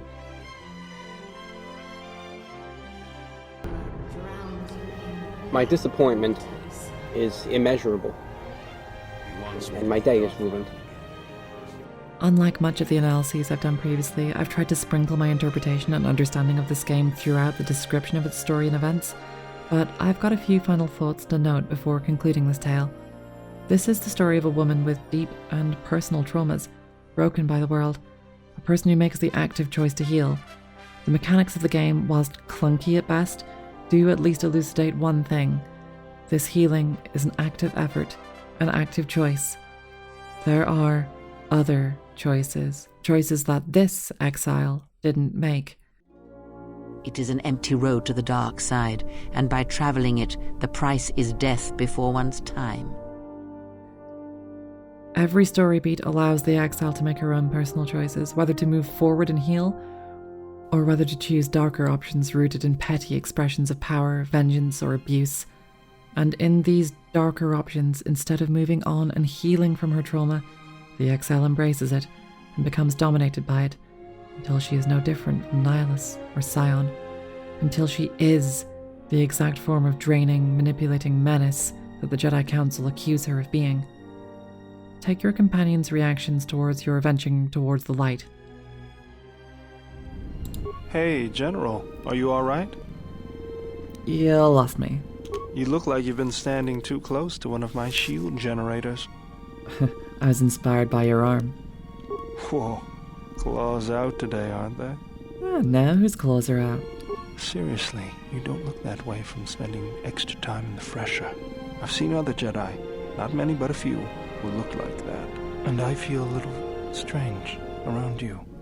A little more in control, calm, like I usually only get when I'm repairing something. Well, when one is in touch with the Force, it can manifest itself visibly. Was there something you wanted me for? Oh, welcome, Exile. Is there something you need? Are you alright?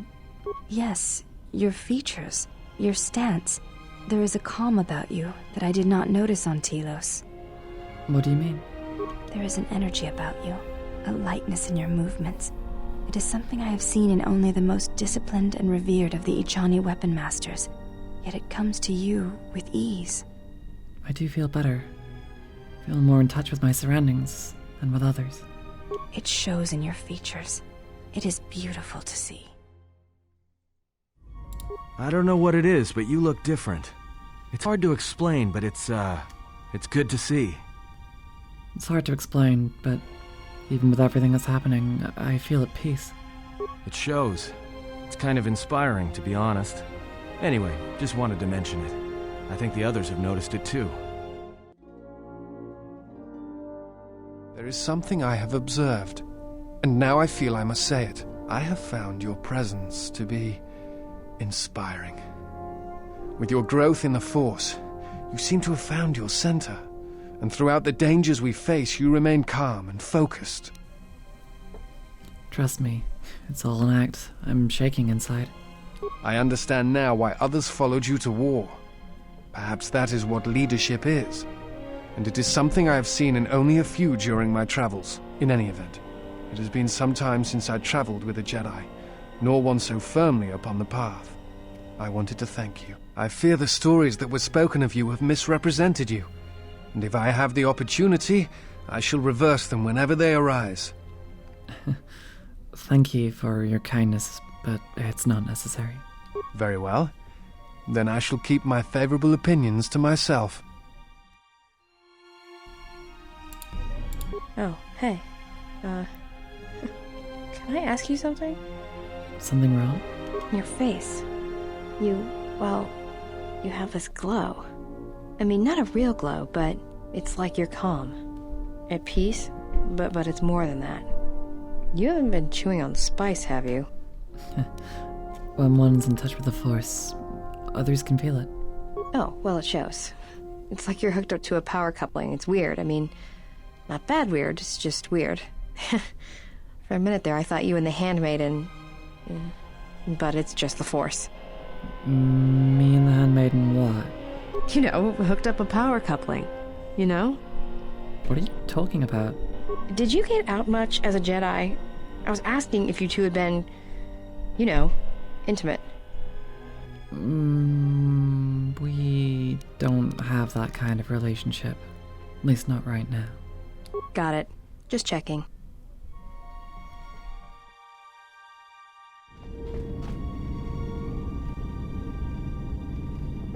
Are you drunk? Statement. Master, I must express some degree of concern. As I have studied your actions, looking for potential vulnerabilities to exploit, I have found several. Vulnerabilities? Statement. You seem disposed to helping others, not harming them, as I have come to expect and anticipate from organic meatbags across the galaxy. Mercy and charity are not weaknesses. Wait, why are you studying me for vulnerabilities? By comparison, if the exile falls to the dark, this is what they see. Yes. Is there something wrong? Yes. Your features, your stance. Atris spoke of such Jedi who followed Revan, how their bodies came to mirror the dark side within them. Then why don't you strike me down? Because there is a chance of redemption within all of us, and there is no point at which the dark side completely claims one, no matter what their choices. Is that what Atris taught? How touching. No, it is what I believe. Atris did not believe such things. Oh, hey. Is there something wrong? I was gonna ask you that. It's just that your face, it's like you haven't been getting much sleep. What's wrong with you? Power can affect one who wields it, and so does the Force. I never saw a Jedi who had that look before. It's not natural. Oh, is that concern I hear? No, it's just business. It's just that if you change much more, I won't be able to collect on you, since no one will recognize your face. There is something we must discuss. Surely you have noticed that you have been changing. As your powers return, your body suffers. It is a sign of the dark side. All your choices, they affect the flesh, rotting it, as the dark side rots you from within.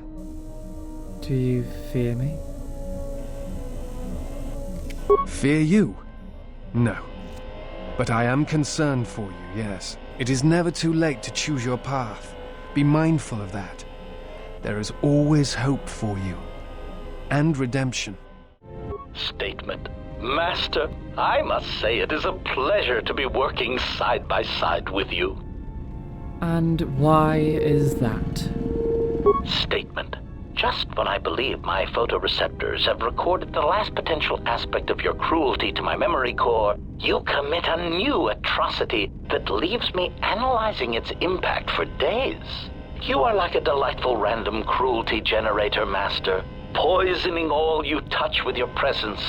You are a testament to all organic meatbags everywhere.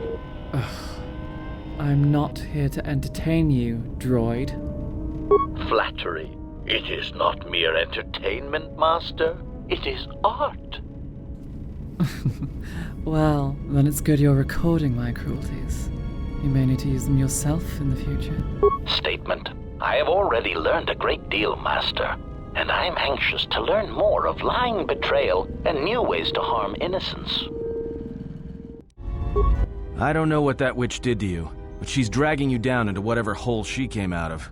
I'm only saying this because there's still a chance for you to stop this before whatever darkness she brought on you eats you alive. But Atton, I'm stronger than I've ever been. That's what you think, but it's gonna rot you. The signs are already in your face. These are hardly the reactions of seeing someone become more powerful, grand, or tyrannical. They're the concerns expressed by friends watching someone they care for fall apart. The difference is, when she's connected to others so deeply, when she falls, she takes everyone else down with her. The exile is not a grand hero who saves the world or a domineering despot who conquers it.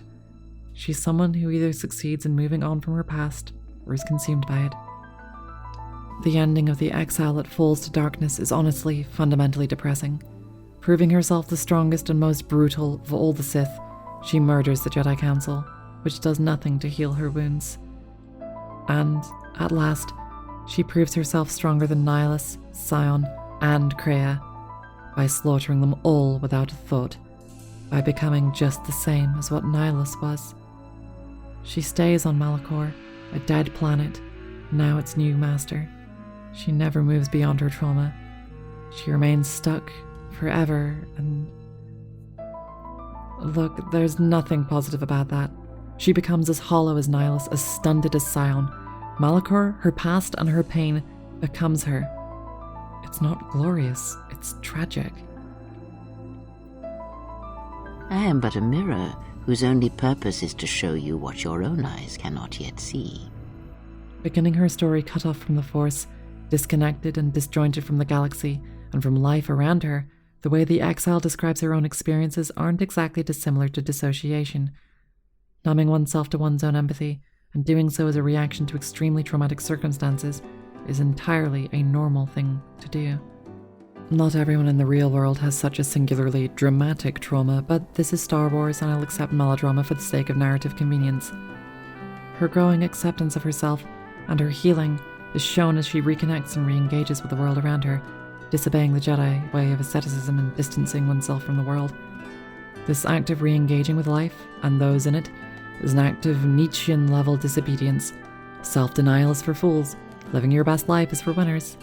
This disobedience is what puts her at odds with the men above her, and whilst this causes her no end of strife and puts her solidly in the center of every storm in the game, it's far better to act and heal than do nothing and wait. Apathy is death, after all. The influence from Nietzsche and other existentialists weave heavily into every other aspect of this game. From Kreia's end goal of killing God to nearly every major character believing in personal growth achieved through struggle and struggle alone, to the amount of destructive, toxic, master morality and slave morality that we witness. But beyond that, beyond good and evil, this game doesn't come down lauding one way of thinking and decrying another. It offers us a deceptively simple message. To be truly willing to believe in an ideal is to be willing to see its flaws. To become a whole, complete person is to be willing to grow and to betray the beliefs you may have had in the past. In order to heal, you have to grow. One quickly learns that the Jedi Code does not give all the answers. If you are to truly understand, then you will need the contrast, not adherence to a single idea. After begging your attention for this long, and after having dragged you through so much of the story, I hope you can forgive me for adding a few final thoughts of my own to conclude this tale. This game is obviously incredibly important to me. After all, why else would I be talking to you about it for the best part of 8 solid hours? And yeah, some of that is because I'm a Star Wars nerd. Some of that is nostalgia, and some of it is just plainly because I like flashy laser swords. But what I'm trying to get at is something deeper, more personal. I've chosen to analyze this story through the heroine's journey as a lens, and you might not agree with my interpretations, and that's okay. There's a lot of lenses through which you can view this narrative, and the heroine's journey is just the one that I happen to like the most. It's a lens that suits quiet, introspective tales of personal struggle, rather than bombastic stories of world-changing events. If you want the hero's journey of how one person changed the face of the galaxy, you can find that in KOTOR 1. If you want the heroine's journey of how the turbulent events of the galaxy changed one person, that's what KOTOR 2 really focuses on. It isn't the only introspective tale in the world, of course. A lot of stories focus on personal growth through struggle, and hell, that is the basis for a huge amount of Nietzsche's philosophy. But rarely do I find a tale that has PTSD and trauma so closely tied to the core of its narrative. Rarely do I find such tales impact me as much as this one does. The Jedi Exile is a victim, yes, but she is not without agency. She isn't the passive subject of trauma inflicted on her by others. And even in the times when there's not much that she can directly do, she retains the dignity of having the story told from her own perspective. She, a victim, has control of her own narrative and of her own healing, which I think is incredibly important. The whole game is a mythologized telling of her pain and of her recovery. If Joseph Campbell's Hero with 1,000 Faces is a monomyth, and those original Star Wars movies were, essentially, a cinematic version of that monomyth, heroic protagonist with shining sword and all, then KOTOR 2 is at once subversion of this masculine-coded mythology and an alternative myth in and of itself. The beauty of mythology is that it is its own form of art. We recognize tropes and archetypes that are commonly used, and then we see them arranged in a way that we can identify with and see ourselves reflected in, even if the settings are fantastical or superhuman. It's a more powerful vehicle for storytelling than many mainstream forms of art, and in a world where we're oversaturated by many an original Netflix series, I'm still astounded at how this almost 20-year-old game seems to outshine them all in giving me a story that I feel seen by. I might not have a real lightsaber or real force powers, but I do have real trauma, and I found myself reacting to it in much the same way as our Jedi Exile did, at least in my version and telling of the tale. I found the lessons that she learned through this story being the same lessons that I've learned in my own life, though I've certainly had to re-sit those lessons more than a few times over to get to where I am now. My own emotional world has been racked with a lot of upheaval over the last couple of years. That is, in part, why this video has taken so long in production, and I guess that's the same for anyone who chooses to transition gender, though my own struggles were unusual, and they had their unique quirks. Both the Exile and I were gifted with some degree of privilege. I see myself reflected in the stories of her idealistic youth and in the positions of her unique skills and training, albeit mine being the skills of a doctor rather than a swordswoman. We both started off the beginning of our heroines' journeys with the illusions of a perfect, just world. We were both betrayed, thoroughly, by people we once trusted and loved. Several times over, in fact. Betrayals sting, especially when they're from those we are close to. We both had to awaken to the world as it truly was, unjust and unkind, and not just in that detached way where we know that sometimes bad things happen to other people. A Jedi out to help the galaxy and an emergency medicine doctor out to save lives both see plenty of bloodshed and loss. But there's a difference when it's happening to you, personally, repeatedly, when you're targeted. For me, the act of transitioning led to a lot of vulnerability I never had before, and in that vulnerability I was hurt. Victimization sucks. Both the Exile and I passed through the gates of Judgement in literalistic terms. Both she and I stood trial before people who held themselves high above us and judged us as moral failures for the crime of ever having been traumatized at all.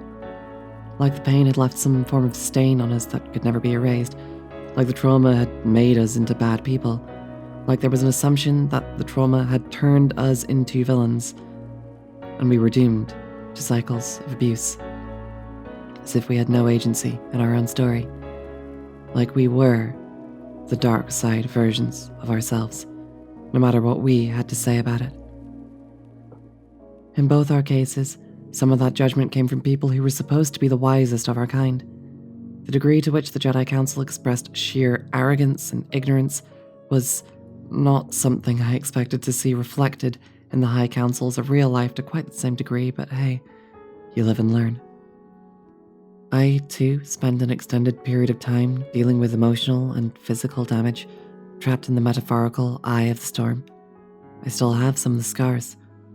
And I, too, approach my lowest point where all is lost. They were some of the most bleak times of my life, and I hope to never have to return to my own personal Malachor. But despite it all, I recovered. Slowly, at first, and then bit by bit, I moved forward. I'd say I returned to my old strength, but I don't think that's really true. I'm different now. Maybe for the better, maybe for the worse. But I moved on as best I could, shaped by the trauma, not defined by it. This story presents the exile in much similar terms. She isn't the hero that she once was in the Mandalorian Wars. Light or dark, that former life is behind her, and she is something much different in the story that we see. KOTOR 2's underlying narrative is the path of recovery. It's primarily told in the quiet moments between the action, where the exile comes to terms with the events of her past. It isn't the story of the drama of the wars. You can't change the past. You can only change your view of yourself in the present. You can only learn how to take charge of your own narrative. I didn't recover by learning how to man the fuck up, or just being tougher, or pulling myself up by the bootstraps, or any of that bullshit. I recovered with the support of those close to me. I recovered by allowing them to help me, and by doing what I could to help them in turn. I recovered by sharing my traumas, and giving my compassion for the traumas of others. I recovered by establishing bonds with people, not forsaking them. Not by venting my feelings in petty displays of power. Not by walking away from others and self-isolating out of some strange sense of asceticism or sacrifice. Was I judged harshly for this? Well, of course I was. A trans woman doing anything remotely emotionally healthy for herself gets harsh judgment. I, too, was told I was inadvertently manipulating those close to me into caring for me, and that this care was somehow a bad thing, like I was the same as Nihilus. Thanks, Jedi Council. It really fucked with my ability to trust in others, or in myself, for a long time. But you can't stay mistrusting yourself forever. That path only leads to paranoia and pain, and running away from yourself. If Atton's former life is anything to go by, down that way the dark side lies. So I kept moving forward, and for me and my companions, we all got to better places. We all got to heal, at least a little. I found a sense of peace and purpose in my recovery, imperfect, of course, and at times fraught, as all trauma often leaves us. There's nights I still wake up in terror or pain, and days I still find myself jumping at shadows. But even a little bit of recovery is still something. I'm thankful that I got to move forward at all. Maybe not as the same person I used to be, maybe damaged in ways I wasn't before, though if the exile story is anything to go by, such things are not the end of the world. During some of the darker times, I turned to existentialist philosophy to try to understand the world, to try to wrap my head around how the hell to deal with a universe that, fundamentally, is apathetic to our pain. Nietzsche kinda helped, in small ways, if only because his writings professed that we should radically reclaim our own narratives and our own agency. His works are distilled and reflected in Kriya, both in the good teachings and in the bad. Incidentally, if you are thinking of picking up Nietzsche, please start with the gay science. It's probably some of his best work, and please absolutely avoid the will to power. It was not really his own writing and heavily altered by his sister, who was a right-wing extremist. I didn't always make perfect choices every time in my recovery. None of us do. Navigating murky, ethical waters when you're being hounded and hunted is not always easy.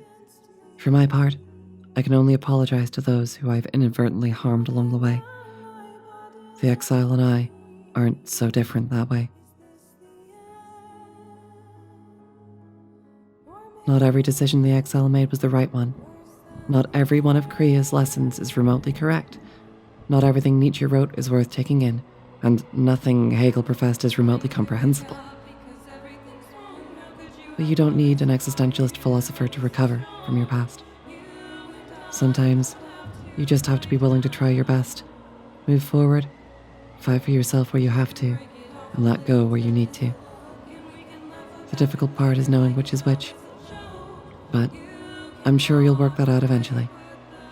You always were strong in the Force, young Padawan.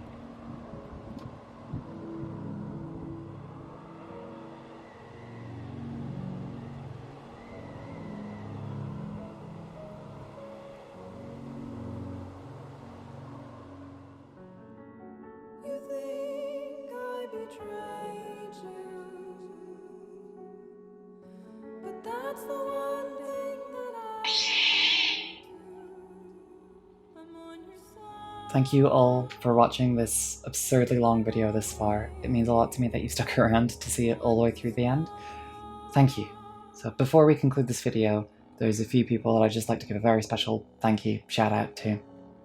Firstly, I would like to say thank you to Danny, that's Peachy Danny on Twitter, who is responsible for doing all of the wonderful animatics. Thank you so much. This video has been immeasurably better with your input. Thank you. I'd also like to give a big thank you to Playhead North, whose wonderful musical talents you can hear in the background of this video right now. I'd also like to thank my wonderful and talented voice guest stars. So that would be Voice Quills as the Padawan. You can get her on Twitter or on YouTube, and I'll put her links to her social media just here. Mandalore Gaming, who voiced Mandalore, a very fitting role for him. Thank you so much. Codex Entry, I'd also like to thank for doing a little guest role at the beginning. Thank you so much, Ruby. You're wonderful. I'd also like to thank Jade Bacalso as well. You both are so wonderful. Thank you so much. I'd also like to thank Matt Cox for doing a little bit of voice acting at the start here, and also for doing all of the script editing for this very long video. Thank you so much, Matt. He's also done the subtitles for this video, which should be appearing below. Thanks. I'd also like to thank Ragnar of Ragnarok's fame, who provided the voice of Hanhar. Thank you so much, Ragnar. I'd also like to thank Pepito Quinn for allowing me to use some footage from his games. Thank you so much. I'd also like to thank Mousy and Lyra for helping me with some wonderful cosplay towards the end here. You both are wonderful. Thank you. I'd also like to thank Copy Plays for her amazing Exile artwork, and Core Ideas as well, who helped me create the thumbnail for this video. Their social medias will be just linked on the side just here.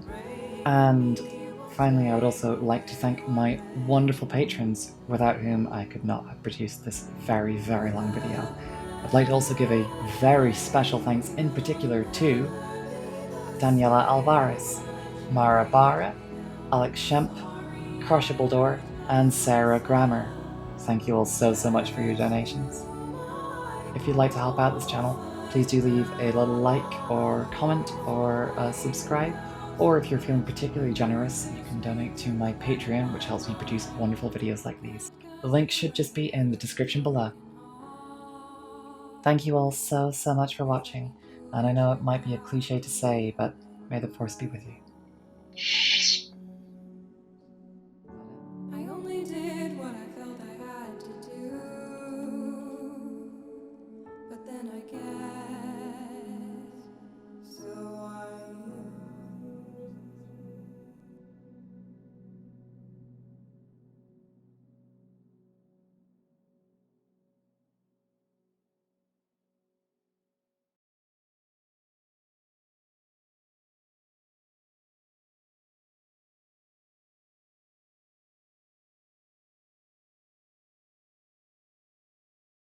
So how long is this video? Oh my god, I can't be here for all that.